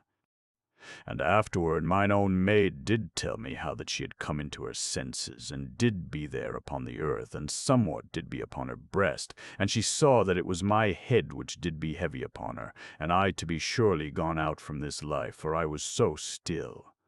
And she came from under me, and did ease me out upon the earth, and her heart nigh brake, because that I was so bled, and my blood to have stained all that did be near. But when she had gat me restful, she saw that I did surely live, and a great hope to spring in her heart. And oft as she had eased me, she had looked about, and there did be naught to the sight, save the body of the humped man anigh, and the others dead about and upon the flat-topped rock, as you to mind. And she ran then very speedy to the raft, and brought water from the river in my headpiece, and she dashed the water upon me, but I to have no power to come unto my senses. And lo! In that moment she to know by some subtle telling of the spirit that there came some danger anigh, and she then to make that she save me, or that we die both of us together. And she strave with me, and did carry and draw me that weariful way unto the raft. And she gat me on to the raft, and she ran then for the pole that did be beside the rock, and whilst that she took the pole she perceived her torn garments, that did be yet in the hands of the humped man, even as she had slipped them to escape him. And she caught the garments very hasty from the hand of the man, and ran then to the raft, and she pushed the raft out from the shore, and leaped aboard, and behold, as she made to use the pole, there came a sound out of the wood. And there ran from the wood the 2 humped men that did yet live, and they to have tracked her after that she did run from them, and they ran downward to the shore, very silent and intent upon her, but she to work with an utter despair, and to have the raft a good way out ere they did become. And surely they either to have no power of swimming, or to know that there did be a dread in the water, for they made not to come after, but did stand and stare very stupid, and afterward to howl, and this howling I did hear when that I was come unto myself upon the raft, as you do know. And by this telling you to be so wise as I, for more I know not, save odd things that I did learn afterward, that did but set my love more wholly unto mine own maid, and these to have been but small matters of love, thoughts that we did have together, and scarce clear unto my remembering. And lo! Even as I harked unto the howling of the humped men, the sound did grow more faint and far off, for the maid worked very desperate with the pole.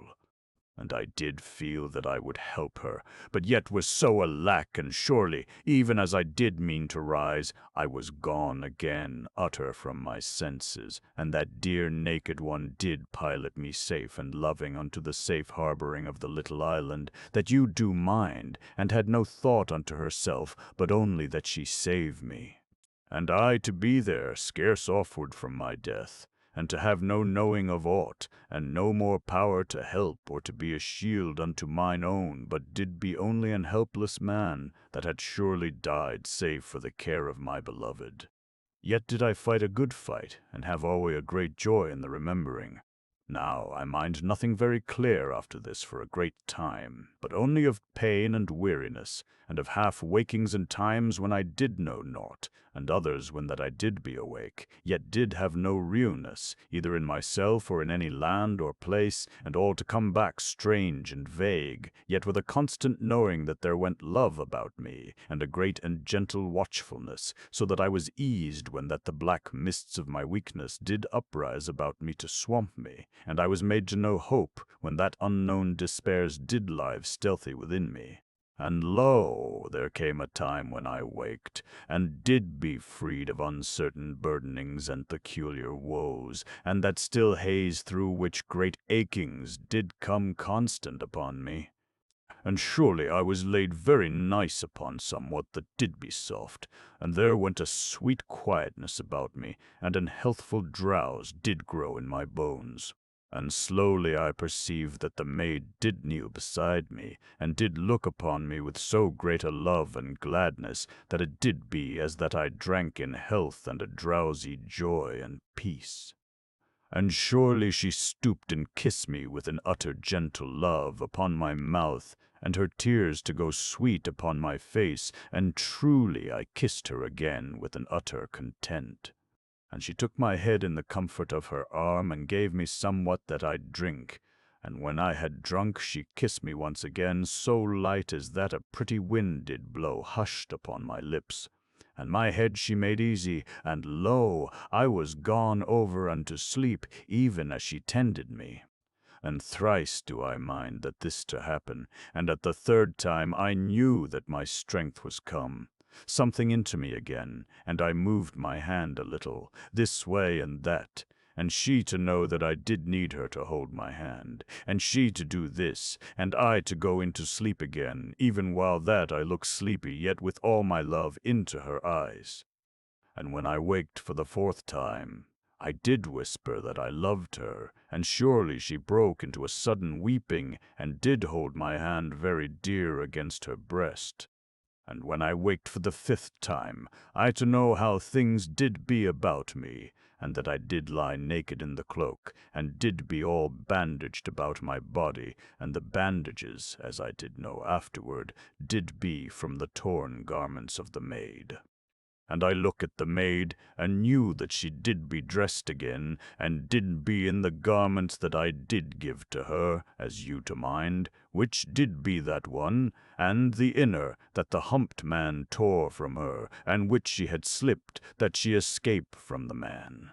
And afterward I found that she had made a very cunning mend of the garments, whilst that she did sit so utter long beside me to tend me, for she had gotten threads from her torn garments, and had made needles from thorns that did grow on the little bushes of the island, and the thorns did break oft, and she then to have another, and so to persist 100 times.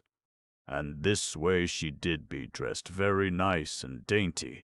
And mine own maid perceived how that I looked with interest at her, and did mind, very natural, how that I last to have seen her. And she then to blush gently, and did kiss me, that she have her pretty face something from mine eyes. And truly I to wish the more that I be strong, that I kneel in a glad reverence unto her, for this way did be my love, and ever so, and you likewise that have truly loved. Now I did begin that I grew very steady unto my strength again, and mine own maid did tend me alway, and she gave me a broth of tablets and the water at set times, by the telling of my timepiece. And oft she washed me, and did change the bandages, and did wash and dry the bandages, that she used them over again, for we did be so lacking for such matters as you to know. And on the 5th day I was come utter to ease, and did be wondrous happy, and mine own to make pretty talk unto me, but had me to be alway quiet, because that I did be yet so weak. And on the 6th day I to be let answer mine own, and to say how great I did love her, the which mine eyes had said alway, while that I did lie in silence. And I to be assured by the maid that she did be in health and recovered, but indeed I saw that she was gone very thin, and that her eyes did be weary, even while that they had so great a love and a gladness to me. And I made mine own to bring her tablets by me as she did alway, and when that I had kissed them, and she to have eat and drunk, I bade her to make me the broth ready, and when she had made the broth, I asked that the discos be set anigh to me. And afterward I bid her to my side, and had her to lie by me, and I took her pretty head upon mine arm, and told her that she to lie thus and to sleep, and to have no fear that she weary me, for that I to be but the more rested to have her so beside me.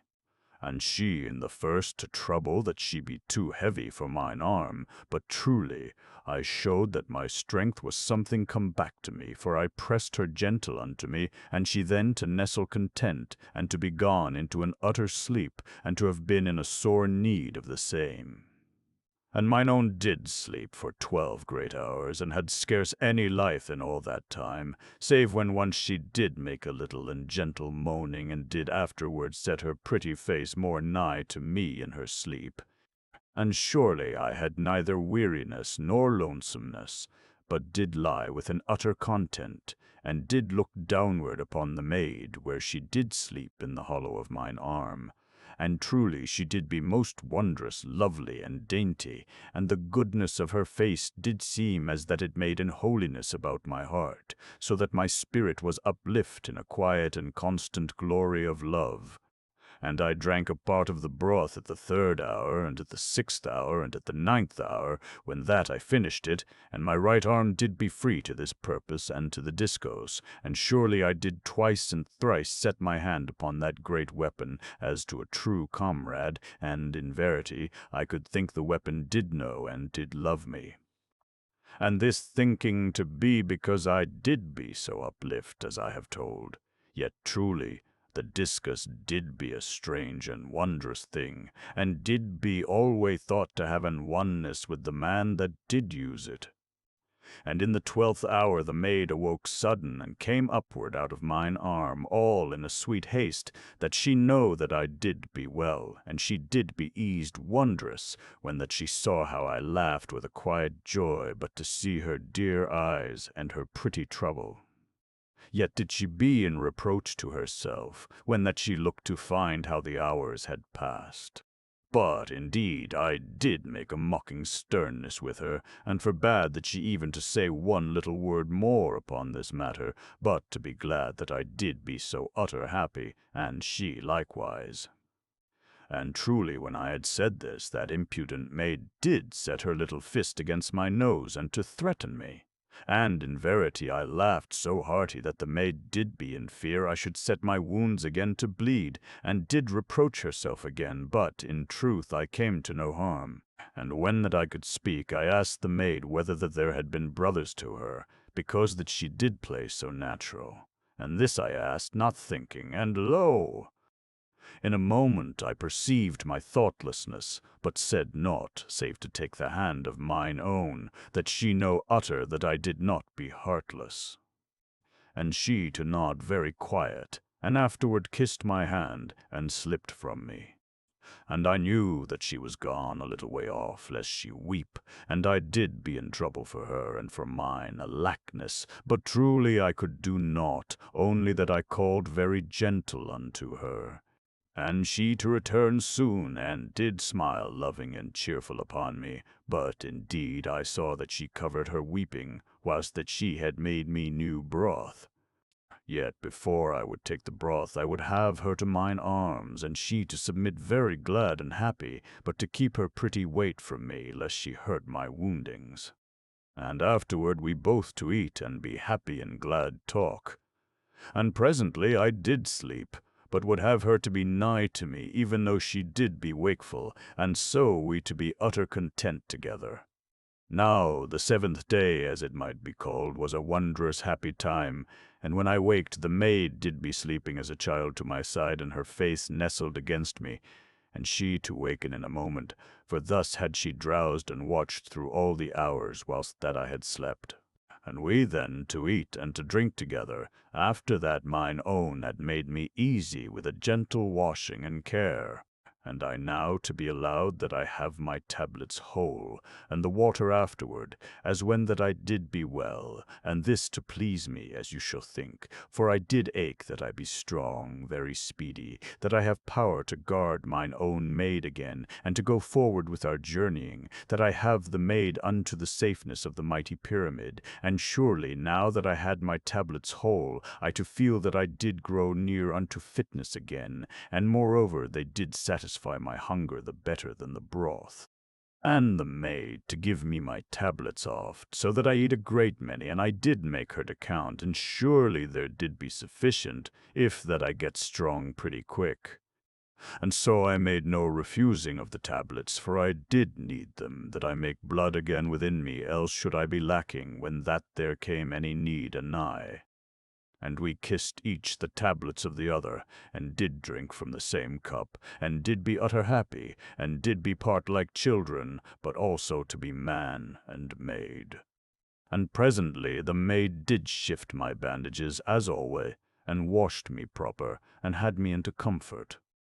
But she did keep me alway very low-lying, and truly I scarce to mind, for I was not gotten enough of my strength to give me to feel irked. And further, as you shall think, there did be that lovely one with me alway, and did make sweet quips unto me, and talked, and did laugh, and oft did come into singing, for she did be so sweetly joyed that I was in life, and did mend so proper.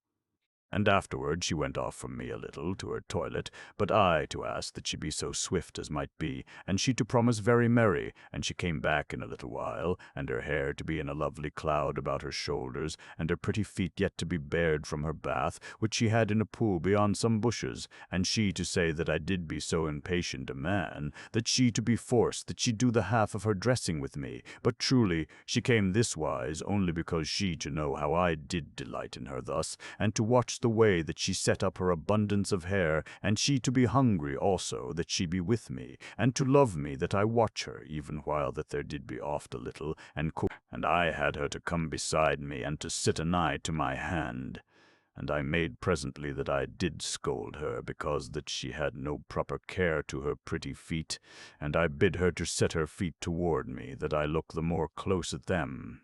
And she to be a pretty rogue, and did think I to mean to kiss them, and truly not to think alway wrong. But I then to have another planning, for I had plucked a hair very sly from her head, and she but to have said, and oh, to me, and to have thought no more. But indeed when that she gave her feet to me, I held them so strong as I might, and I bound her pretty toes together with the hair, and surely she did be a captive unto me, and we to laugh as that we to be both children. And afterward she stole back her feet from me, but in verity I knew that she had a wondrous heed that she brake not the hair that bound her, but did sit beside me bound in that pretty way, but yet to hide from me that she did not break the hair. And she then to do her hair upon her head very lovely, and afterward I put up my hands and took it down again, and she then to kiss me and to ask how that she should ever have it proper upon her head, if that I did always so tease her. And she then to take her hair, and did set the abundance of it upon both sides of my face, and then to kiss me, as I did look up at her from out of so much beauty. And afterward she cut a lock of my hair, and a lock from her own dear head, and she did plait the two locks together, so that our hair did blend and be together, and afterward she hid it in her bosom.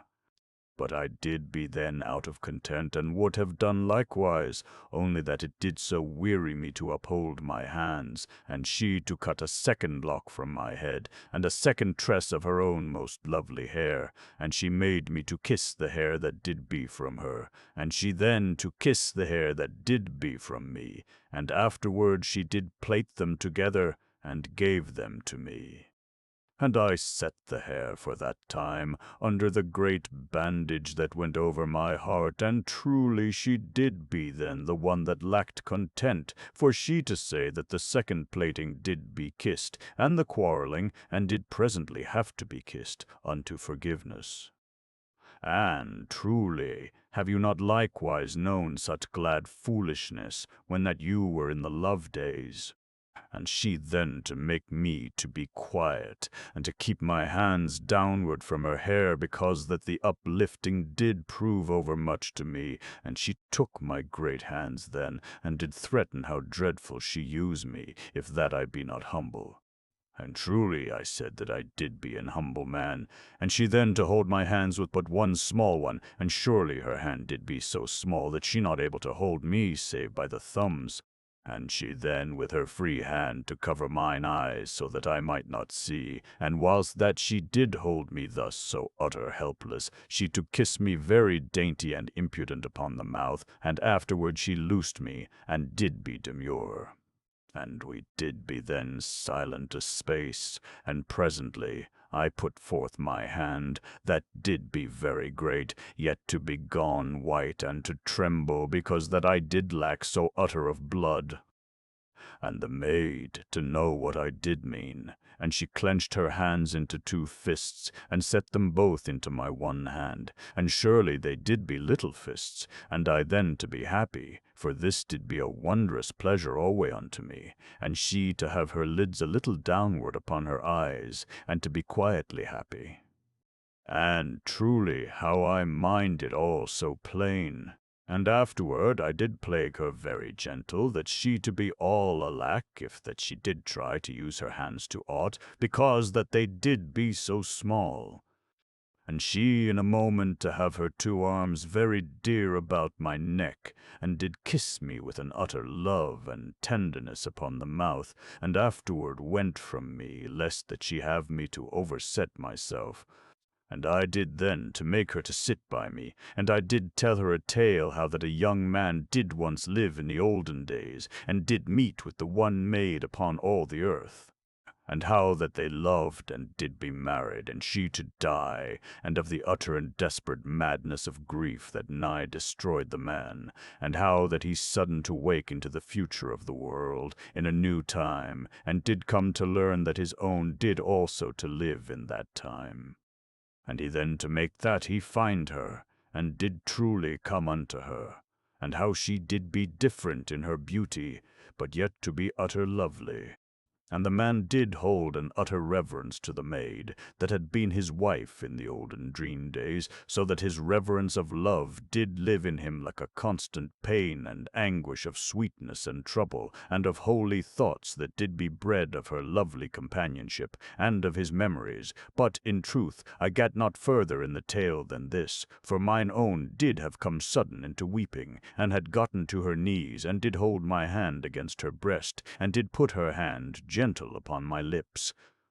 And in a moment she to whisper somewhat through her tears, and there to be dear motherhood within her face, and a sudden shining of memory in her eyes, that had been near dreadful, only that it did seem to be to her as that she were part dreaming.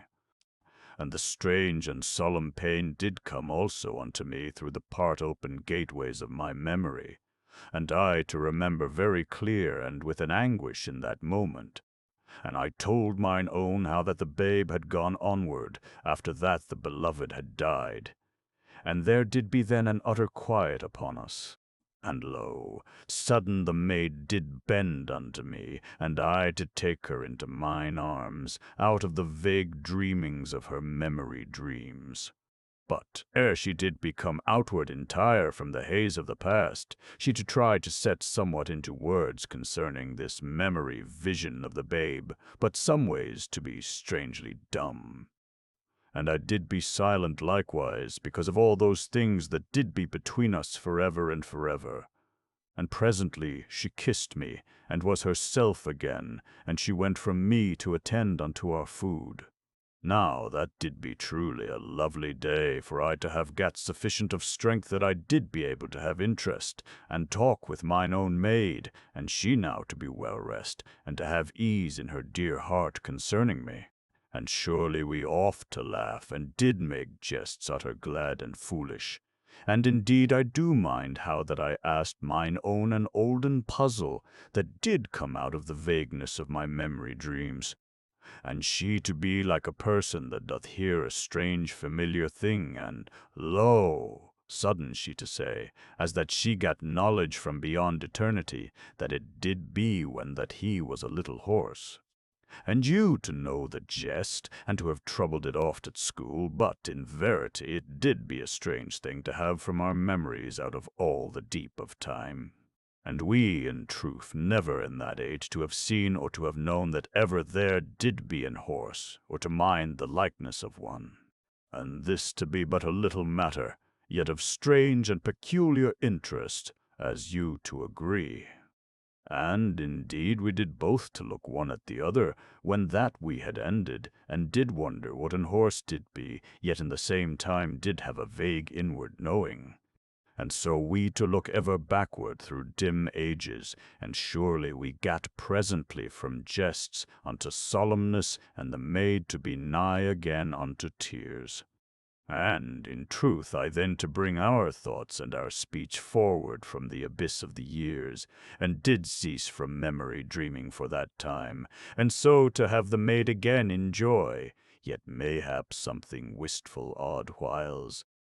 And presently I to tell the maid 100,000 things concerning the mighty pyramid, of which I had so oft said somewhat, but never to have gat so great a chance as this unto a plenty of time, and so nice an oneness in the way that our minds did go. And surely the maid did be eager in a moment, and did be hushed, and again to ask constant concerning all matters. And in verity there went a great while this way, and the maid to have an utter wonder and excitement of all that I to tell, for truly it did be as that a man of this age should come downward from a great star in the heavens, and to tell of wonders and new things, and you to understand how she did feel.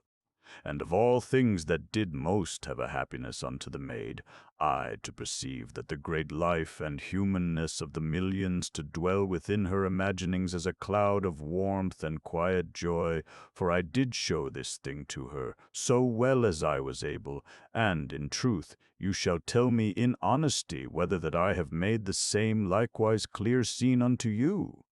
And she, as you shall mind, did be a maid that had grown all her life in a refuge that did be shaken with hauntings, because that it lacked the power of the earth.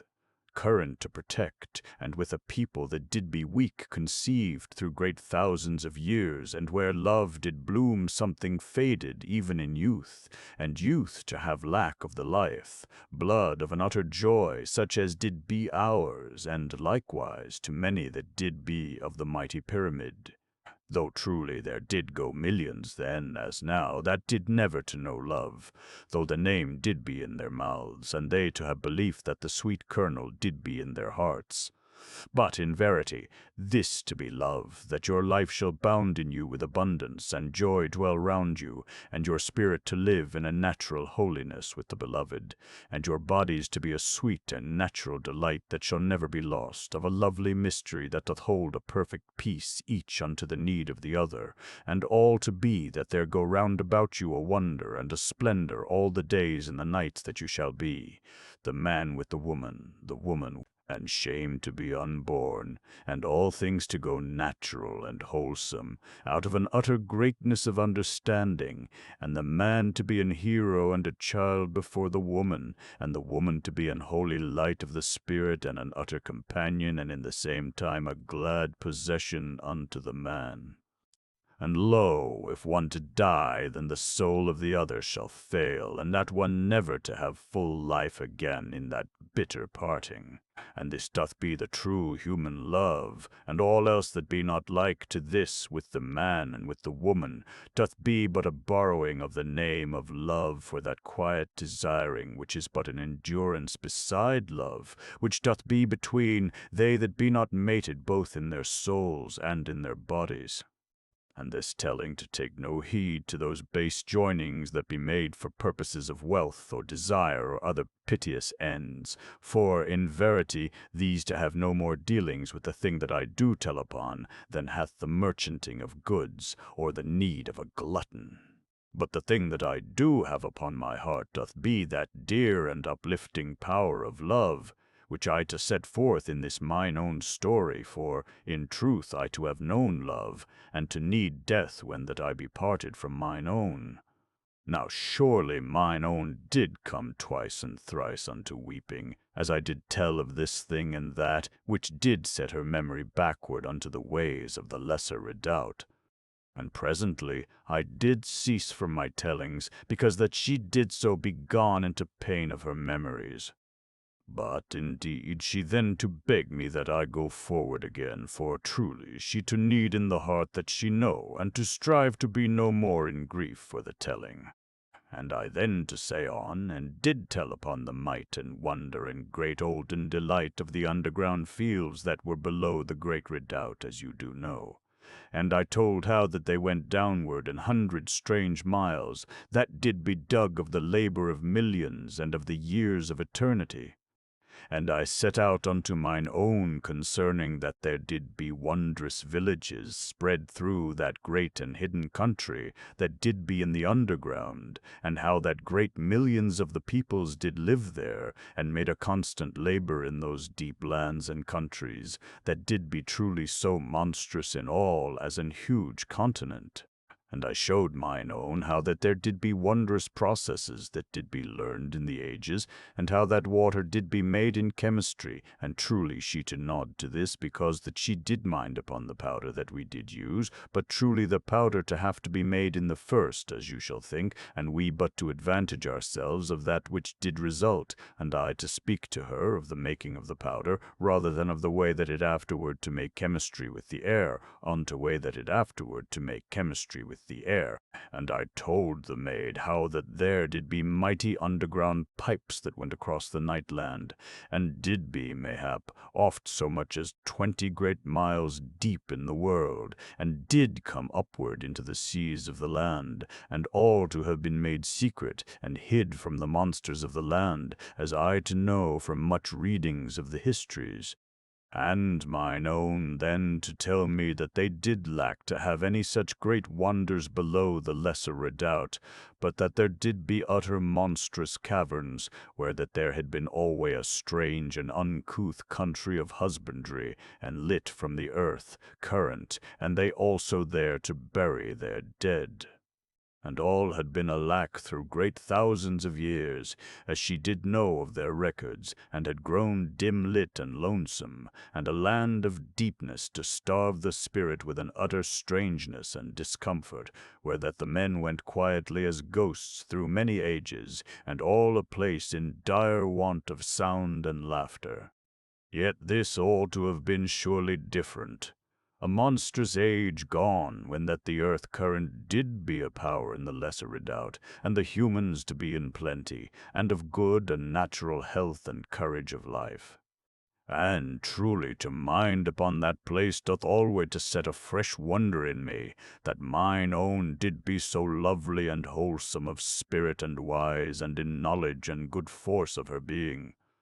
But so it did be with her, and she to have been surely alway that one that did be mine own. And I then to tell mine own maid concerning the lowest field, which did be the country of silence, and was the place of memory unto all the great millions, where did linger and bide the ghosts of 100 billion griefs, and the drifted thoughts of sorrowful hearts, and there to live a great hallowedness and a mystery of silence and an holiness and a greatness, as that it did be the expressing of all that doth be, noble and everlasting, that ever did come out of the heart of man, and all the lost dead of eternity, so that the spirit of a man did seem to go on great wings, unto lovely and splendid resolvings, if that he but to walk lonely a while in that country, that should. And lo, the maid did be all hushed, as I did speak, and did look downward unto me with her eyes very bright, and lovely with the thinkings and tears that did stir within her. And sudden she to ask whether that I did make my resolve to my journey, whilst that I walked in that place, and she to look very intent and beautiful upon me, as she did question. And indeed I saw that she to mean a lovely praise unto me, as you to perceive, and truly I did feel a little strange, as that I did be both glad and shy in the same moment. And she then to ease me of any answer, for she gat upward upon her knees, and she put her 2 hands to the sides of my face, and bid me to look into her eyes, and to know that she loved me with her soul, and with all that did make her to be. And afterward she kissed me very gentle upon the forehead, and did be then hushed a while, as that she to be in thought, yet oft she did look downward at me, and did have a beauty of love and honor within her eyes, so that they alway to shine, as she did look at me. And presently the maid did sit again beside me, and slipped her 2 hands into the one of mine, as did be ever my desire, and she to love that she give me this delight, and likewise she to have joy to herself in this lovingness. And we then again to have talk, and I did tell mine own somewhat of the history of the olden world. And she did have dim memories, as in dreams, of the days of light, yet scarce that she could believe it of truth. But she to have knowledge of the olden love days within her spirit, and to mind that there did be alway, as it did be, a lovely and golden light upon the world, but she not to know truly whether this to be but the holy glamour light that memory doth set about a past loveliness, and to have no remembering of the sun, but yet to be made ready by her memories unto believing. And I to know of certainty, but yet even I that do tell this my tale, did but perceive the days of the light, as in a far and vague dream, and to remember it, but in the chief by the glory of lost sunsets that had cast an holiness upon my heart, and of the hush of dawns that had made ready my spirit in the gone ages to look quietly unto my death. And surely you to go with me in all this thing, and to have felt within your own spirit that uplifted wonder that doth shake the soul with the lost beginning and with the unknown. And when that you have looked through the sorrow of the sunset, and stood silent before the quiet voice that doth make promise in the dawn. But in verity, we that had near lost our memory of the surety of these great wonders, did have memory of love, and this to be most beautiful unto my heart, for it but to show the more how that love doth live forever, and doth make an holiness in all places, and doth give companionship and satisfying, so that to have love is to have all, and to have escaped this wonder is to have missed to have lived. And I to find then that mine own did have no knowledge of the way that the world did be in that future age, and did lack to know that there abode mightily above us in the everlasting night the dead starkness of the world, where did be, mayhap 200 great miles above us, snow and the eternal desolation of a lost world, that did be once the lovely world of the olden days, which did be now given over unto night and silence. And mayhap there did wander upward their memory, and did go companioned by grief. But, indeed, I to delight to think that hope and love did build houses of joy about the dead, and there to be no true death, but only the dying of days. Yet surely this doth be sorrow enough unto the heart and the soul, if that they did be days when love did make a mystery of light about the spirit, and the beloved to have been anigh to make ever a sweet wonder unto the heart. But I to cease from these thoughts, for we to face our life brave and wise, and to take both the sorrow and the joy unto our developing, and to hold up the face with courage when that grief doth come anigh, and to see that we grow not to bitterness, but unto sweet wholesomeness. And there to be joy again, and we then the better abled to have that delight into our hearts. For how shall joy ever to come truly again to that heart which bitterness hath made a place for the abode of sorrow? And truly, I to cease from these thinkings also, for my story to wait upon me, and these things that I do say do be plain unto you, and to have no need to the telling. And so did I tell mine own maid of the things that I did learn from the little metal book, and she to be in a constant wonder and delight, and with an awe and newness upon her. And sudden there did some olden memory stir within her, for she asked me in one instant whether that I did remember when that the cities did move alway unto the westward.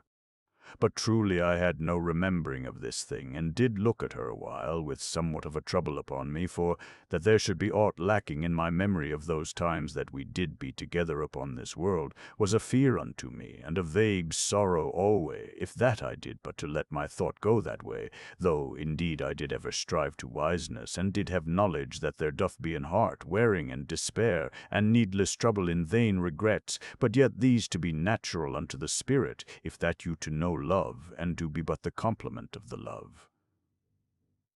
and mayhap to have a use unto the sweetening of the spirit, if that they be not let to override. And whilst that I did look unto mine own, that she helped me to remember, she did strive with her memory, but in the end did fail to come unto aught of clearness, save that she did see, as in a far dream, yet very plain, a great metal roadway set in 2 lines that went forever unto the setting sun, and she then sudden to say that she did see in her memory the sun, and she to have a strange and troubled amazement upon her. And there did be cities upon the great road, and the houses did be strange seeming, and did move forward eternally and at a constant speed, and behind them the night did march forever, and they to have an even pace with the sun, that they live ever in the light, and so to escape the night which pursued forever, as she did tell, and a dread and terrible chill that did live in the night. And there did be cities far forward in the morning, sunshine, that did have gone before its speed and set the husbandry of the world, and to be finished and gone forward again ere that certain of the latter cities did come to that place to the reaping, and the night to come presently to that place. But this not to be for some part of a year after that the crops were taken. But how long this might be she not to remember. And all this the maid did say to me, as out of a strange dream, and I to have set it down, and to have made it so clear to you as she to have told it. And surely it doth be plain then that she to speak of a time when that the day did be grown to a monstrous length, because that the world did turn but slow and weary. And it to be a sureness, as you shall perceive, that but to stand still in that age of which Nani told, was to be left presently in an utter night and chill, that should last mayhap a great and weary year. And in verity it doth seem that all humanity did travel forever in that strange age, when that to stay was to die unprepared in the bitter night, and to go forward was to be forever in the sun. And truly, this doth be so strange seeming to me as to you. And much I questioned the maid, and did have an hurt within my heart, and a pain of jealousy and sadness to grow in me, for surely she did speak of some life that she did live, when that I did be elsewhere, either in life or unknowing. And in verity what man then should have taught mine own to love him? And she then mayhap to have had no remembering of me. And truly I questioned very desperate, and the more so because that I was yet weak, and lacking my strength to be composed. But she neither to remember me nor any other man of that time, and to have no memories, save these bare things that she to have spoken out so strange, and which did come sudden unto her, out of all the deepness of the years, and the lost sorrows and joys and wonders of that which doth make a world of humans. And surely my questionings brought a distress upon mine own, both because that she did be troubled by the way that my love did bring me to this strange anguish, and because that she also to have pain, and a sudden fear that there did be ever a time when she not to have known me, or to have permitted the arms of another.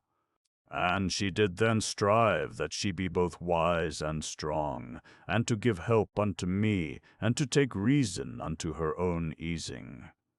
And truly she to show how that she did be all unknowing of any love in that far backward time, but it to be possible in reason that she to have gone to another, in natural course, the while that her heart did yearn alway in vague trouble unto her own, that her spirit did mayhap never to have forgotten. And truly, this doth be the way of life, and a bitter thing and a sorrow to joyous love to think upon. Yet I here to be set to the tellings of truth, and to have heed to all that reason doth show to be. But mine own did also have us both to remember that there did be equal right to think that she had died. Mine own maid in that life, for that it did be not out of reason to think that she had been void-hearted unto all men, because that she had known in her spirit that she did once to meet her own, and did be thereafter untuned unto all other men that ever did live. And this all to be in a mist, and we to go vainly. And of her will she did think that no man did ever to have possessed her, save I, yet this to be mayhaps only the prompting of her love, and she then to kiss me, and to say that there did be no surety in aught, but only that we did have been together before, and have borne a love so great that it did live through eternity, and we to be now together, and maybe all else to be but dreams.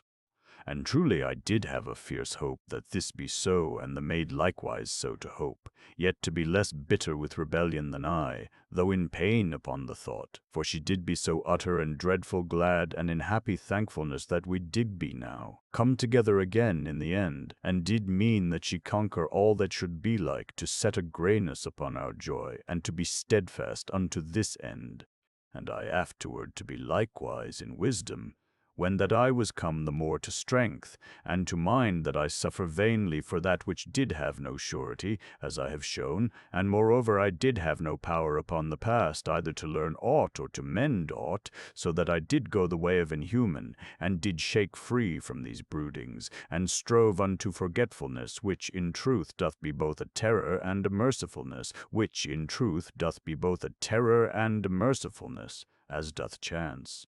And I kissed mine own maid, with somewhat more of the years within my love, and she to kiss me very sober and dear, and to desire only for my happiness, and to be utter mine own. Now we then to eat and to drink, and the maid to see me unto comfort in all things, and my bandages all right, and she then to make that she have on her footgear and her hair to be bound. But indeed I bid her that she to dare do this thing, when that she to know how I did delight that her little feet be bare to mine eyes, and her hair most lovely upon her shoulders, and she to be very happy that I so to have an utter pleasure in her dear beauties, and did sit beside me again, and set her feet very sly where they did be a nigh to my hand, for she to know that she did be mine own, and I to be her master, and she to have joy that she to have. And so presently did end that lovely day of quiet speech and togetherness, and the maid did prepare me for my slumber,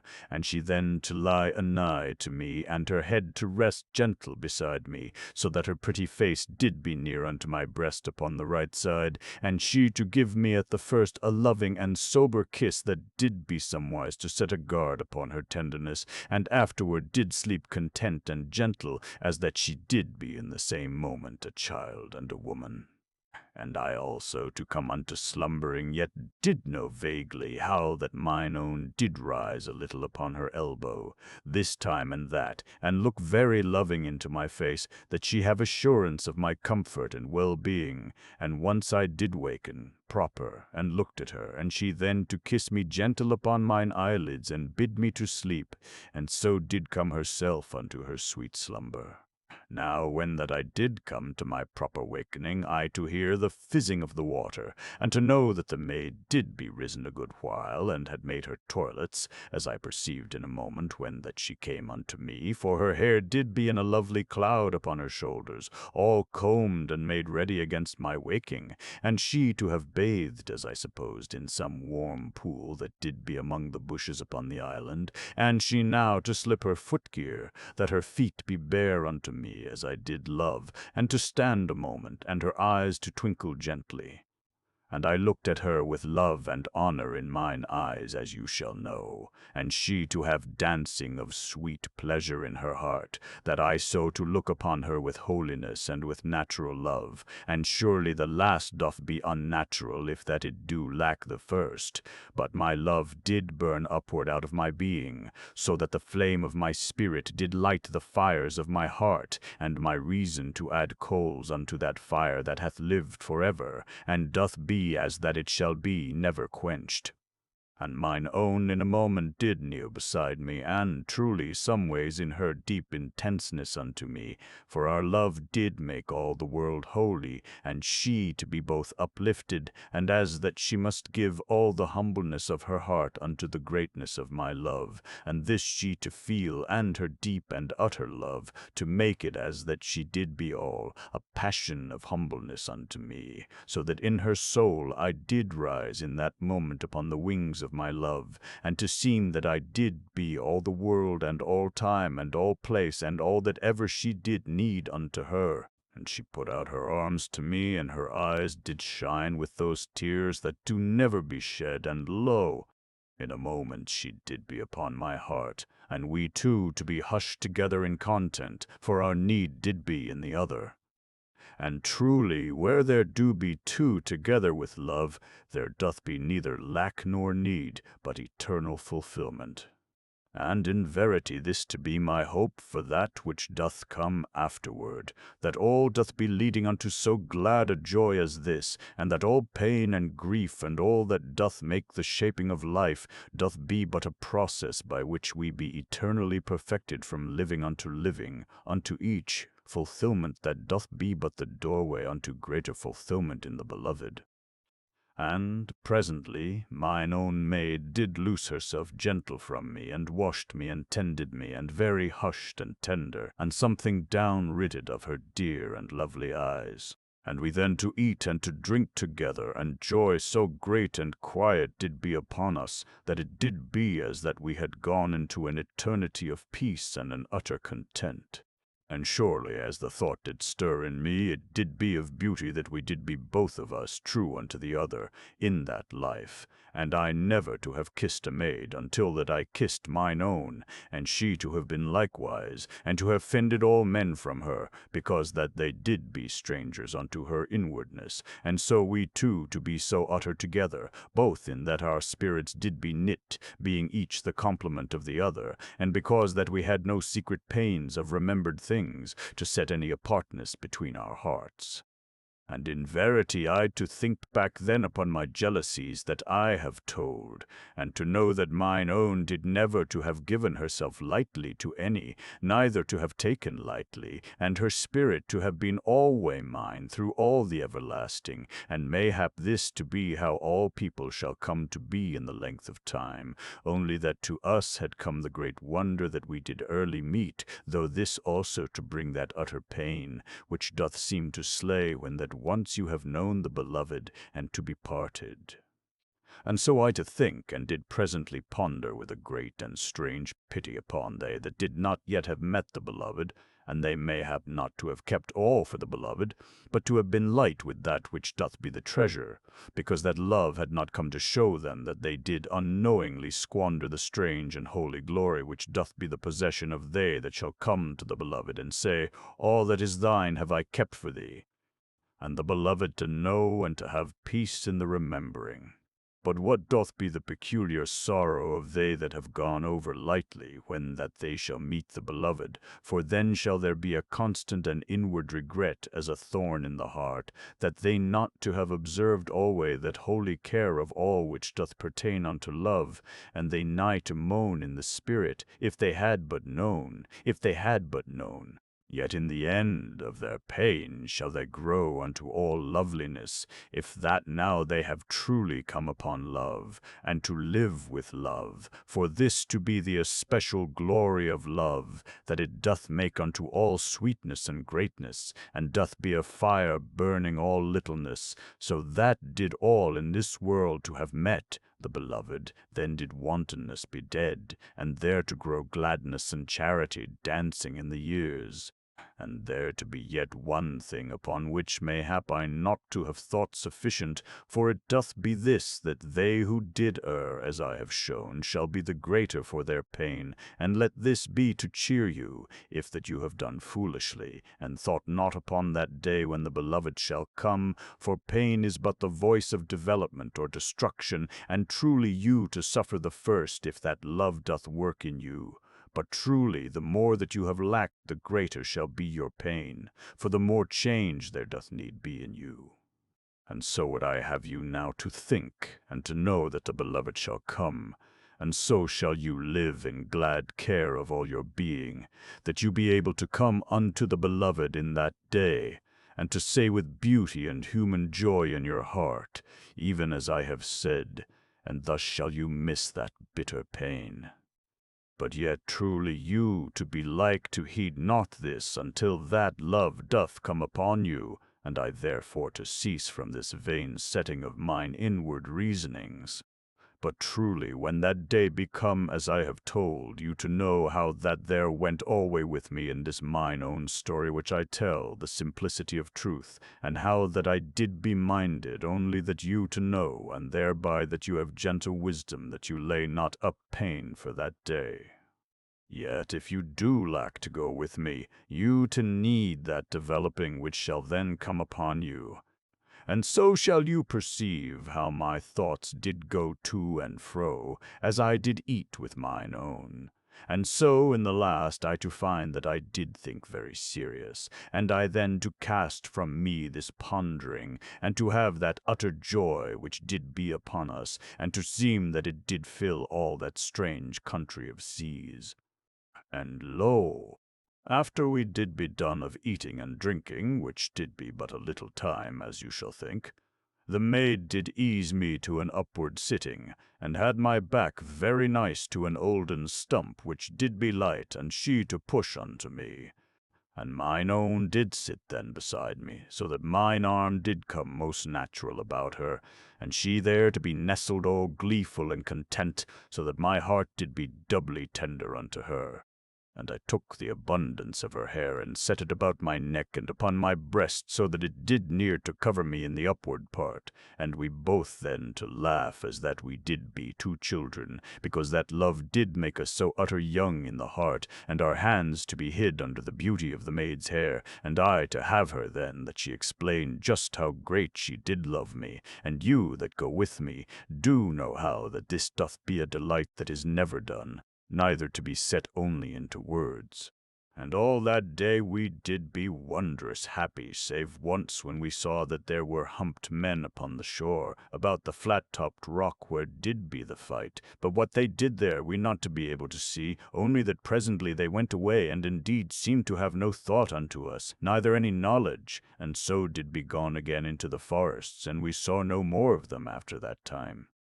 And afterward we to be lost utter in happiness. Now, upon the 10th day, I did be so come into health that I to walk a little way to and fore upon the island, and mine own did go with me, and so I to pace a good while, and afterward to rest again.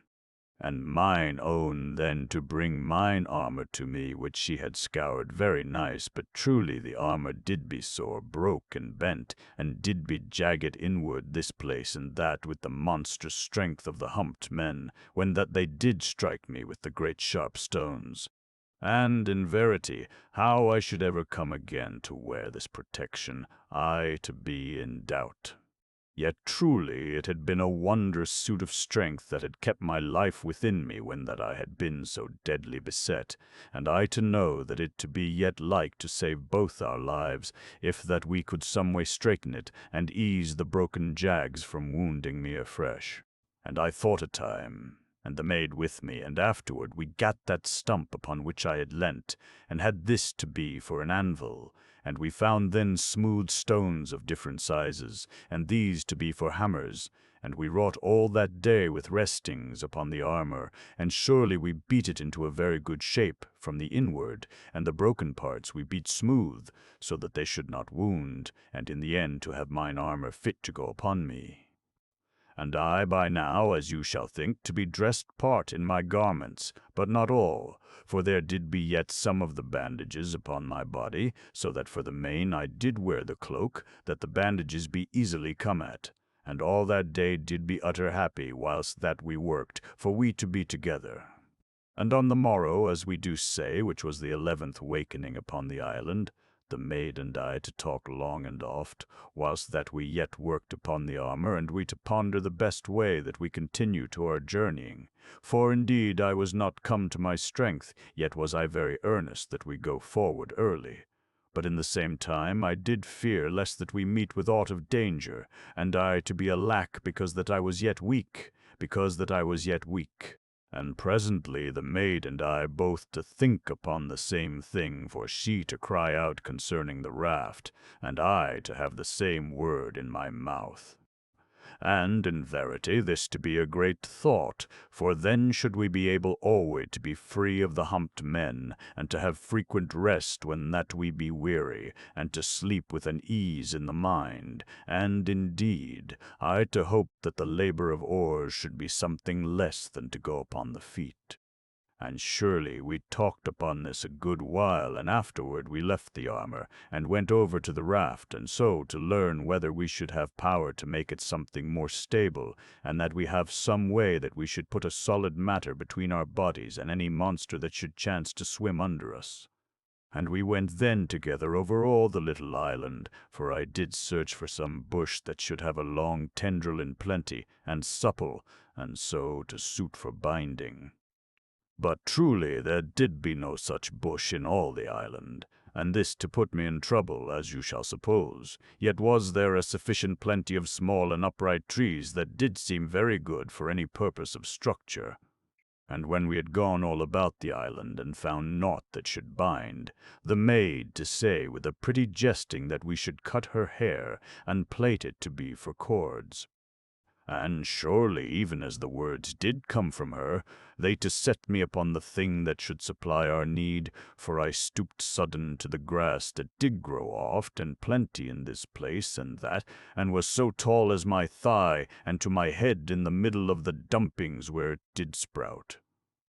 And lo, it was wondrous tough, and the maid to have likewise perceived the thought almost at that moment, but I to have been the first this time, and so to tease her. For truly we had grown that we did nigh alway to discover all things in the same instant, as you mayhap to have seen.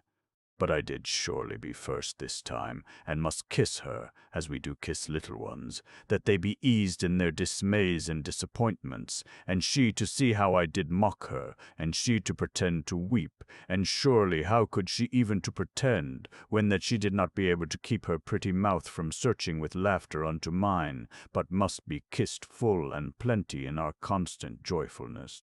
And we cut then a good armload of the grasses, using the knife, and had those to our camp, for we did be homely now unto that place, as you shall think.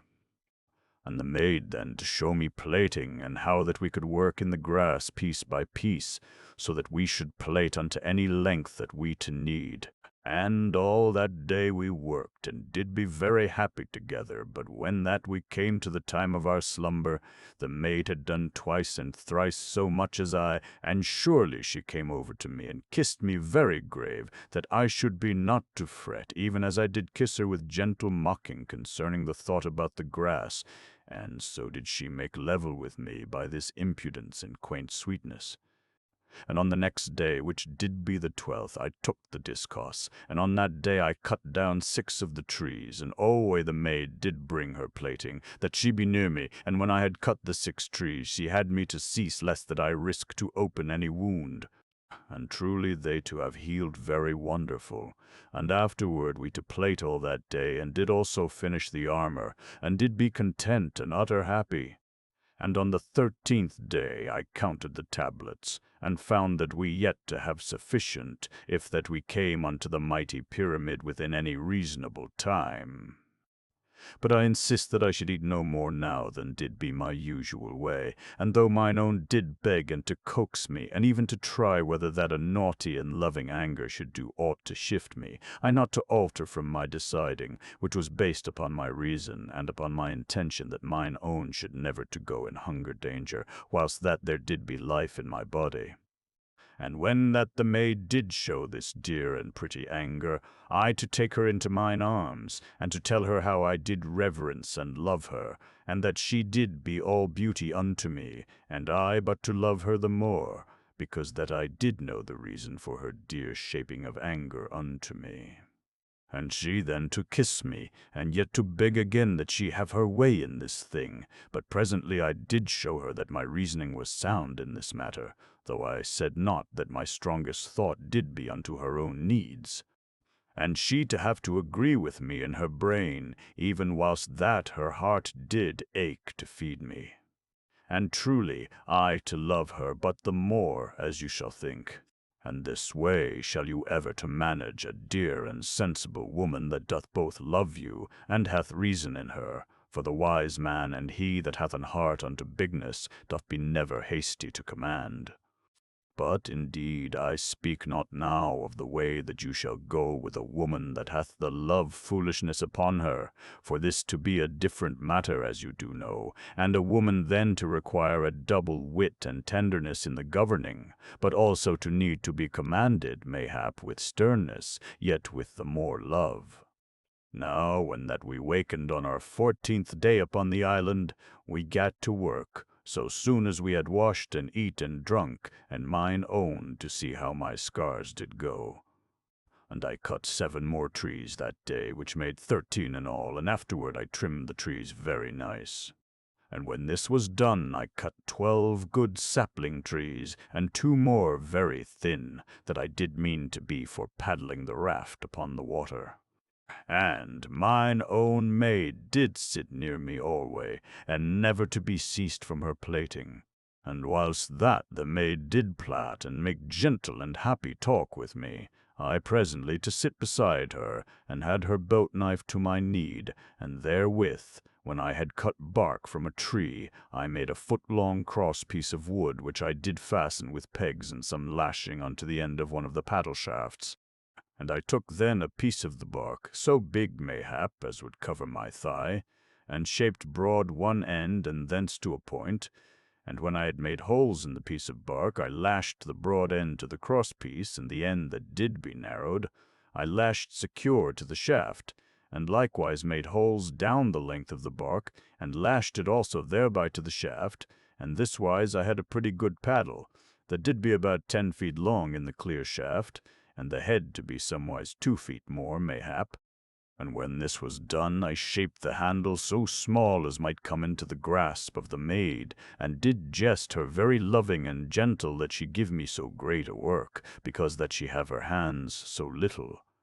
And truly she presently to stop me of my mocking, for she put her pretty hands upon my mouth, and I then to have to mumble and to laugh, and so she to go forward again with the plating. And when I had made the one paddle, I made also the other, but something more rough and heavy, and suited unto my strength, and so did be very well pleased, for they did be made more of my reason than of memory. Yet had I used somewhat of the kind upon the quiet lakes which did be in the country of silence. And we then to join in the plating, and thus with happy talk and our times of eating, until that we did be come again to our slumber. And on the 15th day, when that we had gotten up and washed and eat and drank, the maid did look unto my bandages, and did consider that I be healed very good, if but that I not to overstrain my body. And we then to dance, half in play and half in victory, but gentle, and afterward she to come with me that she give me aid, that we get the trees unto the water.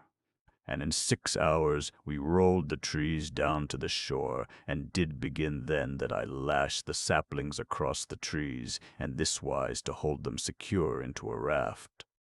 And the midmost tree I put something more forward than the next, and so until that which did be the front was shaped somewise like to the bow of a ship,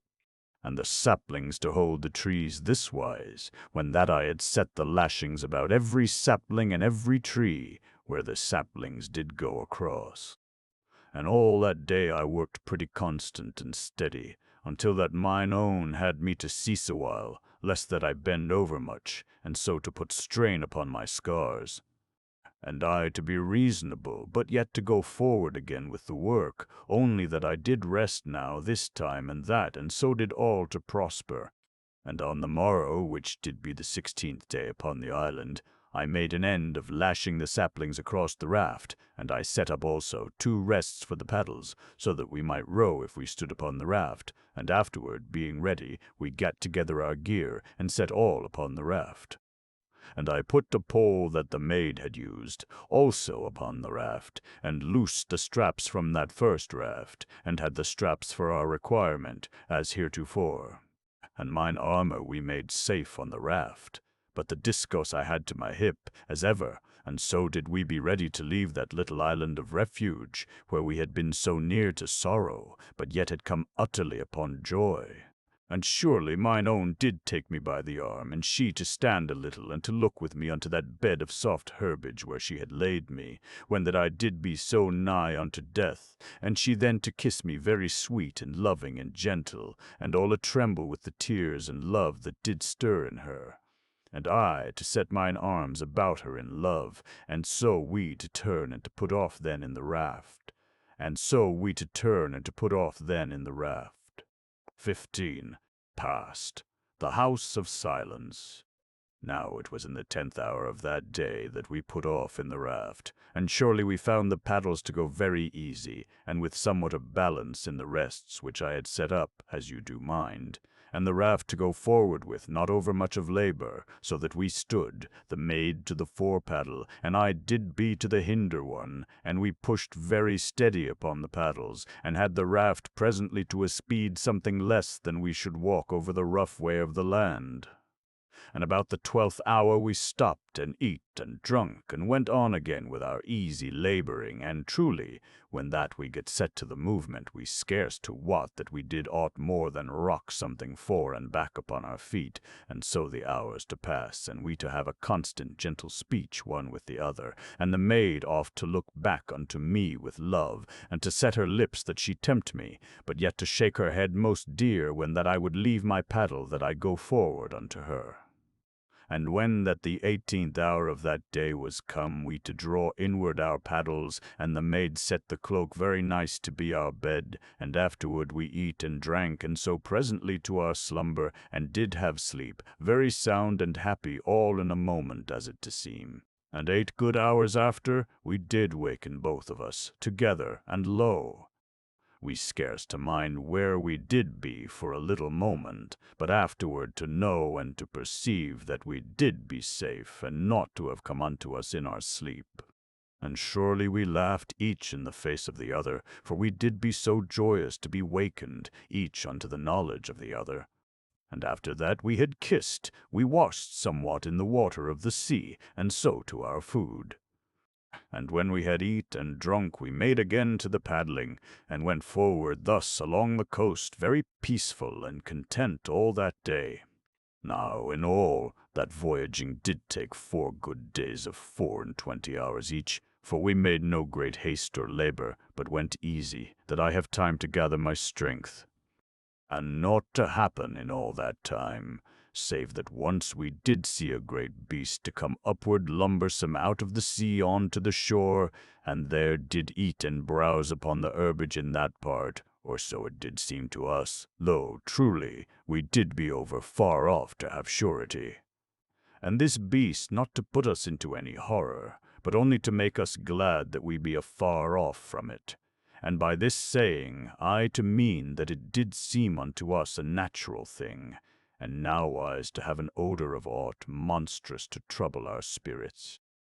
And this way did be all the creatures of that country, and truly I do think the early world did be somewise like to it, and this to seem to make true that olden saying that extreme things do meet, as doth be over apparent, for thus doth it be somewise to our knowings, as you shall perceive by your reasonings upon olden days, and by the showings of this mine own story, for that deep world to have put forth natural creatures that did be even as might be those that did live in the beginning, though I to make no point of this, but only that it doth occur to my thought, and all to seem that it did be bred of circumstance and condition, yet this to have no saying whether that, but this thinking also neither to offend me, that although much, and mayhap all, doth be modified and shapen divers ways by the circumstance and the condition, yet doth there be an inward force that doth be peculiar each unto each, though mayhap to be mixed and made monstrous or diverse by foul or foolish breeding,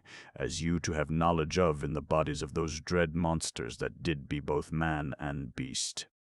Yet also I hear to say that may be all diverse breeding not to be monstrous, but this to be beside my point.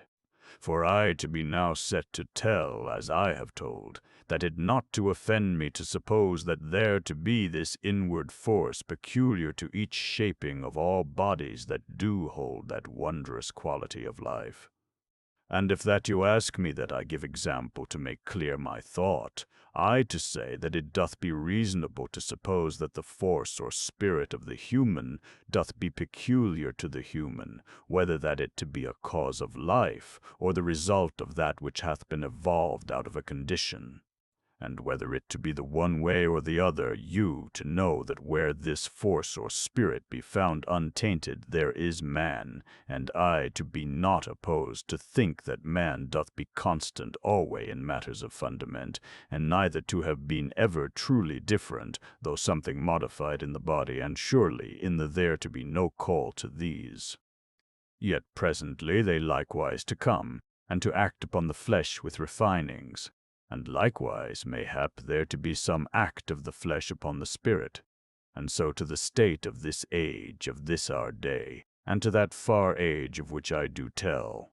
But development never to make the human other than the human, for the development to have limits peculiar to the human. And surely it doth appeal to me that the development of man doth lie between 2 points, that be not wondrous wide apart, and man to have power that he arrive very speedy from one unto the other, and likewise that he go back so quick, or even the more hasty. Yet even did it be ever proved that man wants to be a fish, I to have no cause to abate the first part of mine argument, but to have the more need of the thought, that I gain power to accept the fact, for I still then to have no occasion that I think man to have been truly a fish, or aught truly different from a man, but only that he did be once modified physically to his need, and to be still possessed of the man's spirit, though all lacked of development. Yet truly I to be less offend in my reason, if that it be shown that man did be ever somewise in his present shape, though mayhap so brutish as the humped men. But yet I do be ready to consider all matters, and do build no walls about my reason. Yet neither I to have an over-ready acceptance of aught, but to need that my reason shall approve. And you to perceive, surely, that I here not to speak of that which may be afterward, when that all this our life be done.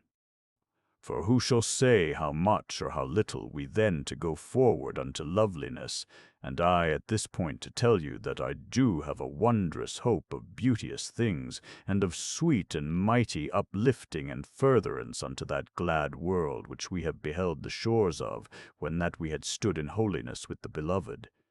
And, in verity, I now once more to my story, and to be glad that I am done at this small setting forth of a matter which did need words, because that it did have root in this mine own story, and to be grown of it and from it. Now there did be one other thing of note, beside the sea-beast, whilst that we did be upon the seas, and this did be the strangeness of a great fire-hill, which did stand in the sea, and we to pass very nigh unto it. And surely the sea did boil about it, yet not in all places. And there did be a score great jets that did go upward a monstrous way, and did roar very plain to us across the sea between. And there did come strange gruntings from the sea about the base of the fire hill, and these I to conceive to be made by the upbursting of gases in this place and that, and surely it all to make us to know of the great energy that did be wakeful in that deep country, and we yet to stare backward upon that hill of fire and force, for a great while after that we had come past. Now beyond this there to be naught, except that we had a certain care as we did come to that place where the great sea did be broke to smaller seas, but all to be knit with passages of water which let us through upon our way.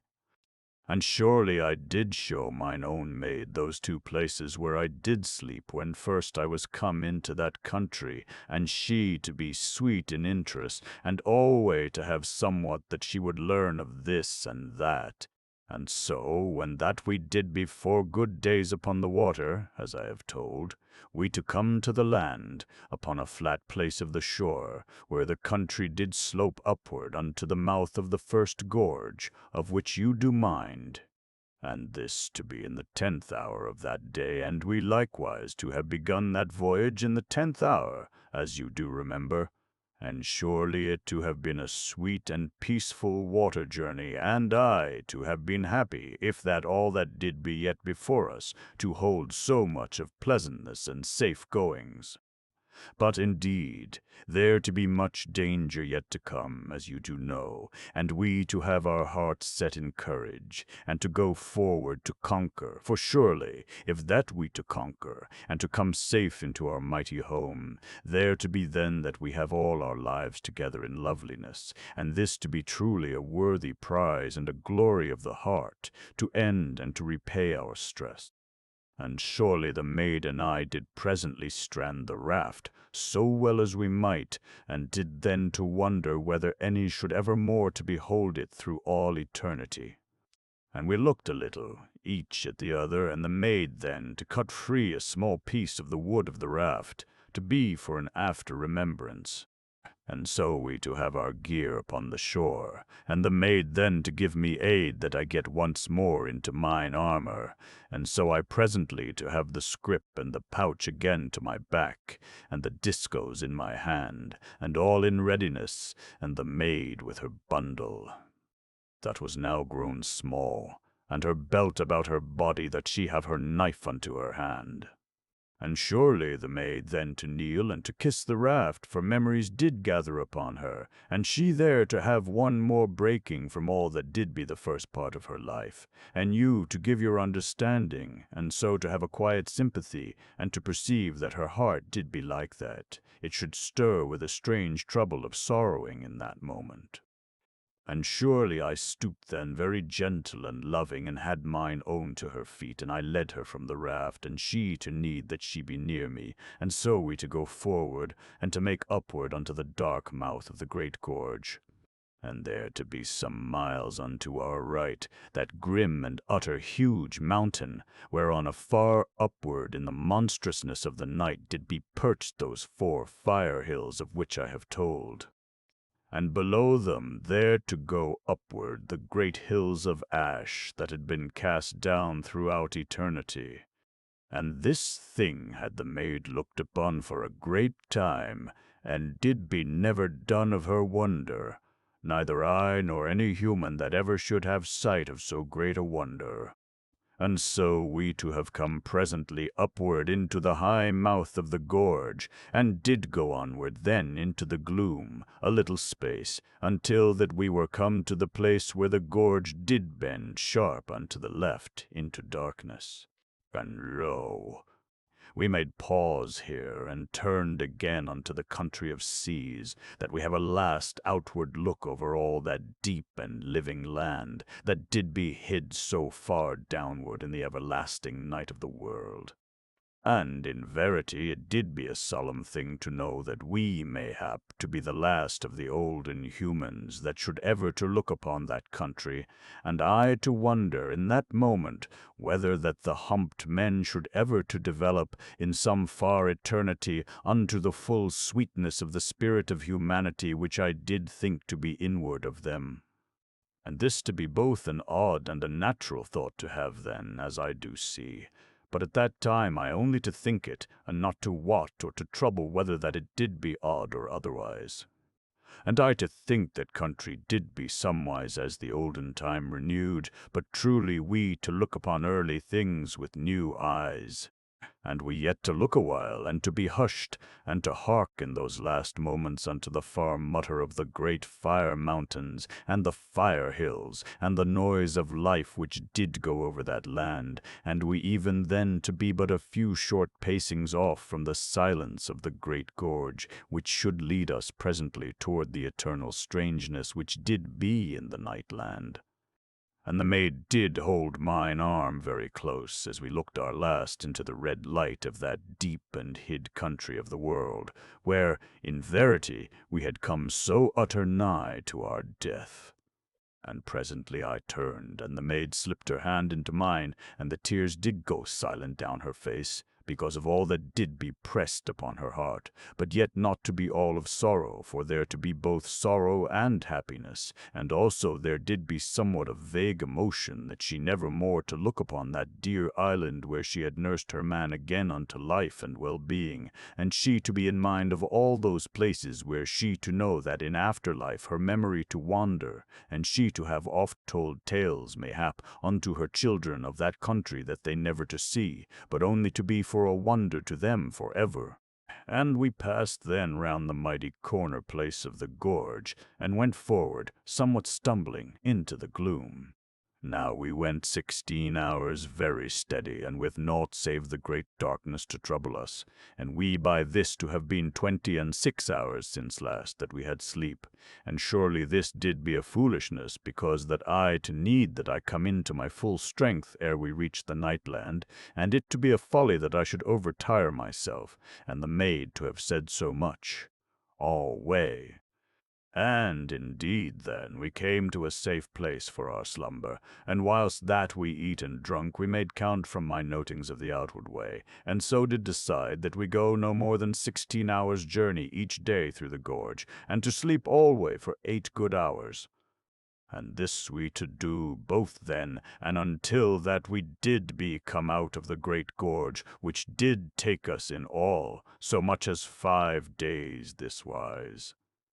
And surely, when that we were come into the light places of the gorge, we to be more cheered, as you shall suppose, yet oft did we be half smothered with the horrid gases that came upward in this part and that, as you do mind.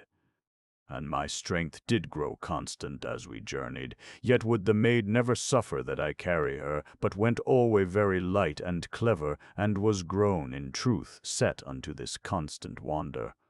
And at this place and that, I to make pause that I show mine own those places where I did slumber, and she alway to need that she come unto the very part, and that she stand for a little moment where I did lie so lonesome, as I went outward unto that despairful searching.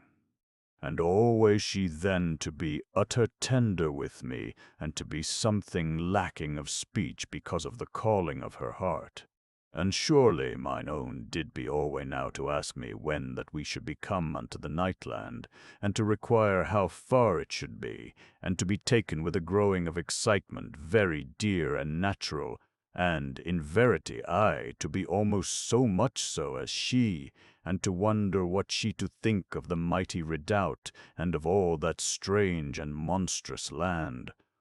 And above all these, I to be shaken unto my very heart, that I have the maid speedy unto safety, lest, after all, even though we to have come so far, there somewhat to happen of woe.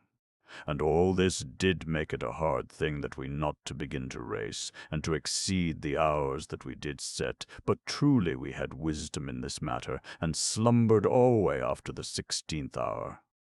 And we never to see aught of life in all that great and desolate gorge, for there did be only the gas burnings, and the boulders and the stark rocks, and oft the rank smellings of the gases, and alway an utter and everlasting quiet, save when some lonesome gas-fire did oddly to moan or to whistle, and the whistling to sound very dree across the great waste of the gorge, and likewise the moaning to be but a thing to make the loneliness to be felt in the heart, and the maid to feel thus with me. And alway, as I did know, she to think in her heart that I did come through that place alone to make a searching for her into the unknown lands of the world, and surely I did be but a natural man, if that I was something happy in my heart that mine own so to ponder and to remember, for thereby did her love seem ever to grow. And likewise a man doth be glad in his spirit and natural pride, that his maid to know that he hath done wholesomely of his best for her need. And you but to think upon the love days, and to hear the echoes of those dear proud thoughts that did so to swell in you, and doth not all to go so strangely with familiar pain in the old way? Now it was upon the 5th day, in about the 7th hour, that I heard oddwhiles a sound in this place and that of the gorge, as that the rocks made hushed and strange sounds at us. And I to have the maid instant very nigh to me, and the discourse to my hand, and we then to go onward with a great caution. And thrice we did pass places where gas fires did burn and dance, and made oft a low moaning, and somewhiles a little whistling, and the other sounds yet to come oddly from the rocks in this place and that, very strange and unthought of, yet to be something familiar. And sudden it did come to me that there to be a faraway noise in these sounds, though they to seem to come from this place and that almost to mine elbow, as you should say. And lo! I knew then that I harked unto little echoings, that did be caught by the near rocks, and to come from some far and mighty sound.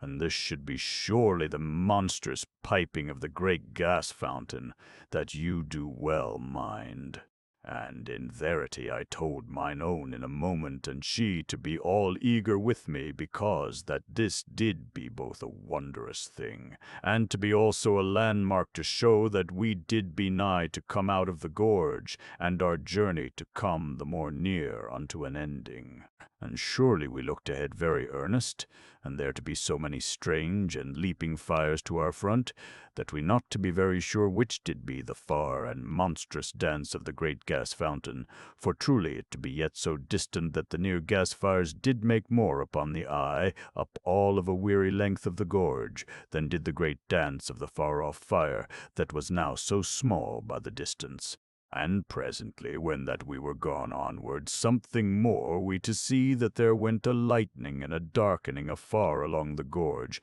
so that the background of the night was made to lose somewhat of the intensity of its darkness, as with constant shudders of light, and this to be surely the faraway dance of the flame of the great gas fountain. And we then to watch alway as we journeyed, and to see how that the vague shudderings of light did grow in the distance of the night, and did merge and become known presently in a strange uplifting and falling of a far-away blue flame. and the sound now to come more steady, and to grow in a long while into a monstrous piping, very great and wonderful, and having a constant change in the note. And we to come past the last of the lesser fires, and to be in that part of the gorge which did be fireless, save for the great upward dance of the gas fountain, which did now to be grown huge and plain, seen, and did make a quaking light over all the gorge. And so, in the end, we to become very nigh to the dance of the monstrous flame, and did be half stunned by the noise, which did be now an utter and furious roaring, as you shall remember. And the maid and I did stand as but two lonesome strangers in the mouth part of that deep and desolate gorge, and did stare voiceless unto the great flaw, and mine arm did be about the maid, and she to stand very nigh to me, and neither to speak, and surely how should we anywise, for the noise did be so huge. And after that we had stared a great while, we turned that we look each at the other, and we kissed very sober, there in the light from the monster flame. And afterward we did stare again at the flame, and soon turned and looked all ways, and did marvel to see the great throw of the light go blue, and spreading and strange unto great distances. And a while we did be watching the way that the far-off side of the gorge did come plain to sight, when that the flame did leap, and, truly, that did seem a far and lonesome place, as that a lost and forgot world of desolate mountains did be there. And lo! We now to look that we should see somewhat of the way that our journey to go, and surely not to be clear shown save when the flame did rise oddwhiles to a monstrous height, and this to be because of the huge rocks that did stand about the flame. Yet something I was able to show the maid of the bottom part of the mighty and utter monster slope that did be the last way of our journey, ere we were come to the nightland. And we then to go onward for about a good mile, that we be not so deafened by the noise of the gas fountain. And it did be now beyond the 17th hour, so that we eat and drunk, and made our rest in a secure place among the great boulders. And lo! When that we waked, we eat and drunk again, and did be something silent, as we to gaze at the flame dancing monstrous and lonesome, and all set about with the stark and mighty rocks, which did be like unto giants of silence that did watch forever. And presently we had our gear upon us, and we went forward toward the utter dark of the mighty slope, and we began that huge climb that should last through days in an eternity of night. And oft in the first hours did we turn about from our blind stumblings, and gaze downward out of the long height unto the loom of the flame, that did shudder far below in the night, and made a quaking light in that far darkness. And so did we leave it to dance forever through eternity in that deep and lost place of the world, and we bent all our will and our strength unto the climb. And this way went we stumbling for 16 great hours, and by that time had come to a pace proper for that task, and to be something numbed and seeming grown unreal because of the affecting of the darkness. And lo, for 8 days then did we go upward forever through that most dreadful night. And after the first day we crept alway upon our hands and our knees, and I to go in the front, and had the discos ready upon my hip. And I took 2 of the straps from the pouch in the scrip, and so at a certain length, and I set them from the waist belt of the maid unto mine own belt, and so did know ever that she came close after me. And we made journeys 16 hours long, and did eat and drink at the 6th and the 12th hours, and likewise we eat and drank ere we slept, and again upon our wakings and our slumber time to go always somewheres about 8 good hours, for thus did I be heedful that we have all our strength for that dreadness of the journey, which did be yet before us across the fear and horrid terror of the nightland. And oft at this time and that I was utter sickened and awearied of reaching forward and upward forever, and making blind fumblings that I find a way about great boulders and the rocks and holes that did be in our path in the dark, for it to seem that we went lost from all life and knowing in a blackness that should be never slackened from about us. And I these times to make a pause, and to call softly unto mine own that she creep up nigh unto me, and I then to take her into mine arms out of the utter blackness of that night, and so to give and to have comfort. And surely mine own did whisper once unto me that she did be stunned with love and wonder in the heart, for she to never cease to know that I did adventure through this great night, that I find her. And this thing did make me very warm in my heart, as you shall think, but yet I to stop her speech with a gentle kiss, and she then to know that she be dumb concerning her thought in this matter, yet she never to cease from remembering it, and did be the more stirred with the trouble of her lovely secret worship, for, in verity, she to have me to be for her hero, and this to make me in the same moment both something shamed and greatly proud. And so we to be together, and after such pause, to go forward again with a new courage. And surely it did be a great comfort to me to think that, because we to go upward and not downward, we be not like to fall over any hid cliff in the night, for I to have now some little knowing of the slope from mine outward journey, yet to remember upon that monstrous pit that I then to escape, and so to go with care. And indeed upon the second day I had mine own to creep more nigh with me, and I then to have but one strap between us, and the other I set a stone into, and did cast the stone alway before us, as upon the outward way. And you to mind you of this, if you but to think a little minute. And oft in those weary days in the darkness did I make gentle whisperings through the blackness unto mine own, that I give cheer unto her, and she alway to answer very sweet and loving, yet ever hushed, as I did be, and in verity it did be as that we could not set our voices loud upon that mighty slope, lest some enchantment come upon us, as it might be said. And indeed, each time that I cast the stone, the noise of the stone to make a little trouble and dismalness in mine ears, for all did be so quiet and desolate and lost in night, that it to make us to need to be likewise so quiet, and to desire that we might go upward so silent as shadows. Now surely I must tell here how that the maid to have alway at waking that same awareness that I did have upon the outward way, that somewhat did be nigh to us, and to seem to have been concerned with our waking, and I likewise to have also the same knowledge as before. And oft as we did go, I to feel that somewhat did go near to us,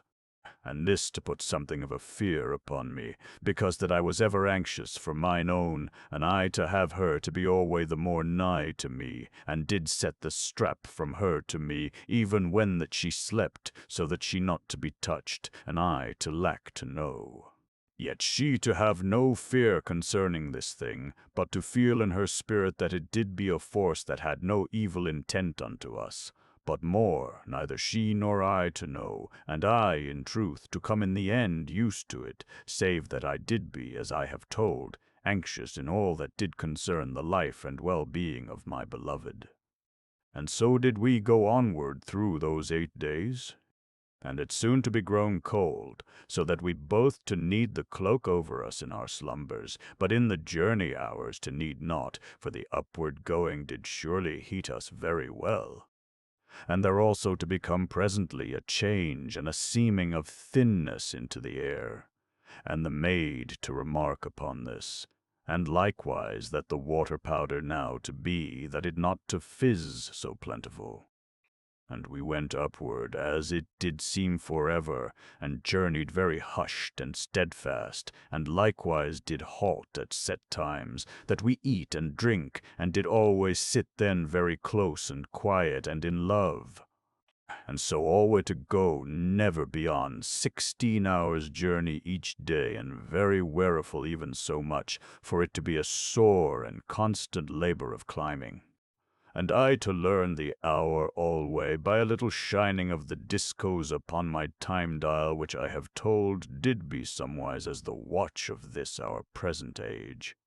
Yet truly, I also to learn that I made somewhat of a constant number of forward throws of the stone in an hour, and the maid to be the first to discover this, as she did creep behind me and harked steadfast and quiet unto the clatter of the stone, each time that I cast it. And she sometimes to call low to me that it now to be this time or that time, and I to look at my dial, as I have told, and oft to find that she did be curiously right. Yet otherwhiles we to have no thought to count, but made a constant hushed talk one to the other, and did grow odd times, that it did seem to us that we did be two spirits there in an everlasting darkness, that had quiet speech one to the other, and to be seeming gone from our bodies. And we then to need that we look each at the other, that we know truly that we yet to live and to be indeed with the beloved. And I then alway to make the discos spin a little, yet something more than when I should see the hour, and, in verity, our faces then to show pale and strange seeming in that luminous glowing of the great weapon in the darkness, and we to look very eager and an hungered of love, each at the other, and so to need that we be held loving by the beloved, and so to have comfort and assuredness, and afterward to have peace to go onward again. And it did be one such time as these, that mine own to give me a love name she had called me in those olden days of this age, and which surely I had not heard since Mirdath died. And, in verity, you to have dear understanding with me, how that I then to be all troubled with vague troubles and ghostly love, aches in the heart, and likewise I did be all set about in a moment by the olden enchantment and speechless glamour that did be so long hid and lost in the spaces of memory, where surely the spirit doth wander such odd whiles, hushed unto a dumb tearlessness, and to know in the same moment both agony and the voiceless glory, and lost delight of the hearth being, so that it doth be as that you wandered in the spirit between the sorrowful pain of the sunset and the promise of the dawn which doth. And so, mayhap, you to have gone with me, for you to have also strange thoughts that do come out of the ears, and do hurt the heart, even whilst that the heart doth hunger of that which doth so pain.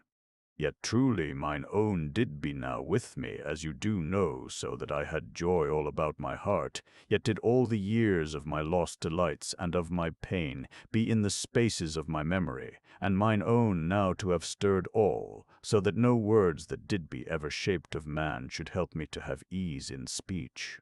And mine own maid to know how it did be with me, and she to have said the thing, scarce wotting, even as her spirit did set it through her lips, and she before then to have forgot so utter as I, and now she to be stirred likewise with me, so that, in verity, we to hold hands in the great darkness upon the slope, and to wait till the pain and strange trouble did go somewhat from our hearts, and we to have power again to know truly that we did be again together in sweet verity after a mighty eternity.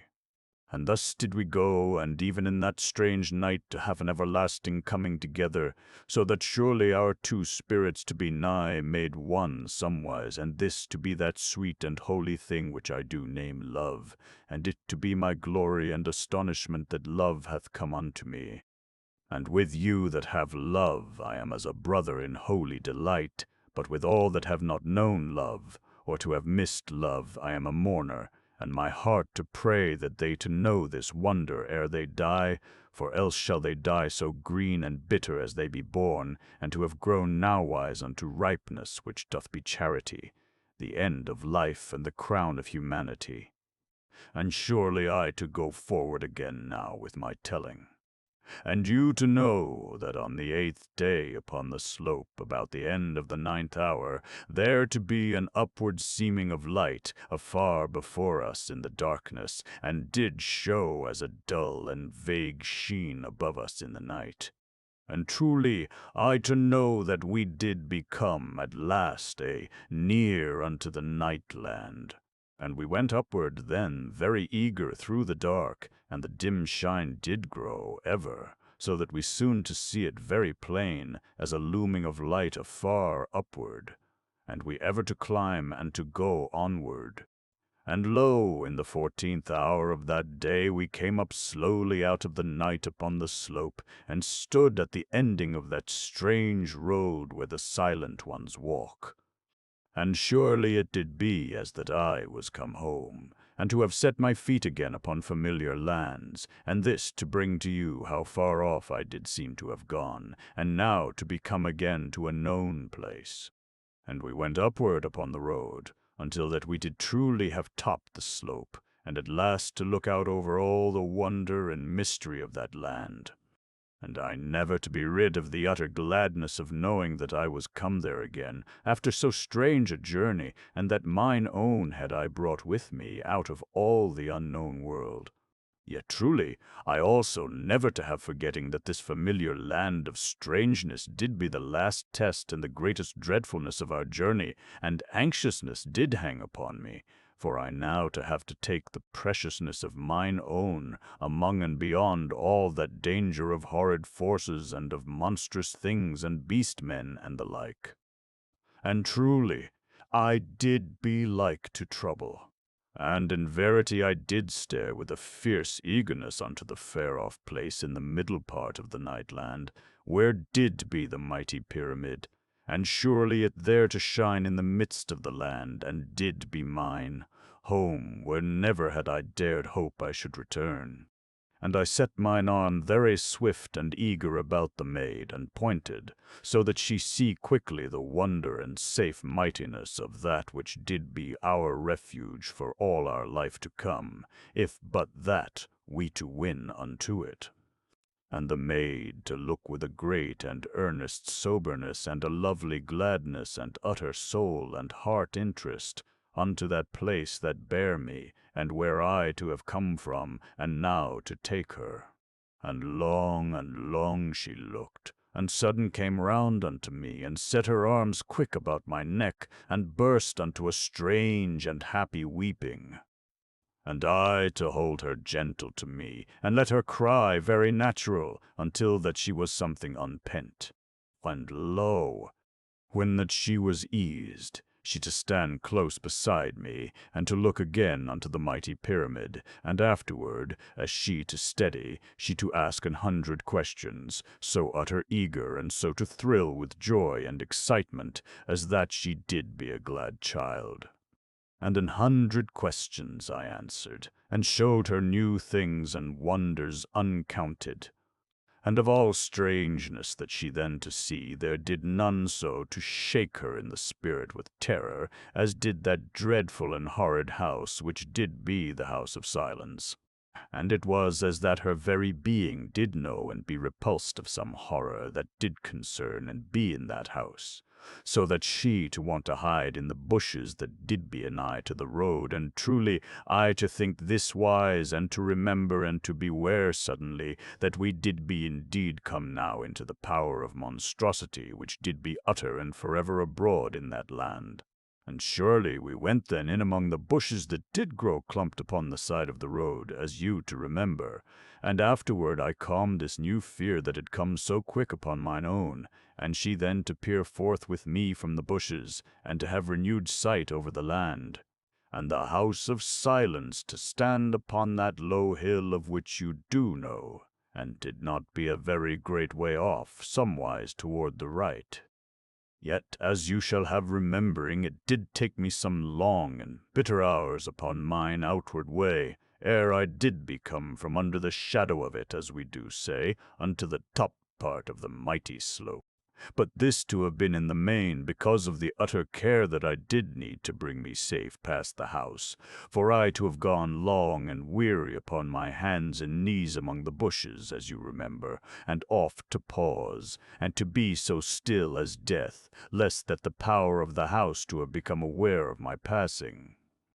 And truly, we to need again so utter a care, when that we make to go past unto our mighty home, and this to be heavy upon my heart, and I to be in the same moment anxious that we have haste to the trial, and yet very willing, if it might be, that we not make it forever.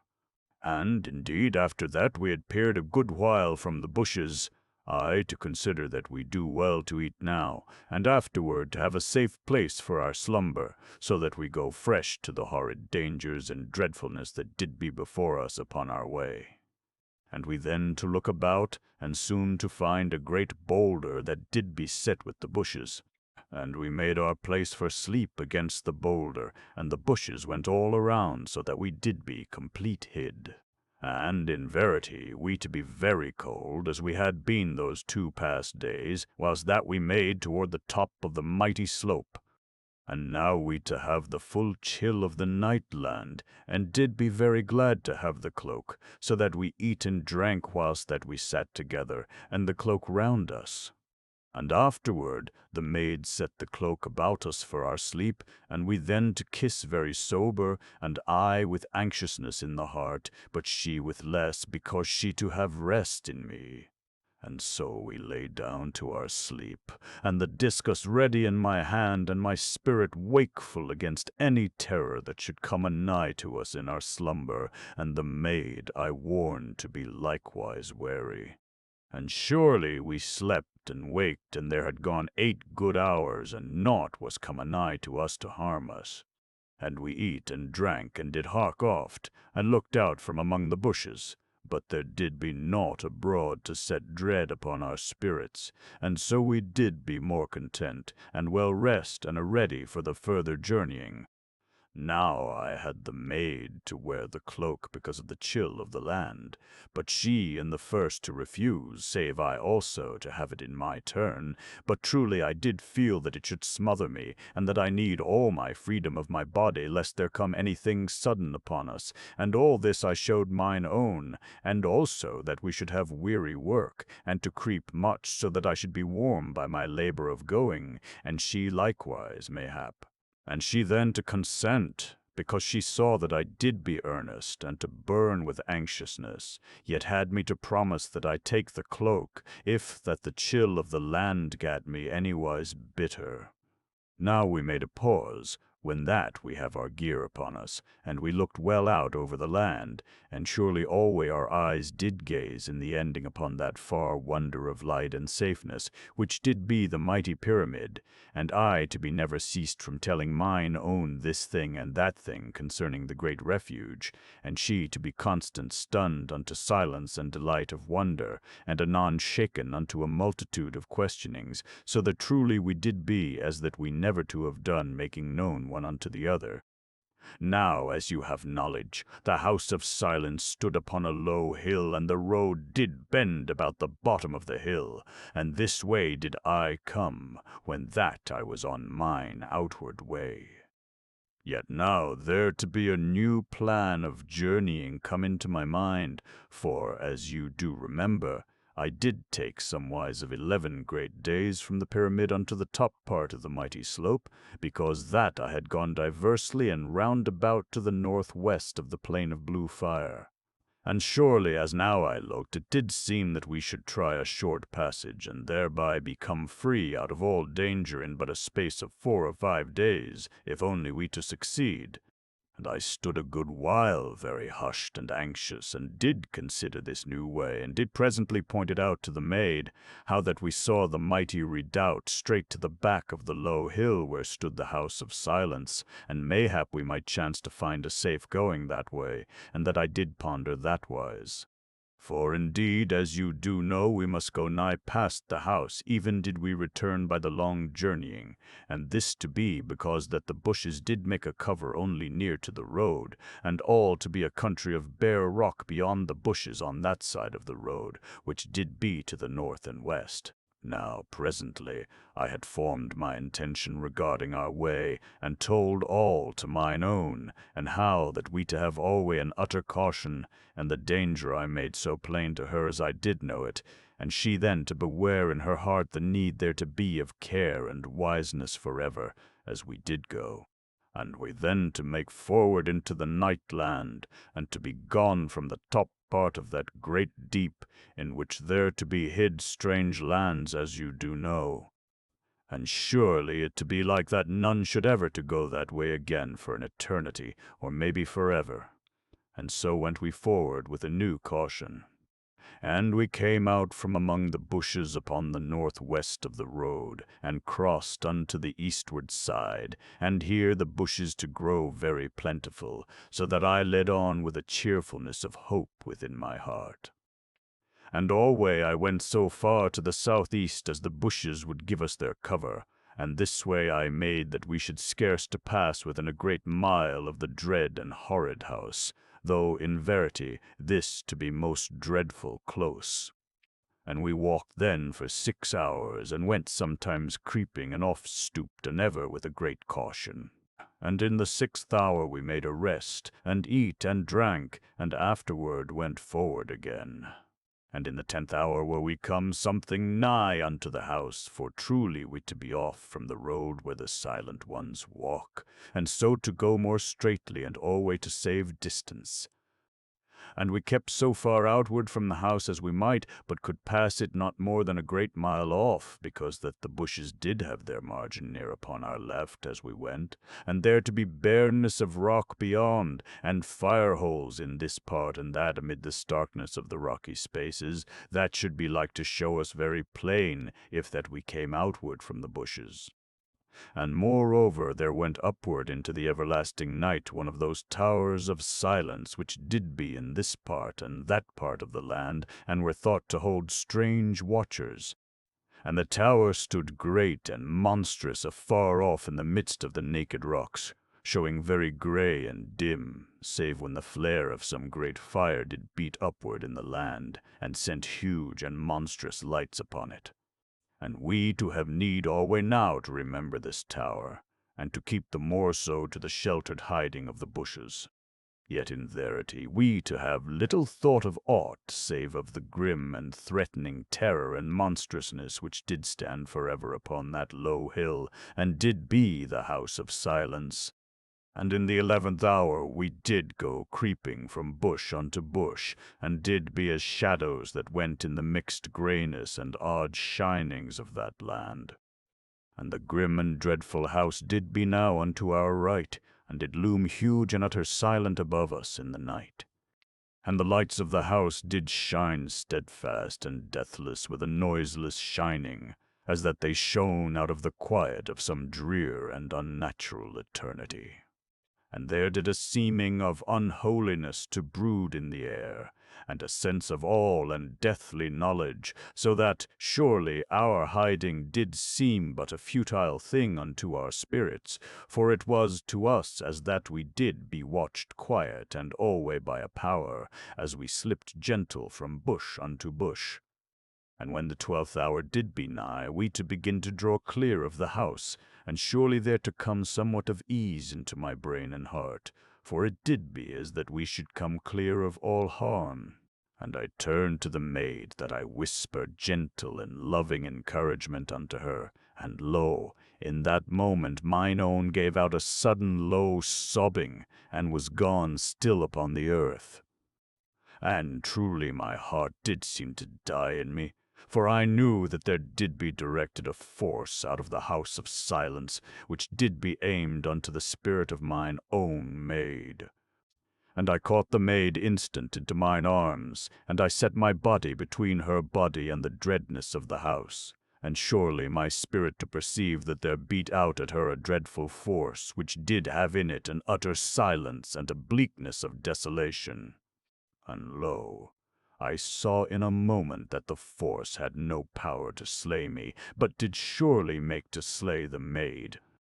And I set my spirit and my will about her for a shield, if this might be, and I had her to mine arms as that she did be mine own babe. And I stood upright, for there did be no more use to hide, and I knew that I must walk forever until that I have mine own to the shelter of the mighty refuge, or to walk until I die, for only with speed might I save her from the dread and horrid malice of that force. And I set free the discus from my hip, and had it in mine arms beside the maid, and I strode forward out of the bushes, and put forth my strength that I journey with an utter speed. And ever my spirit did know of that monstrous force which did be direct upon us, to the destruction of mine own maid. And odd whiles as I walked, I called mine own by her olden love name, and by the new name of Nani. But never did she move, or seem even that she lived, and surely my heart sickened within me with a mighty despair, so that a constant madness did begin to thrill in me, and to make me something monstrous in strength, with my fierce agony and intentness to save. And one hope only had I, that I bring her yet living into the shelter of the mighty refuge, and so, swift to the care of the doctors. And lo! I did strive to be wise in my despair, for I made a quick halting soon, and I warmed a broth of the tablets and water upon a hot rock, and strove that I set some of the broth between the closed lips of mine own maid, yet did it be useless, as I to have known before in my heart. And alway I kept my body, and my will, and my spirit, and my love between the maid and the dreadfulness of the house. And I made some of the water, and dashed it upon the face of mine own, and I chafed her hands, but truly it to have no use, neither did I truly to think it should be like to.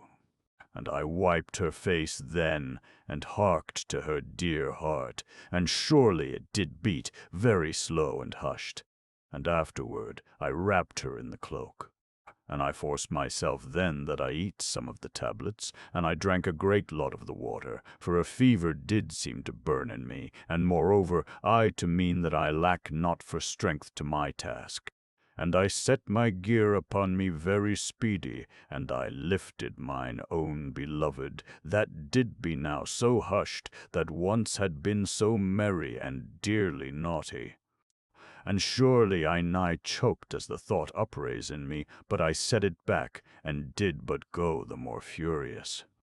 And surely no man did ever go so fast and constant upon his feet through an eternity, for I was come again to my strength, and there did be a madness of intention and despair upon me, and I went on forever. And at each 6th hour, when I stopped very brief to eat and to drink, I made to bring mine own to her senses, yet she never to come, and alway her heart to grow the more feeble, so that in the end I did utter fear to hark, and did but set food and drink into me, and onward again with an utter fierceness. And why there came not any sweet power of goodness to help me in my strait, I never to know, but did call desperate upon all good things to aid me as I went to save mine own. But there naught to come, so that I had grown into cursings, but that I did not to lose my wisdom to any useless foolishness. And alway as I went I to see the land blindly, and oft vague and grey as that I did look at naught real, and again with strange flashings of light, and the glare of fires, and anon to see the land as it did be, and all odd whiles to have now to me the feel of a dread and monstrous dreaming. And surely I sped forever through the dreadful hours, and went neither to the right nor to the left, neither did I strive to hide in the bushes nor to evade aught, for I knew that the maid died slowly in mine arms, and there to be no more gain in life save by speed, that I have her swift to the mighty pyramid, to the care of the doctors. And a great and despairing madness grew ever within me. And thrice I to have a vague memory that there came creatures at me from the dark of the land, but surely I slew them with the discus, and have no remembering thereof, only that mine anger did boil in me, and I to know once that the discus did run blood in my hand. And lo, there to come sudden unto my spirit the knowledge that the ether of the world did be stirred, and indeed I did be surely sighted by the great millions of the mighty pyramid, and they to have seen me come forward into the sight of the spy-glasses, and that I did bring a maid in mine arms out of all the night of the world. And truly, as I did after learn, the dear Master Monstruacan had discovered me great hours before, for there had been a steadfast watch kept in the tower of observation for my returning, if that ever I should return, and the might of the great spy-glass had shown me plain a good while gone, and that I did carry somewhat, that was surely the maid that I did go to find. Yet had the master given an order that no word be set abroad to the peoples of this discovering, lest that the emotions of the millions to tell overmuch unto the evil powers of the land. But now had the millions also come unto knowledge, for many had ceased not to watch through their spy-glasses, and the news to travel very speedy through the cities, and surely now there did be a constant spiritual noise in the night, to be heard only of the spirit, yet to suffice to wake and to warn all that land. And truly, as I after to learn, the master Monstruacan did know by the instruments that there came a force out of the house of silence, and this to trouble him greatly, so that he set the word through the pyramid by the hour. Slips, that all the people strive to contain their emotion, lest they bring an harm and a destruction upon me, by warning the land with the greatness of their feelings. Yet in verily this did be useless, for the peoples did be very human, and could nowise check their gladness and great wonder and excitement, for it was to them so great a wonder, almost as we should suffer if that a man in this age should go beyond death in search of his beloved, and afterward to come backward unto the living, and surely in such case how mighty should be our amazement, and this to be somewise how they did be, yet with it also a sweet and natural gladness and strong welcoming, which doth be the true beat of the human heart unto the wanderer. And presently, and through all the time that I came forward across the land, there did be mayhaps 100,000,000 that did never cease to watch me from the embrasures, from the view tables, and from all vantages. Yet for a long while only they which possessed strong spying glasses did be able to see me truly, for I was a great way off. And millions did but stare vainly unto that part where I was said to be, and the hour. Slips to come out 4 times in the hour, and to tell aught that did be known. And so shall you perceive that humanity did but have grown the more human. And in verity I went forward with all my strength, and did drive heedless through the miles and the night, and scarce conscious of aught because of the aching madness of despair that did grow ever within me, for I knew that mine own maid died alway in mine arms as I did carry her. And later, a monstrous space of hours it to seem, I knew that I was come to that part of the road where it did bend somewhat unto the vale of red fire, and this did be something anigh to that wilderness where the youths did fight with the giant men. And I came over the road and urged my body utter furious across the land. And surely, in that moment when I crossed the road, great numbers of the millions did see me that had not seen before. And there went a shaking in the ether of the world, because of the sudden emotion of so mighty a multitude, and lo! It did be as that in that moment the land was at last waked, for there came from far away unto the eastward a faint and dreadful laughter, as that a monstrous being laughed unto itself in some lost and dreadful country. And the laughter passed over the land, and did echo strangely as it did seem in this part and that part, and presently to go rolling round in the far and hid westlands, and to be as that it wandered awhile amid the far mountains of the outer lands, and was presently lost from my hearing. And my heart chilled a little maybe, but yet did I not care overmuch, for I to lack all, if that I lacked death, if that I not to be given power to save mine own. Yet did I make a little pause, so that I gat the knife from the belt of the maid, and did also to bear the capsule, for if that there came a destruction upon us, I to make instant sure that mine own maid be safe unto death, and I then to go quickly with the capsule.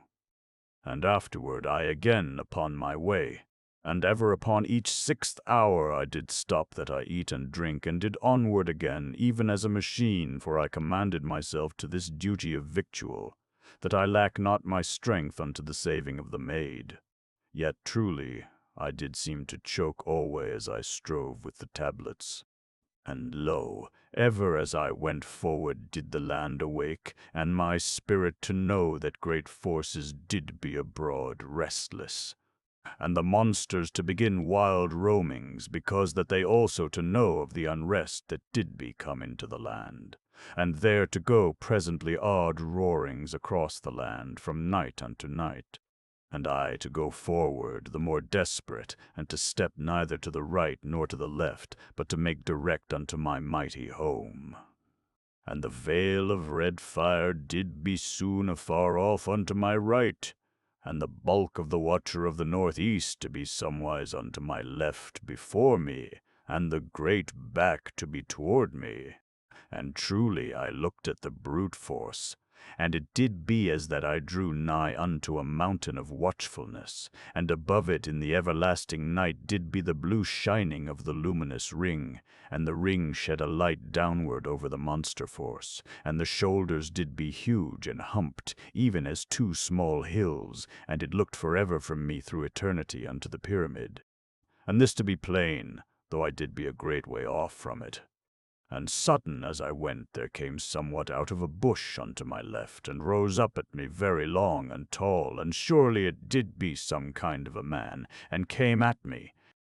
And my fury and my despair came inward upon me in a moment, so that I troubled not to set down the maid, but leaped at the thing, where it did be yet half hid in the dark, and lo! It died in pieces, and the discos did roar to content my heart an instant. And I then onward again the more savage, so that my heart did be a dreadful thing within me. And a great while I went then, and do have a vague remembering that this time, and that there came things at me from out of the dark, but surely they to have died very speedy, that I not to remember more. And the hours did pass in spaces of time that did be made of terror and numbness, and an utter and ever-growing fury of despair.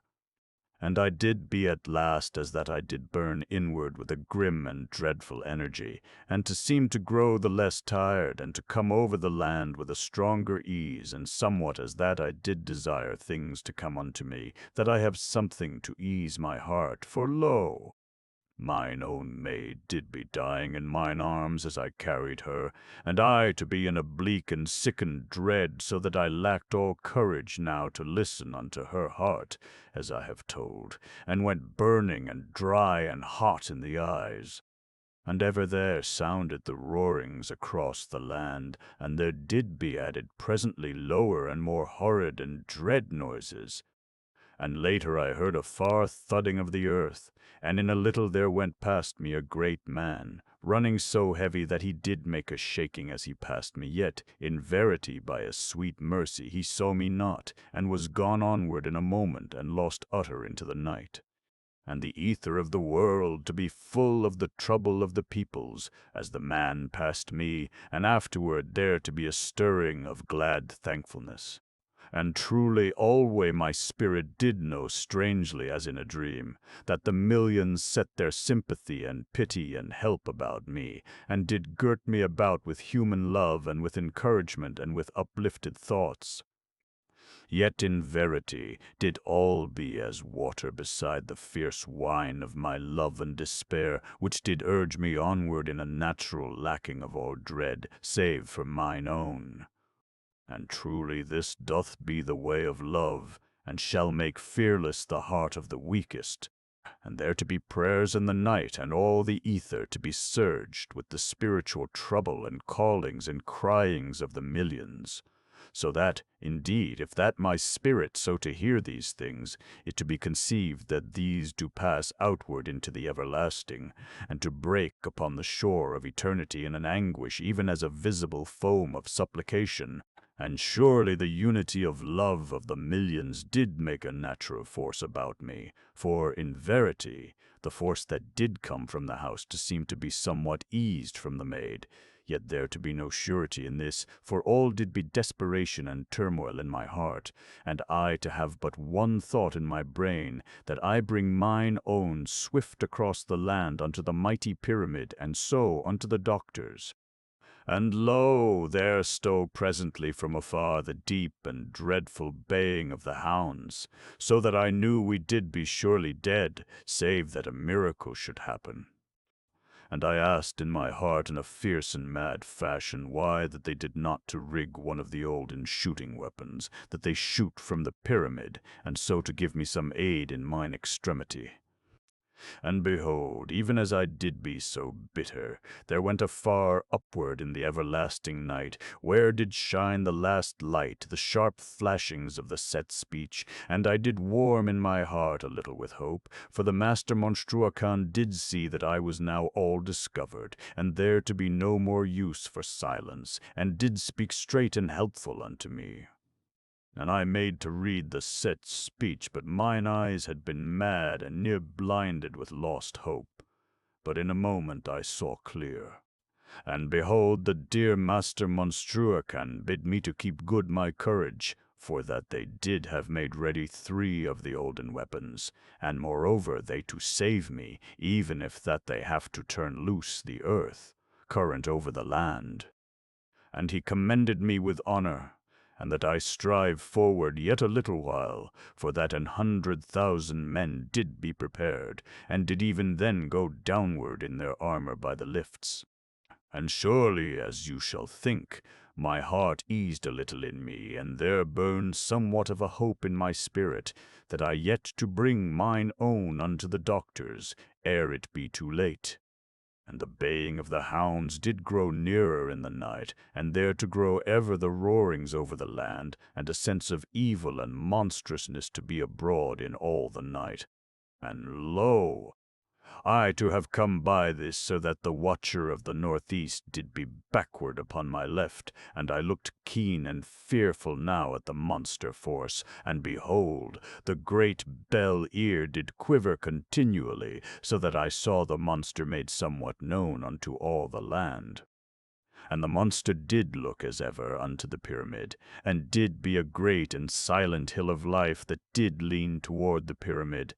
and the light from the ring came downward upon the monstrous hide, which did be set in vast folds and wrinkles upon it. And the monster to know of me, yet never to move, neither to show life, save that the ear did quiver so horridly. And I knew that they made some great preparation in the pyramid for our defense, for all the night did begin now to shake and to quiver with the mighty beat of the earth.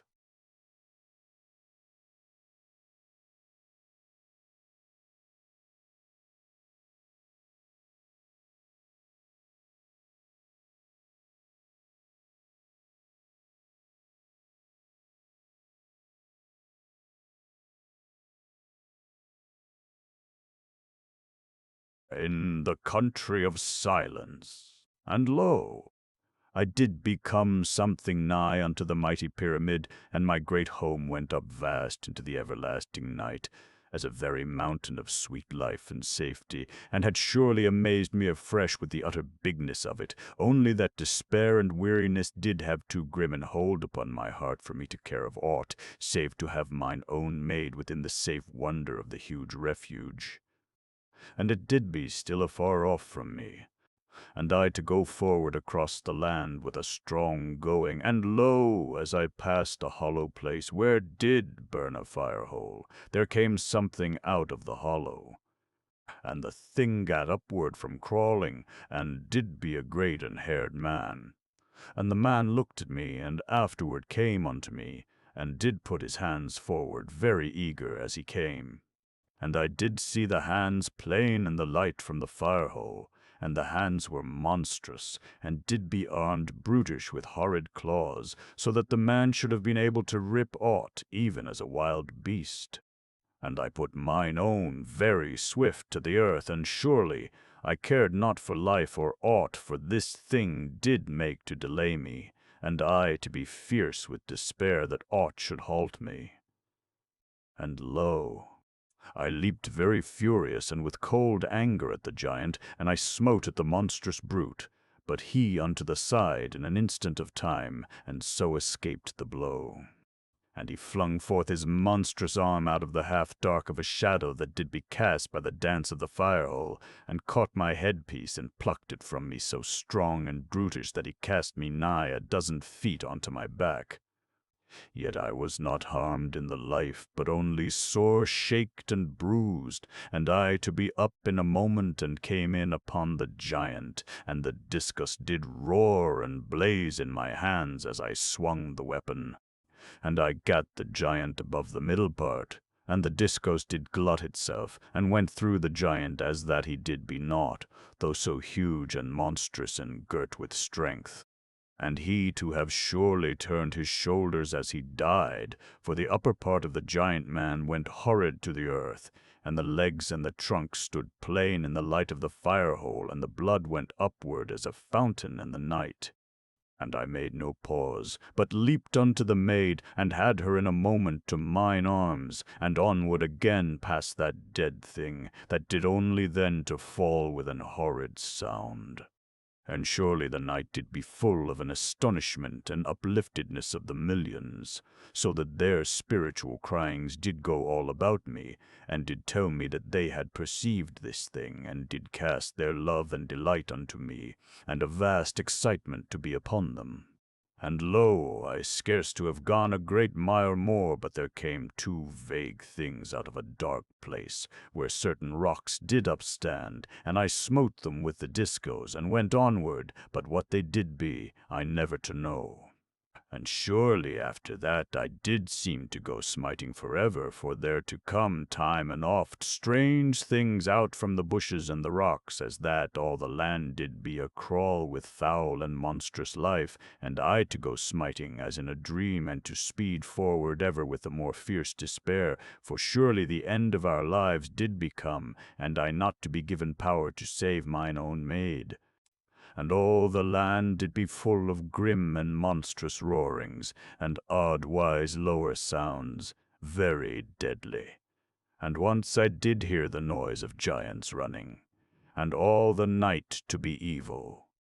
And in verity, how I did not be slain by some dread force, I not to know, unless that I did be burned free of all weakness that an evil power should have chanced to harm me through, for, indeed, I had been dealt a bitter training, a monstrous time. And lo, there to be again the deep and dreadful baying of the night hounds unto the southeast, and to be nearer, and I to know now that no strength of mine should serve to protect mine own. And lo, from the upwardness of the night, where did be the last light, there sudden to come downward a strange blue flash, that smote downward into the land unto the southeast. And again the flash to come, and mayhap a score times after, and there to come down out of the height a peculiar crackling sound, that did be less than the thunder of this age, yet more loud than any other sound that you ever to hear. And lo, I knew that the humans did begin to fight for me, that I bring mine own safe unto home. And behold, it did be as that all the wakefulness of the land that had been did be but as sleep, beside the wakefulness that now to come, for surely the night now to seem to rock with the roarings of the monsters, and with the bestirring of great forces.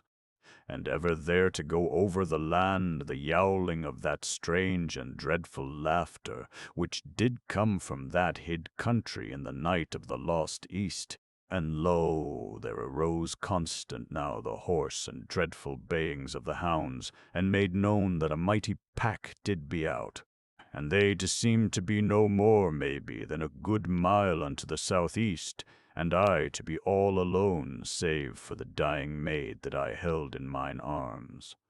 And I looked vainly and with despair for the 100,000 that did be prepared, and had come downward, as you do know, unto mine aid. But truly there did be naught to see anywhere, save the strange lights and shadows of the land, and the movement of monstrous life in this place and that place, and the hounds to come nearer with every moment of time, so that indeed I knew that death did be very nigh. And I ceased not from my stride, but went forward, and did begin to run, for the pyramid was not a huge way off in the night, and the shine of the circle about it to be plain seen, save here and there where it did be hid strangely. and I to have a despairing hope that I come yet with mine own into the safety of the circle, and the baying of the hounds to come ever the more near, and surely it did be a doubly hideous bitter thing that I lose, my dear one so nigh unto home, and the great mountain of my home to go upward before me into the night, and to seem so near that surely I did be almost there, but yet, mayhap, 2 great miles off even then. And behold, I called out in vain despair and to no end, why that none come to give me aid in this extremity, for the hounds did bay now but the half of a great mile upon my left, and did surely have scent of me by the way of their dreadful baying. And truly the millions to have an anguish of sympathy for me, for the spiritual noise of their emotion did be plain unto my spirit, and they surely to have seen and to have interpreted the way that I did look about me and appear to call out in despair, for there came all about me in a moment the companioning of a great and sweet spiritual force, which did be bred of their quick going with me in their understanding and love, and they to have perceived how that I did be unto the end of hope, and the hounds to be almost upon me. And in this moment there came afresh to my hearing the shaking beat of the earth, current, so that I knew the humans to take desperate means to save. And there came to my view a vast pack of the hounds unto my left, and they came running at a great pace, and their heads did be low, and they to be so great as horses, and seen plain, and again in shadow, all in the same moment as they did come. And in verity I knew that we two to be dead indeed ere a minute be gone, if that the humans not to haste. And I stood where I did be, for there was no more use to run, and I looked from the hounds unto the mighty pyramid, and again to the hounds. And again I looked with my hope gone unto the pyramid, for the hounds did be scarce 200 fathoms off from me, and there did be hundreds of the mighty beasts. And lo! Even as I looked that last time unto the pyramid, there brake out a monstrous bursting flame, that did rush downward from the sealed lower part of the mighty pyramid. And the flame smote downward upon the land where the hounds did run, and all the night to be lost from my sight in the brightness and strangeness of that mighty flame, so that I saw no more the pyramid or aught, but only the shining and dreadful glory of that flame.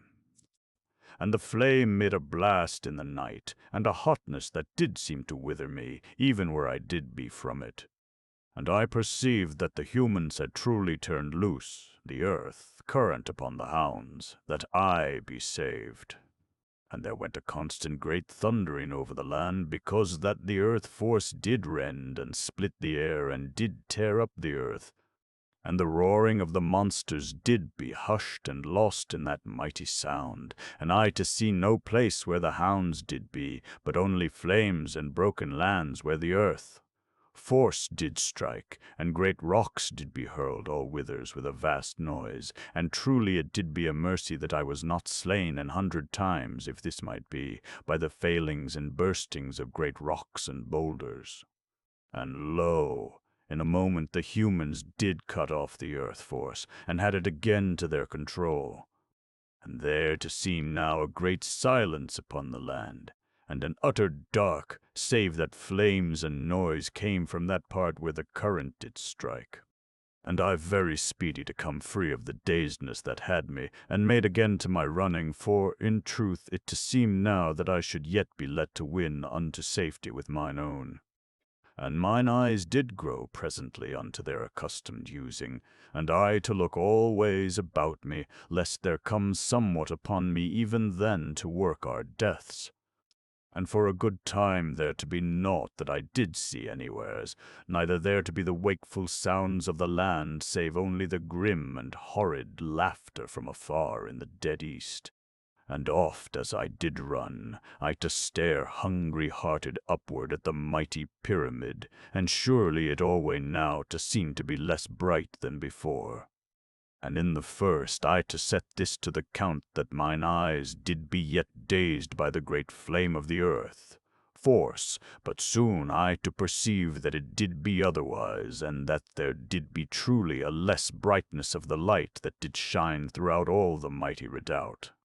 And this lack I conceived, had owing to that great using of the force and power of the earth, current that had been loosed to save us. And I to have this new thing cold upon my heart, for, truly, if that the force of the current to be made over low, there to be a danger for all the humans that did live, even for all the great millions of the mighty refuge. And this did be surely known by the masters, and they to have no more power to aid me with the current, until it flow strong again, lest that they destroy all the peoples of the earth. And all this to be plain to me in a moment as I ran, and I to be but the more desperate to come unto instant safety with the maid. And surely I to be yet in expecting of the 100,000 to come unto me, but they not to come. And all about me, the land, to begin again to give out the noises of the monsters, and to send forth new and peculiar noises, as that there did be more awaked in the land than did be ever heard by me before. And presently I saw that there went living things creeping between me and the light of the circle, and I to know that I yet to have to fight bitter, if that I would bring the maid safe.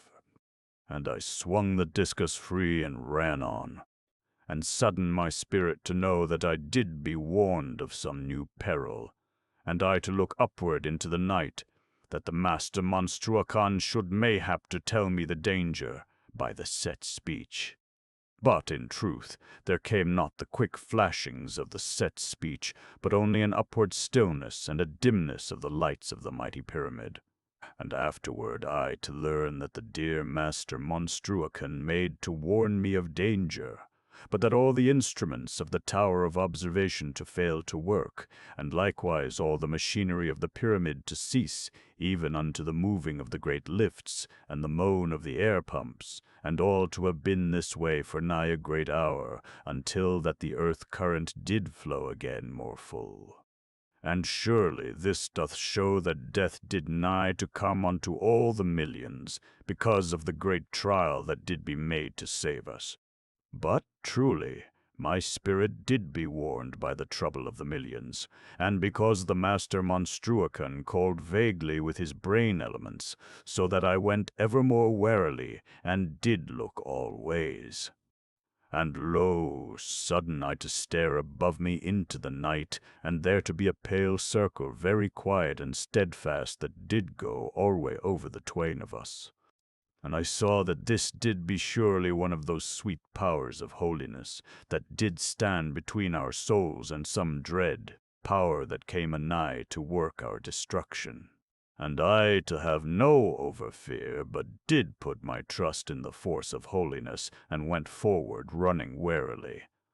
And surely I came mayhap so nigh as to within 400 paces of the circle, and I to think that I yet to win mine own safe and undelayed within the guarding of the circle. And the light of the circle did burn dim, so that I had sudden fear whether that it be any more use for a guard, until that the earth current to come more free. And all this as I ran, swift and wary and utter anxious. And lo, in that moment in a dim place there rose up 3 beast-men from the earth, and came at me growling. And the first did be so close that I had no room to the discourse, but beat in the head of the man with the haft part. And I leaped unto the side then, and swung the discourse, and did be utter mad, yet chill with fury, so that the maid did be no more than a babe in the crook of mine arm. And I came in sudden to meet the 2 beast-men as they ran at me, and I cut quick and light with the great weapon, and did have that anger upon me which doth make the heart a place of cold and deadly intent, so that I had a wondrous and brutal judgment to the slaying. And truly I slew them as that they had been no more than mice, and I had no harm, neither so much as a touch from them. And behold, in that moment there came a great shout of wonder and of welcome from within the circle. And I looked swiftly, and began again to run, for there did be men in grey armour all within the circle, yet came they not to mine aid.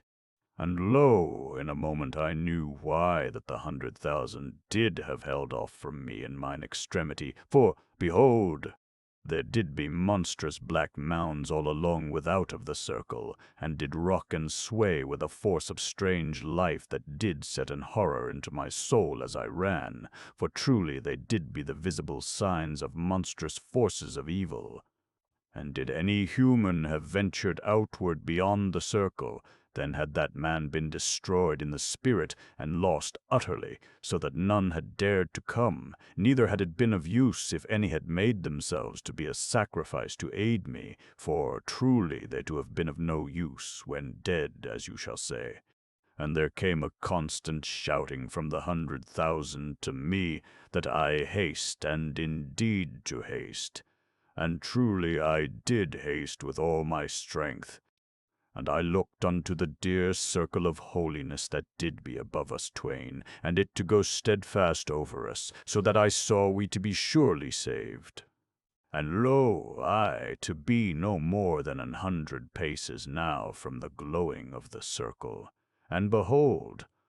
even in that instant there must come brutal things to destroy us, for there came an herd of squat and brutish men all about me in a moment from the shadows where they had been hid. And they caught at me, and caught at the maid to tear her from mine arm. And truly it did be as that they surely to have success, for I could nowise in a moment free myself, and yet to guard the maid and to use the discos. And lo, I kicked with my metal boots and gave from them, and turned all ways in a moment, and wrenched free, and I leaped back, and the herd of horrid brutes after me. And now I to have space for the discos, and a grimness in my heart, and I came round very sudden, and ran in among the men, smiting. And I hit very swift both from the right and the left, and to and fro with a constant quick circling. And the discus did spin and roar, and made a strange light upon the faces of the men, and they to have tusks like to the tusks of pigs. And surely I did rage through them, smiting, and they to strike me 1,000 times with great stones, so that mine armour rang and was all fresh burst, and I near to sicken under the blows and new wounds. But they not to harm the maid, for I carried her above their squat and brutish reach, and the brute men to seem without end. But I made all way forward unto the glowing of the circle, and the night to be full in that place of the fierce shoutings of the 100,000, and many, as I did learn, to have tried to come unto me, but that their comrades held them from so useless a dying. And in verity I to be now scarce 50 paces from the glowing of the circle, and did be nigh to fall, for I did be so utter dazed and wounded with the fight, and ill with a vast weariness and the despair and madness of my journey, and moreover, as you do know, I not to have slept, but to have carried the maid forever through days and nights, and to have fought oft. And lo! The 100,000 stood just within the circle, and they that were to the front did swing each man the discos, and they hurled each the discos in among the herd of the tusked men that did make to slay me. And surely this to save me, for the herd did thin to my front, and I to gather my strength, and to charge with despair, and to smite, and never be ceased of smiting, so that there did be dead creatures all about. And behold, I brake through the herd with mine own, and did be upon the circle, and lo! I stepped over the circle that did scarce now to give out a resistance, and 1,000 hands did come forward to give me help, yet did none touch me, but gave back from me, for there did be that about me which held them off, as with a little awe, for I to be strange unto them. And I stood there in a great silence, and the discos in my hand ran blood to the haft. And maybe I rocked as I stood, for many again did put out their hands as to hold me, and again drew back and were silent. And I looked unto them, and they looked back at me, and I did gasp a while, and was strangely dazed, and did try to tell them that I had need of the doctors for the life of mine own maid, that did be dying in mine arms. And behold, in that moment there did be a sound of giants running out in the night. And some then to cry out different matters, to aid me, and to beware of the giants, and to bring the doctors to attend me on the instant. And other voices did call that the holy light was gone from above, and likewise the black mounds from the outer part of the circle. And there did be a monstrous noise of roarings in the land, and all to come bewildered unto my brain, which did surely fail now with the grim and utter stress which had been mine so long. And there to be also a constant noise that came from near and from upward, and truly I to know as in a dream that it did be made of the shouting of the great millions, that did make an eternal and vague roaring sound upward in the night, that did come down from the upper heights, no more loud than a strange and continual murmuring out of the lofty miles. And surely I to find my voice in a little minute, and did ask a near man whether there be any doctors with the men. And in that moment there came forward a master of the discos, which doth be as a commander of this age. And he made the salute of honor with the discos, and would have eased the maid from me, but I to ask again, very slow, whether that there was a doctor near.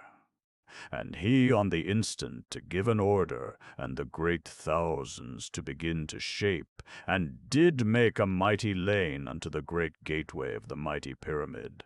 And the master of the discos made a sign to certain that did be near, and they stood about me as I to know dully lest I fall, but they not to touch me, for I did be as that I must not be laid hand upon, for I did near to choke with despair lest I to have come home too late, and surely also the men to seem as that I did be strange unto them. And there went orders swift and constant this way and that, and lo, in a little while, there came two big men of the upward cities running, and they had a little man between them upon a sling. And the little man did be a master of the doctors, and he aided me gentle to lay mine own maid upon the earth. And the master of the discos made a sign, and the men that did be near turned each his back, and the doctor to make examination for the life of mine own.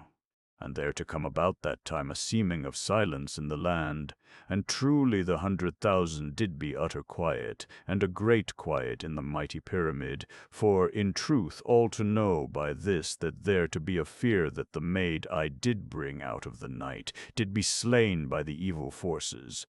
And sudden the little man that did be the master doctor looked up quiet and piteous at me, so that I knew in a moment that mine own maid did be dead. And he to see that I knew, and he covered the face of mine own, and stood up very speedy, and he called softly to the men that did be to my back, and he signed to them that some to support me, and some to lift mine own maid, and bear her unto the great gateway. And he looked keen at me, and I to fight a little that I breathe, and afterward did make with my hands, that the men not to come near me, neither to touch mine own. And the master doctor to understand that I did be truly strong until I die, and did beckon the men from me and from the maid. And I stooped in a little, and I lifted mine own maid into mine arms for that last journeying. And I came down the mighty lane of the 100,000, all in their grey armour, and they did make silent salute with the discos reversed, each man as I passed him, and did be utter silent. And I scarce to wot of aught, save that all the world did be quiet and emptied, and my task to have failed, and mine own to lie dead in mine arms. Yet truly did it to have failed utter. For I had surely saved mine own from the terror of the second night land, and she not to have come alone and with madness unto her death, but to have died in mine arms, and she surely to have been comforted within her spirit, because that my love did be so utter about her. And I to think vaguely and terribly on 100 sweet love actions that she to have shown unto me, and sudden I did remember with a dreadful pain how that I never to have waked to discover mine own maid kissing me in my sleep, as I to have meant. And a madness of anguish did flash sudden through the numbness upon my brain, so that I did be blinded a little, and surely went crooked in my walk, for I to know, sudden, that the master doctor steadied mine elbow for a moment, but afterward did leave me be, as I to have again control of my spirit. Ewa, and lo! As I drew nigh unto the great gateway, the lights of the pyramid to begin to glow again more strong, and the machinery of the lifts and the air pumps to work, because that now the earth current did grow once more to natural strength, and they to have power now to open the great gate, which did be done by great machines, and there to come forth to meet me a number of the masters of the mighty pyramid, and the dear master Monstruacan did come before them all, so eager as that he did be mine own father. And he to have heard somewhat, vaguely, that there to have been a fear for the life of the maid that I did bring. And surely he did be told by one near to the gateway, that the maid did be dead in mine arms, for he and all the masters did pause and stand silent for me to go by, and did reverse each his discourse, and this to have been an honour shown, than which there did be scarce any greater. And there went a constant murmuring up in the night, which did be the speech of the millions, questioning, and the news that the maid did be dead went upward through the miles. And my spirit to know, as in a dream, of the spiritual noise which did go outward through all space, and did be the grief of the multitudes, as they did hear this thing. Yet truly there did nothing comfort me anywise, neither I proper yet to know the verity of my loss, for I did go stunned. And I came in through the great gateway, and the full watch did stand there silent in their armour, and they made the salute of honour. And I went onward with the dead maid that I did bring out of eternity. And presently they that were around did guide me, with the maid in mine arms, unto the great lift. And I took mine own maid into the great lift, and the masters came with me, and did be in their armour, and none did speak to me. And the master Monstruacan and the master of the doctors stood silent to the side of me. And there did be everywhere great multitudes that I did see vaguely, but my spirit not to wot of them. And lo! I stood very quiet and dumb as we did go upward through the miles, and the millions of the city stood about the great lift, and there did be a great silence upward and downward through the strange miles, save for the weeping of women in dear sympathy, that did sound far and low and constant. And presently I to know that the master Monstruacan and the master of the doctors did look one to the other, and I to be aware sudden that I stood in my blood, for I did be wounded in 100 parts, and the blood to go alway from me. Yet did the master doctor be slow to do aught for me, because that he to perceive that I did be slain in the heart, and there to be no pain so dreadful as that he should be like to wake me unto, if that he went hastily. Yet presently there did come whirlings into my head, and someone did surely make to ease mine own maid from mine arms. But I held her dumbly, and the blood to go the more from me, and they not to know what should be done, and I to look at them. And the dear master Monstruacan did be saying somewhat unto me, that I did have no power to hear, but only to know that his face did be very human. And there went a strange noise all about me, and the master Monstruacan to seem to hold me up, and to beckon to some that did be to my back. And lo! There came a blackness, and the gentleness of arms about mine armour, and I to come presently to quietness and to half-dreams, and did alway to seem that I carried mine own maid in mine arms. But truly there did pass 3 great days, whilst that I did be thus, and I, all that while to be laid quiet, and to be tended by the master doctor, and aided by all knowledge that did be known of humans. And on the 3rd day, as it might be called, I to come full unto my senses, and the pain to take me in the breast, and the master of the doctors did be with me, and they that nursed me, and the master doctor watched me very keen and gentle. And I did be in a bed of the health room of mine own city, and I gat from the bed and the doctor to say naught, but only to watch me. And I walked to and fro a little, and he alway to watch me, and presently he gave me somewhat to drink, and I drank, and I was gone soon from all knowledge. And I to come again unto a knowing that I yet to live. And there went a certain strength in my body, and lo! The first that I did see was the master of the doctors, and I to perceive in a moment that he had wakened me and had nursed my strength for that moment, that I live through the burial. For he to be very wise, and to have known from that first seeing of me that I not to live after that, mine own did die. And there was brought to me a loose garment, but I to refuse the garment dumbly, and did look about me very troubled and forgetting. And the master doctor looked alway at me, and lo! In a moment he called one and gave an order, and there was brought in then my broken armor, and a garment to wear below. And I then to know that I did be content in this matter, and the doctor alway to watch me, and they dressed me in my broken armor. And surely, as they dressed me, my spirit to hear the sorrow and sympathy of the multitudes, and did know that they went downward by millions unto the country of silence. And lo! In that moment when I near to be in mine armor, I to mine sudden again that I never to have waked to discover mine own maid kissing me in my sleep, and the pain gat me in the breast, so that I had surely ended then, but that the master doctor set somewhat to my breath, that eased me and gave something of dullness unto my senses for a while.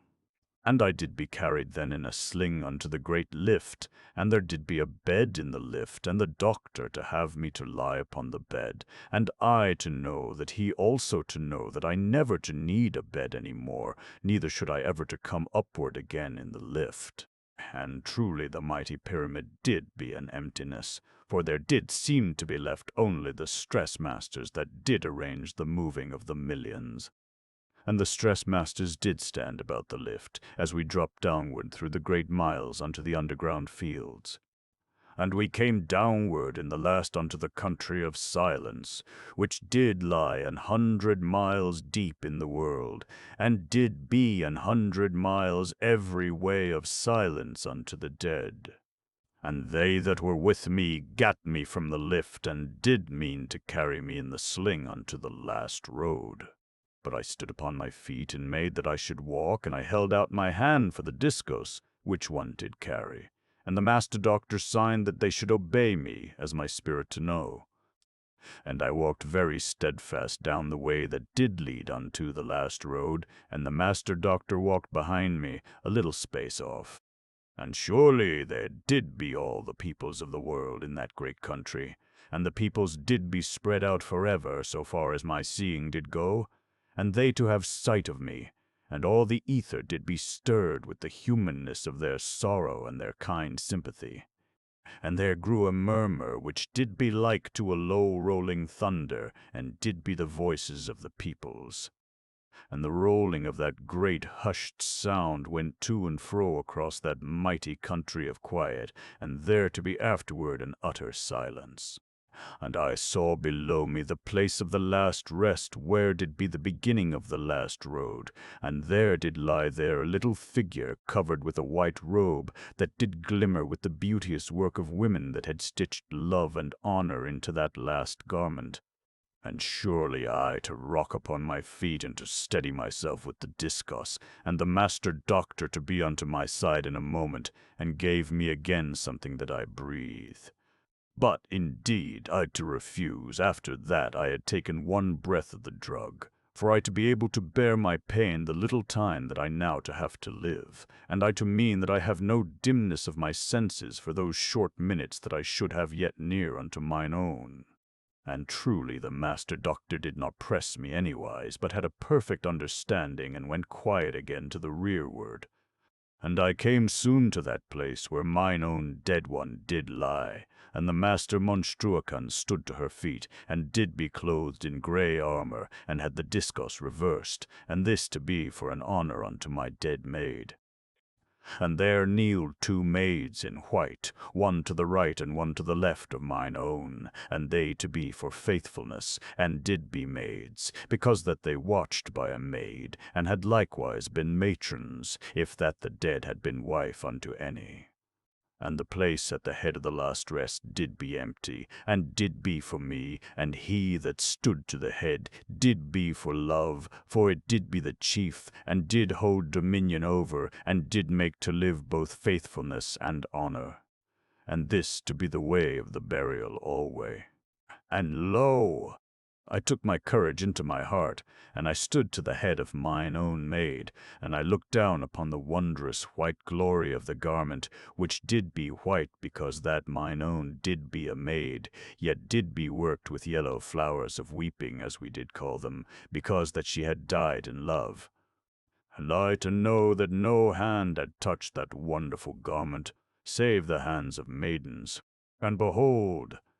as I stood there from far away over the land, there did come a far and faint sound, and the sound did come more nigh, so that I knew that afar off, beyond the hills of the babes, the millions did begin to sing the calling song, where million did call hushed unto million, and the sound did come onward toward where we did be, and did go over us, and pass onward in a hushed and wondrous breathing of sound, as that all the love that did be ever in this world did call in a low anguish unto a lost beloved. And the sound to pass away and away over that mighty country in the deep earth, and did hush and hush unto a great and utter silence, save for a faint murmur of countless women weeping, that did be in the air of that land of quiet. And there to be a space of silence, and again the silence to be broken by a far sound, and there to come again from beyond the far hills of the babes a strange and low sound, and did be as of a wind wandering through damp forests. And the sound grew, and came across the hills of the babes, and did be breathed forth by million after million, so that in a little I to hear the song of weeping sung very low and sorrowful by the multitudes. And the song came onward over all that great country, and passed over us, and went onward into the far land beyond the dome, and did be caught by the voices of millions that did be hid in great distances, and so to go onward forever, and to die at last unto a mighty silence. And the master Monstruacan looked at me from the feet of mine own maid, and I to know that the moment did become when I to part from the maid Nani forever and forever, even though I to live in some strange future, and to find her soul in some other sweet child. And I stooped and laid the discourse beside mine own maid there upon the last rest, and the two maids drew back the light wonder of the garment, and showed me the face of mine own, and she to sleep there forever, so sweet and hushed as a child, and as oft I to have seen her to sleep. And I looked a little while, and the pain of my heart did be sufficient, so that I knew I died as I looked. And once more I looked, and I set my soul about mine own. And I fought with myself, and stood upward, and the maids did cover the face of mine own maid. And the master Monstruacan commended Nani unto eternity. And he raised the discourse reversed, and lo! The road did begin to move upward unto the dome, and mine own maid did be upon the road, and I to fight that I keep breathing, so that I not to die before she be lost utter to my sight. And there did rise now a sound from all that country that had no order in it, and did be like to a low moaning that did fill all the air of the land, and there to be also a constant sound, as of a little whistling dree wind that did be in all that country of quiet, and truly this to be more than any singing, for it to be the true weeping of multitudes that did sorrow from the heart with the grief of this thing that did be. And I stood utter still, and did draw my breath very even, and looked unto that small form that did be now afar off, where it did lie upon the moving roadway. And I gazed as that my soul and all my being did have no power else, even as a man that dies doth set all his strength to a last movement. and I not to wot that the master Monstruacan and the two maids did hold me up, because they to perceive that I did be dying, for I only to see mine own little one lying afar off upon the moving of the last road. And the maid in that moment to come to the place where the road did pass into the strange and luminous vapor of the earth.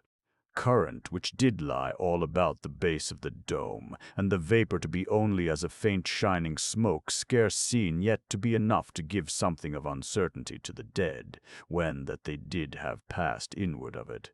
And I stared, with all that did be left of my strength, for mine own to be gone utter and forever in but a little minute. And the uncertainty of the luminous vapor did cling about her, and to make her to seem unreal to my gaze, for the vapor did be in constant movement, and to give a seeming of shifting to and fro of all that did be in it. And behold, as I did stare with my dreadful pain, there did be sudden a strange hoarse noise from the nearer millions, and lo! In an instant there came a mighty shout out of all that country, and the shout did be made again, and did grow into a mighty hoarse roaring from the millions, so that all that great country did be filled with the monstrous sound.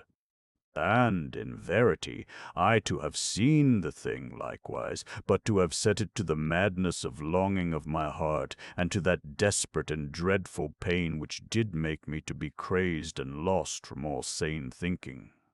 And the thing that I did see had been that the maid did seem to move there upon the last road where she did lie, but indeed this to have appeared only to be the stirring of the luminous vapor of the earth, current which did seem to make things shift as I have told.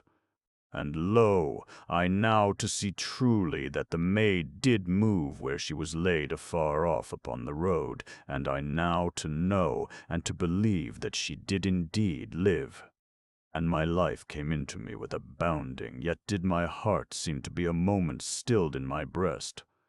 And the master Monstruacan to have signed already that the roadway be stopped and brought backward, but I to be now upon the last road, and did run as a madman, shouting vainly upon the name of mine own.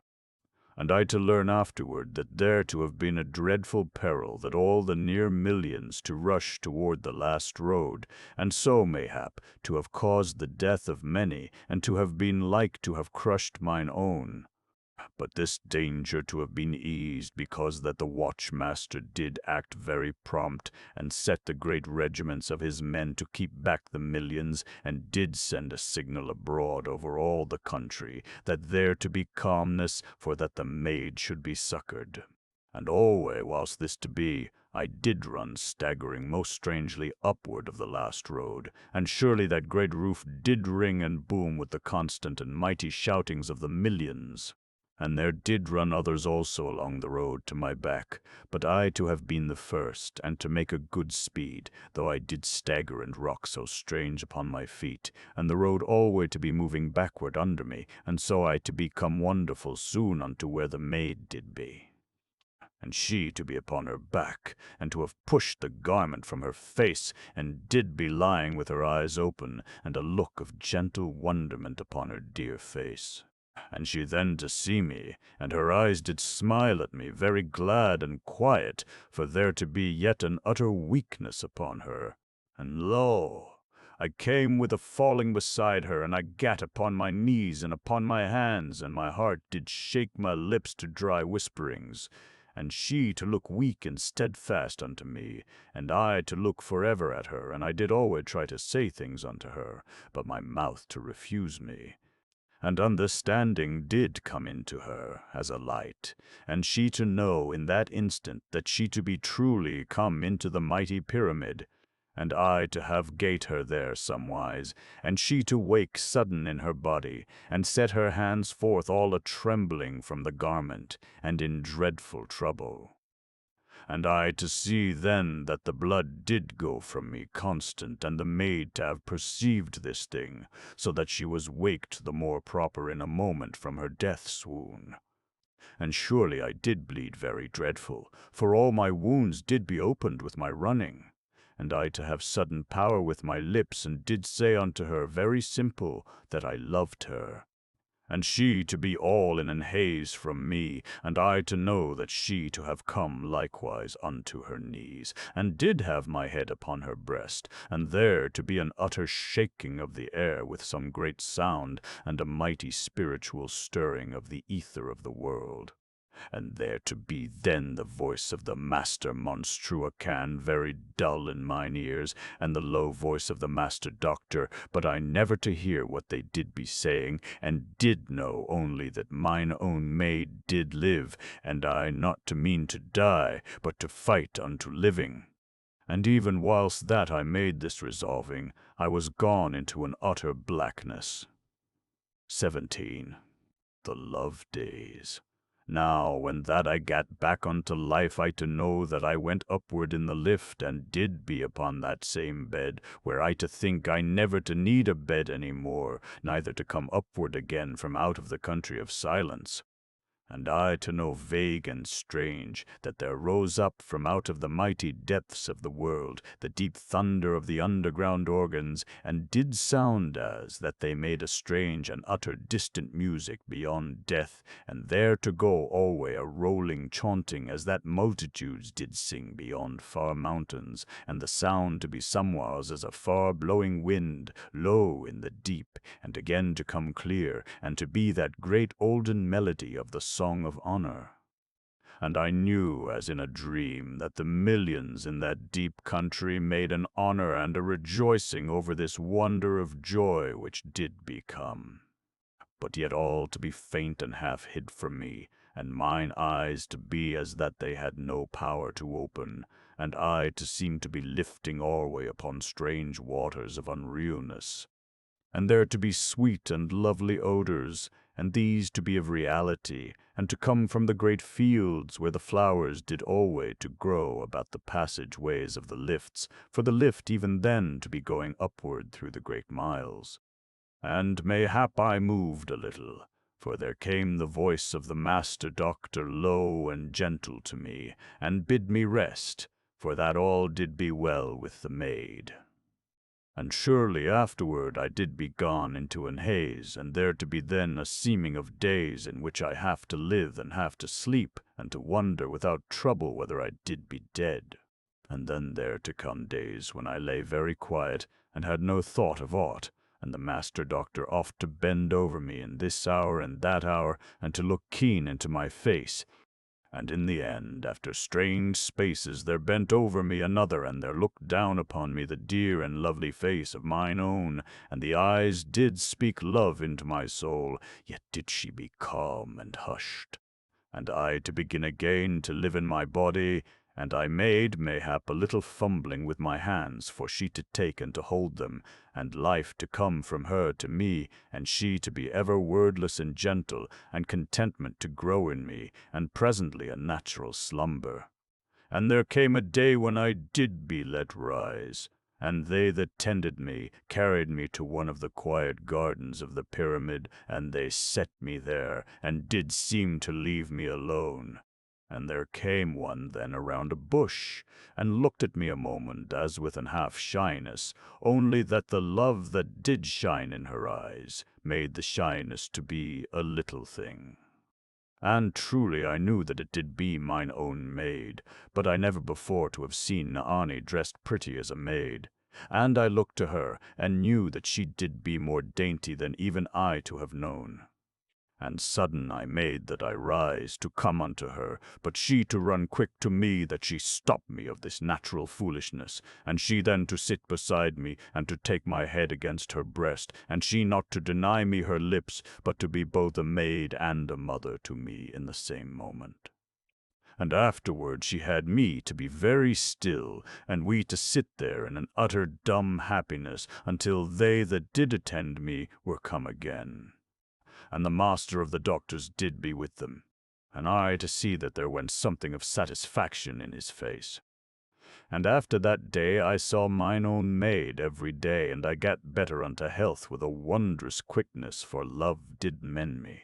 And soon I did be let go downward unto the fields, but yet to go by private ways, because that the multitude should be like to follow me alway, and I to need to be quiet.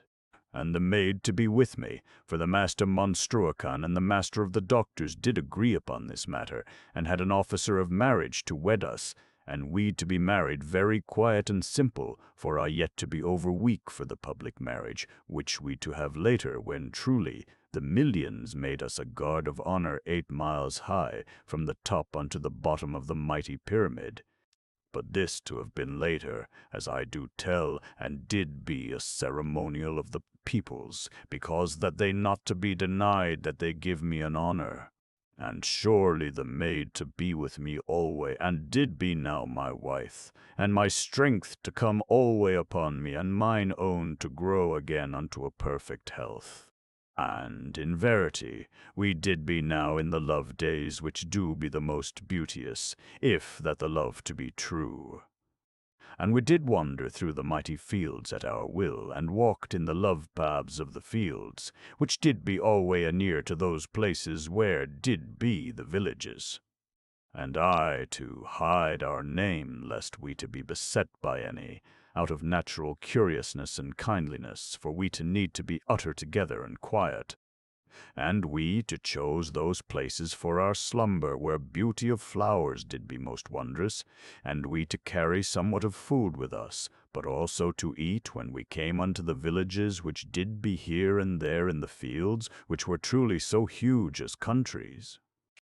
And mine own did make good her promise 100 times, as you shall say, and did prepare me a great and hearty meal, and did tease me utter that I did be a glutton as I did eat, and kissed me lest that I have ever a chance to say aught in mine own defence. And truly she did be all that my heart and my spirit did desire, and she to have companioned me with love, and to have entered my spirit into joy.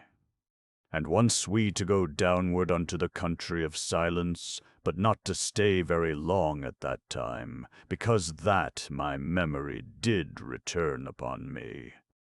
Yet in the aftertime we to wander there oft with memory and holiness of great thinkings, and with love which doth hold all.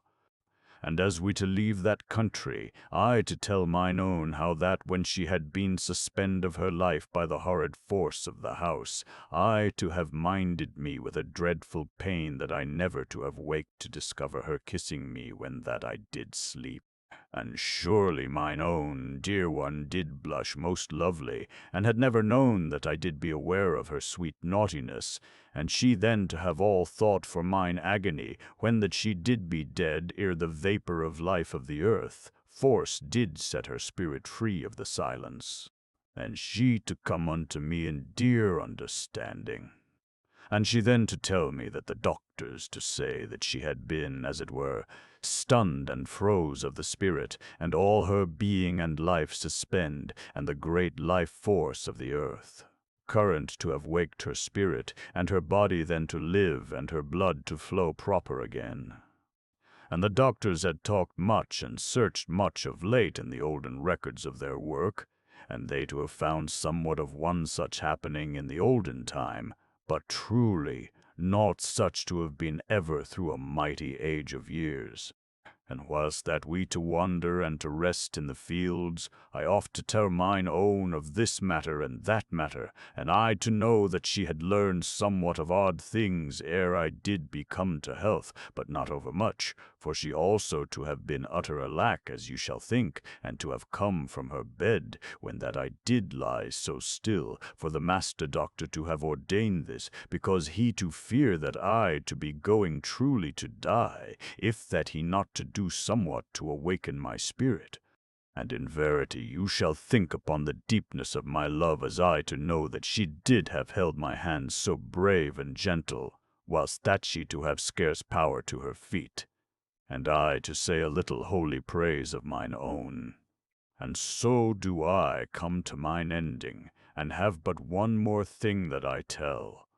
And this to happen a while later, after that mine own and I had gone through the second marriage, which did be the public marriage.